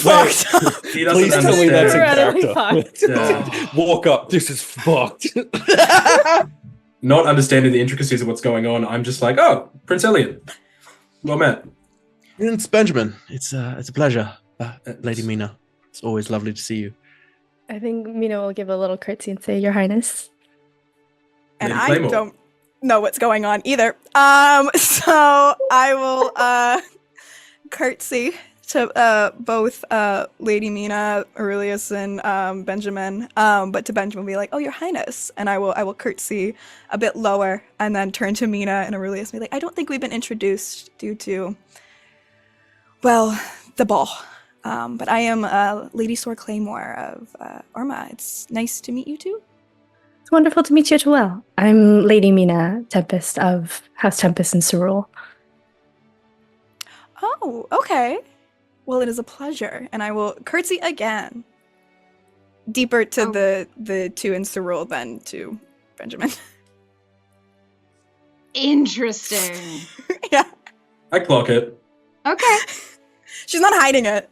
Aerulius, this is surprising. You've been carrying around a letter in your jacket. For one, or for two, Lady Claymores. I have. God damn. From Kyrus. Oh, excellent. It's so tangled. Perfect.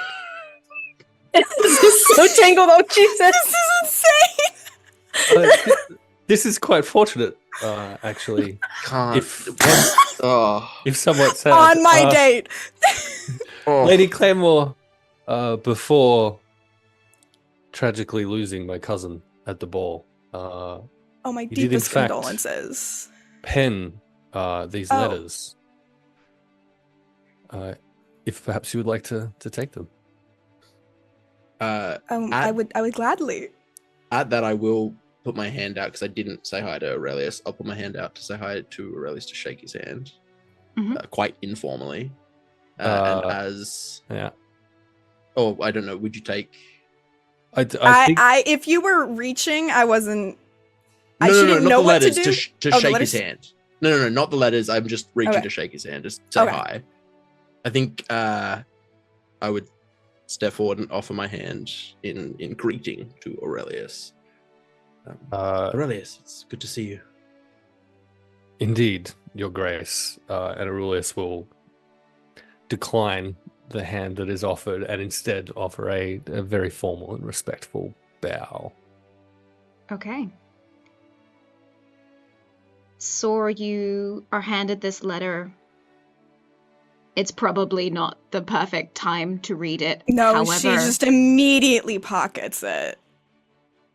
As you are standing there, you see someone behind you, behind the group of you, making a beeline for Aerulius.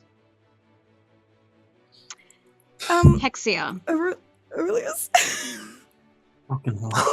Oh my god! In your panicked state, after receiving the letter from Evie,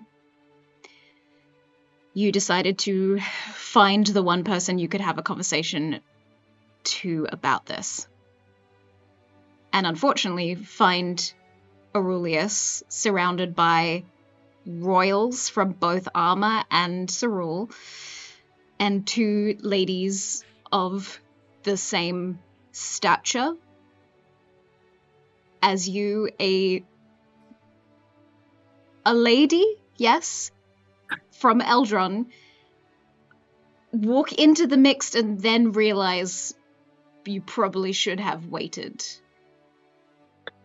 Yeah, and it will be very much that, like, I'm on a mission, and then it'll be like a stop. Like, do I stay? Do I go? I think seeing someone approach with such, like, determination, Elyan's hand would go to his sword, which has been on his hip since the opening ball. And Aerulius will less respectfully place a hand on the Prince of Cerule's hand and offer one to Hexia. Lady Mabel Grace, please allow me to introduce you to the garden party we seem to have collected here. The Lady Tempest.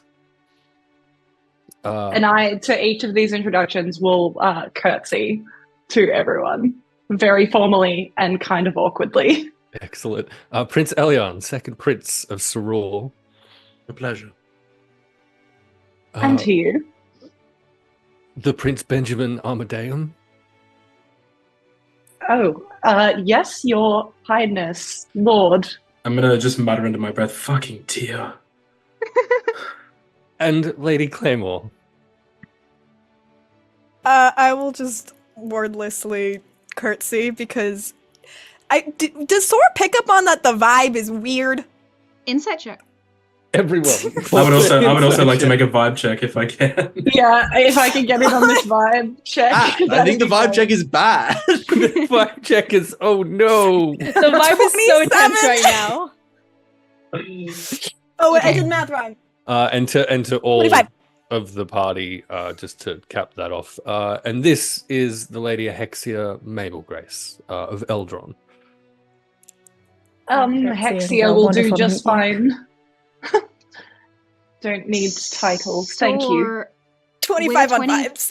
With a 25, that is intense, but also you have a dossier made from your sister of every individual in the Demigod city, their background, their skills, their talents. Hexia Mabel Grace was on the list as someone to observe. With a past of an ex-marriage that your family had been able to uncover, but isn't public knowledge.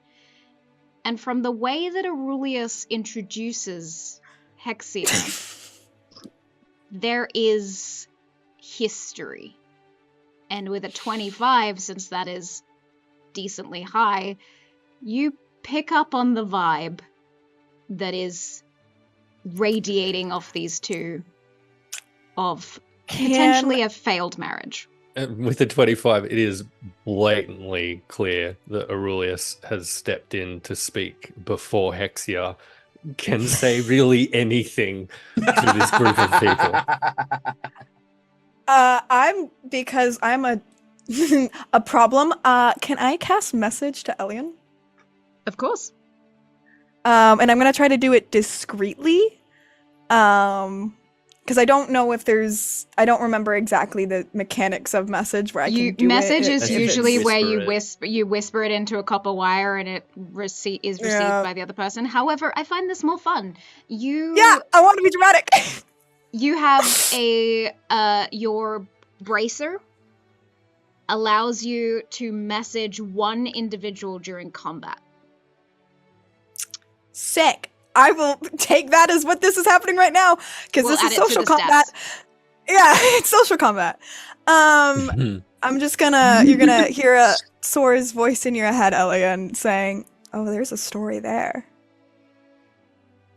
Yeah, and like looking, but and Soar's making a point to look between Hexia and Aerulius, so Elyan can pick up on it, and she's just gonna just be a subtle very eyebrow gently, squeeze your arm. Prince Elyan, yes. As you stand in the group, Mm-hmm. Lady Mina across from you, her arm linked around the first prince of armor. As you stand with the arm of Lady Soar Claymore looped through yours, what is going through your mind? I think Elyan allows himself I allow myself a moment of disappointment. That's not why I'm here, and I just kind of I take note. It's interesting. This is unexpected. Even though the conversation that I had with Mina on the opening night, where Mina was like, I tried to dance with Tyr, couldn't, so I danced with you instead. And Elyan's like, yeah, fair. And so this upward momentum of brother is definitely noted, but I think the conversation Elyan and Soar were likely having prior to this absolute clusterfuck was more tonally strategy than it is datey. I think Elyan went into the date with a very much we need to figure some shit out. Stuff's going down that's very unexpected, and I don't like being on the back foot. And so I think because I'm in that mindset, it's oh, bummer. The first prince? Dang. And then immediately but that is very interesting, and I should note that for later. I'm giving apologetic eyes to Prince Elyan. I'm like, bro, I'm so sorry, bro. I mean, from Prince Benjamin's side, you know nothing about any of that. That's true. You wouldn't know that Prince Elyan has sent a letter to Mina and to Soar. So. Very true. I also think there's a brief moment, very behind the curtain, where there's almost this relief, where it's if the choice is taken out of my hands, that makes my life easier. Because it would be going down the path. He's spoken so much about his brother following his heart and him following his mind, and to have Mina removed from the situation would mean that he wouldn't have to follow his heart. There wouldn't be a split. It would be easy. And so there's this momentary interesting, this could work out. Sad acknowledgement of the fact that this might be for the best. You see the handwriting of Kyrus addressed on the letter that Soar is holding. And it reminds you of Kyrus's wishes for you and Mina to potentially match. Which is quickly and swiftly interrupted by whatever Hexia came over to this group to talk about. I am learning very quickly that I'm not good with timing. And it also feels like I'm interrupting something, and I'm just going to look between everyone and just try and also like vibe check the group dynamic here, if I can. Please roll an insight check. Sure. Would I have to roll deception if I'm trying to keep up a face of like, everything is fine? Yes. Sick. I mean, it's a truth check. That is a 22. Okay. Oh, but I'm a really good liar. 16 plus 6? Okay. 22. Soar, I don't think you even know that nothing is wrong. Oh, just like her own feelings about everything that's happening. Sure. Hexia, you look around the group with a 22. You can ascertain very quickly that Aerulius isn't on a date. Take that for how you will. And these two couples are a mixture of Armor and Cerule. Some alliances are forming, and Eldron is quickly and canonically, as is history has shown, being swept under the rug by some major alliances being formed. However, with a 22, you pick up on the fact that Elyan is looking to Mina and to Soar and to Benjamin and observing every detail here. Benjamin doesn't look like he understands any of it. And Mina, what are you showcasing on your face, do you think? With a 22, what do you think Hexia is picking up on from you? I think Hexia is picking up just the most awkward, like, oh my god, this is a mess. Like Mina is trying her best to suppress it, but Jesus, it's just gotten worse with every second we've been here. And so she's just like, I don't even know what to do at this point. I don't think there's anything I can do or say that'll save us from this situation. So I think that's what Hexia will pick up from Mina, that she's trying to save face. Emotional panic. She's trying to save face, not doing the best job at it at the moment, because oh my god. Not a problem. And I would immediately mutter, mostly to myself, oh, I am interrupting something. And I would make understanding eyes, I guess, at Prince Benjamin as someone who also feels a little bit out of place. I'm on like golden retriever energy, man. I'm just happy to be here. Just out the house, you know? In bed with the celestial pox. I don't mean to cause it an interruption, but I would wonder if I may steal a moment with Aerulius, should any of you object. No objections here.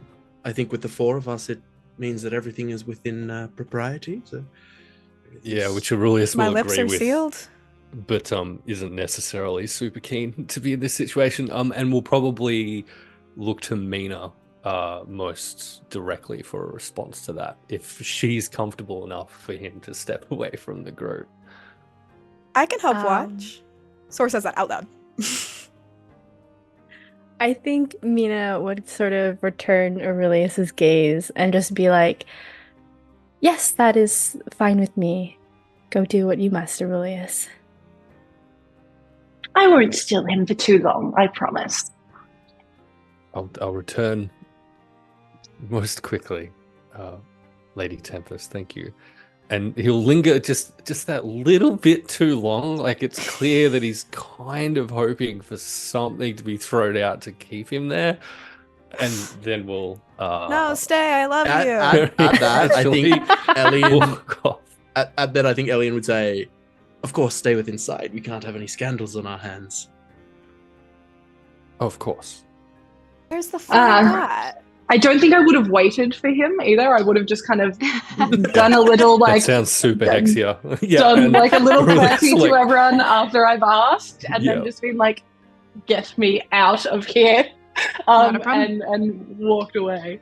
And initially, Aurelius will do like a little trot to catch up, and then we'll remember the matching season and just, reputation and such, and just sort of slow himself down a bit and complete. It's okay, I'm 4 foot tall. It's gonna be all right. Hexia a little more slowly. Okay.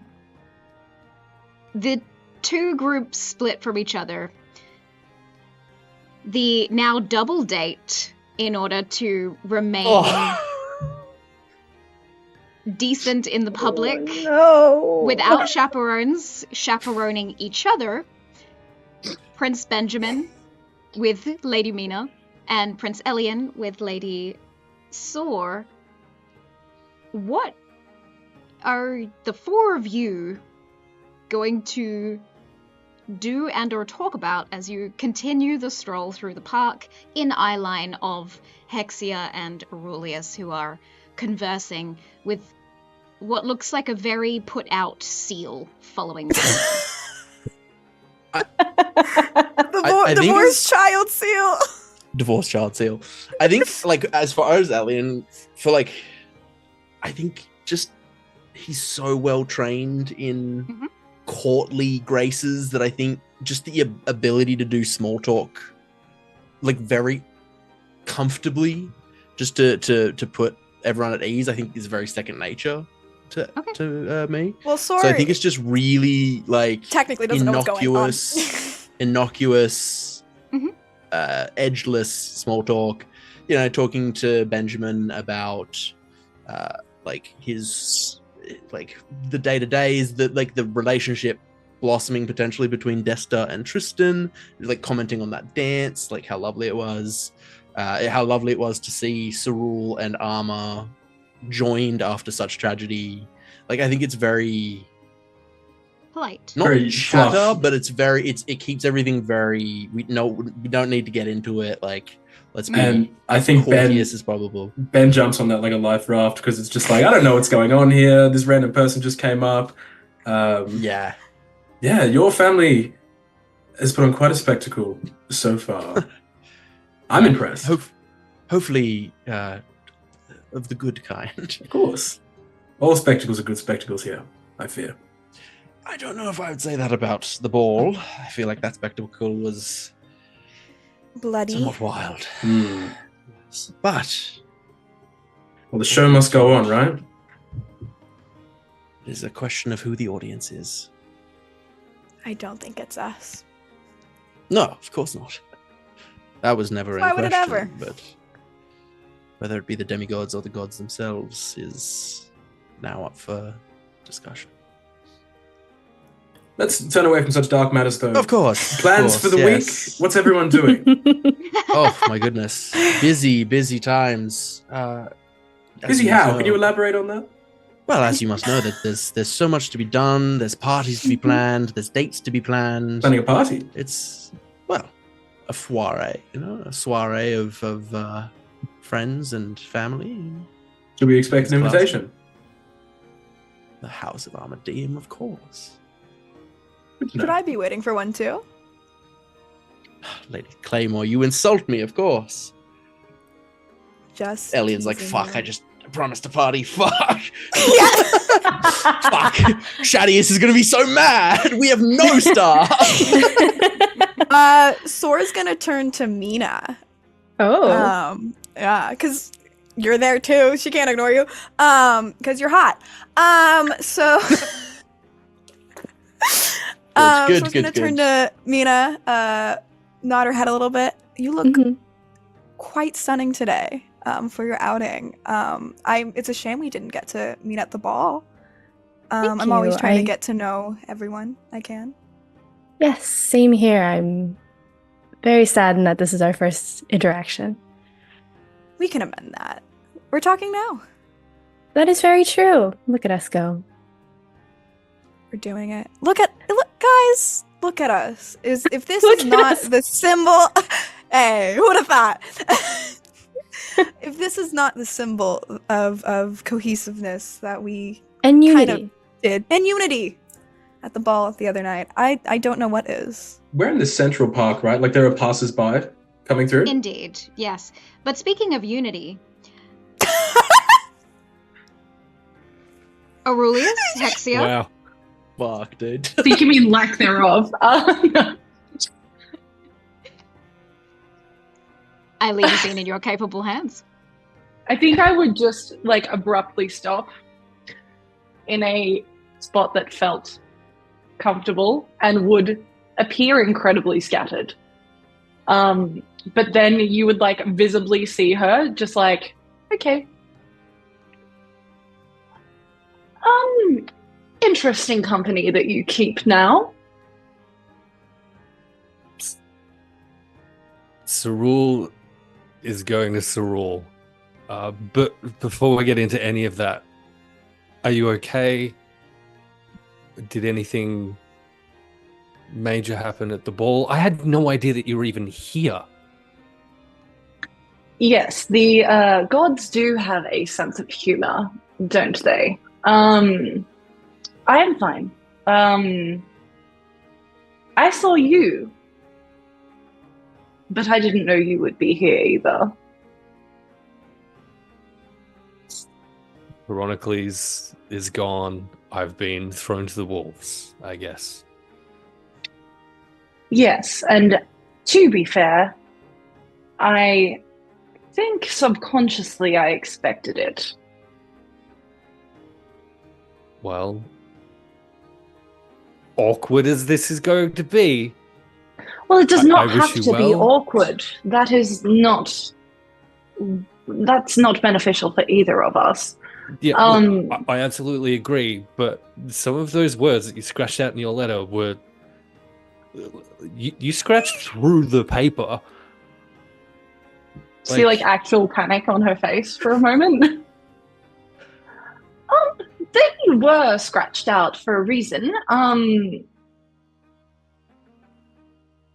Yeah, yes. Excellent. I'm so glad that you read them. How about you? Are you okay? No. No, I'm not okay. Yes, that One, I expected. I'm not meant to be here. 2, what the fuck was that the other day? 3, my cousin, the most sweetest and purest Triton I have known in all of my existence, is gone. No idea whether Count Esmeralda is safe. It's just been a constant barrage of absolute... No, I'm not. To be fair, I don't think either of us were ever meant to be here. But shit happens, as they say. And as for your cousin, I am truly sorry to hear of your loss and the loss to your family. I know you have already lost much.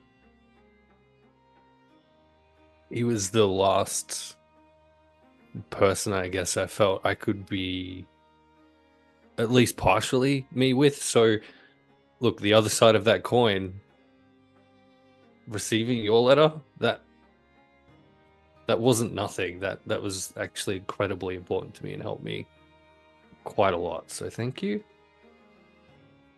You're welcome. I wouldn't write something I didn't mean. In terms of your home, is everything okay back there also? Honestly, I wouldn't know. I have spent almost all of the time I've been back here since putting Veronicles to rest out in the deep reaches. More or less, it's just been me and Percy. You look down to the seal.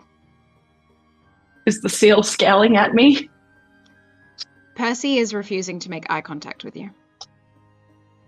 I will make eye contact if I can or attempt to with Percy. And I will just kind of say, yes, it's good to see Percy also. Admittedly. It's, I've had a lot of time to think and talk and grow, and with Chronicles gone, I have a duty to be here. If not for the family, such as it is, then for my brother, it felt right. And I'm sorry if me being here is weird for you, for us. It's fine. It's not weird. Okay, is it though? And it's totally. It's absolutely weird. It's so weird. Changes a bit, and I haven't heard from you at all. And look, okay, to be fair, that's a lie. I did actually write you a letter once. Once. You look down to Percy, who looks guilty again.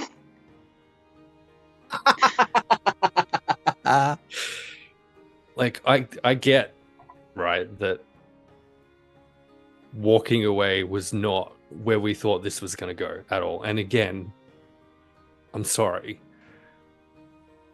But what was I going to do? I couldn't not go home, I had a lot of time to think also, and think and grow, and a lot has changed for me, and I too have a duty to be here. I, unlike you, don't have a big family. I don't have a big household. It's just me. It's just me and my father. What? Wait. Just you and your father?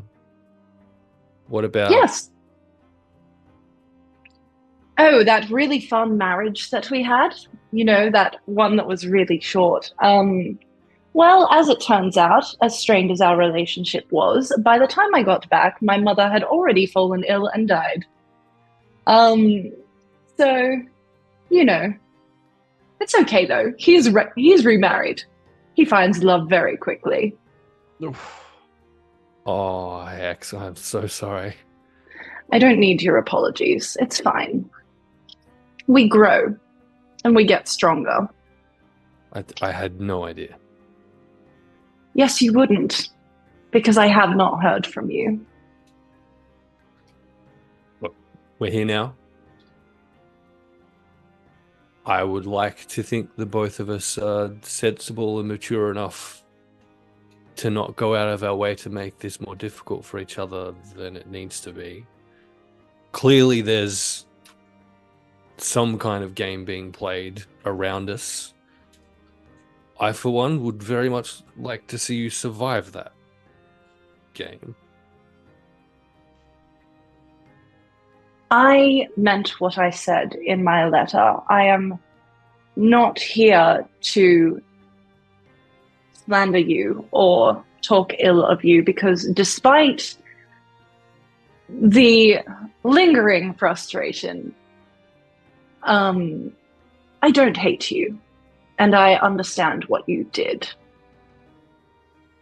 And to some extent, respect it. I'm glad to hear it. I also think it would be beneficial for us to look out for each other where necessary. Agreed. I don't hate you either. And Emily, please roll an insight check real quick. Excellent. That is a natural fucking 20. Magnificent. Oh, yes, let's go. Total of a 23. Aerulius is 100% deeply, madly still in love with you. But while we're here, there are two princes of the kingdoms over there. I know no one better at grounding conversations. I'm here to make sure Lady Tempest is looked after in Kyros's absence. I have to be the chaperone now. Please help me help her. Well, that's the other thing, is that I did, and like there would be a slight fluster, I guess, to Hexia. I did actually receive a letter inviting me out also. And the next part I'll say quietly, in hopes that no one passing by hears. Mm-hmm. Interestingly, someone I thought was dead, Evie, from Sorul also. And you received a letter from them. Evidently written after she assumed perished.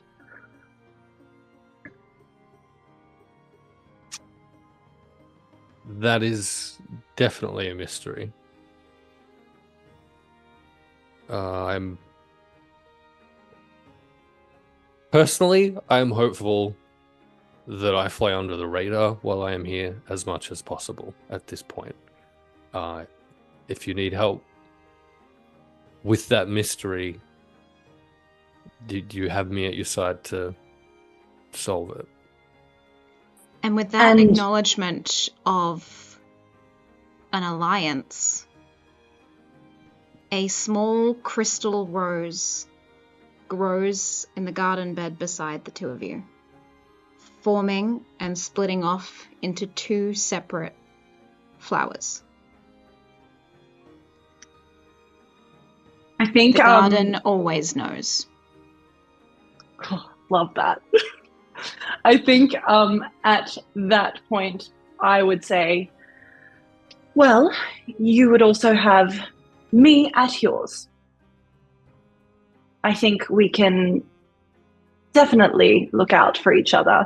But there is no way I'm accompanying you on this very, very fucked up situation of dates. I'm going to leave that to you. That is all you, darling. And I will turn on my foot and start to walk away, but I will pause and I will look over at my shoulder at Aerulius, and I will say, for what it's worth, I loved you very much. And I'll just keep walking. Okay. Aerulius, you are left with this two-headed rose as you walk back to the group with a disgruntled-looking Percy.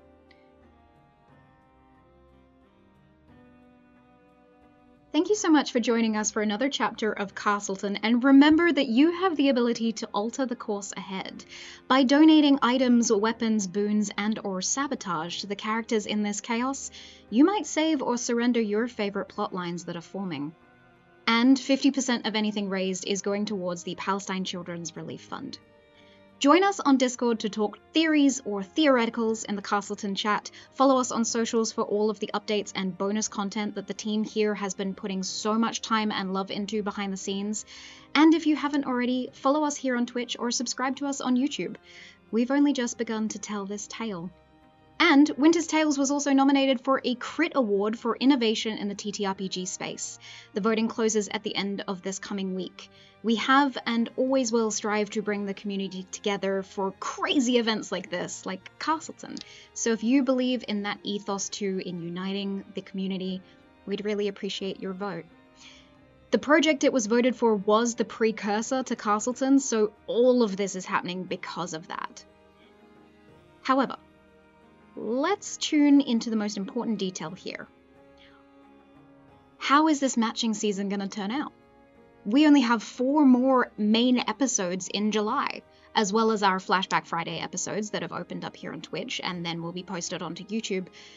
So I guess we'll find out. But for now, good night, Castleton.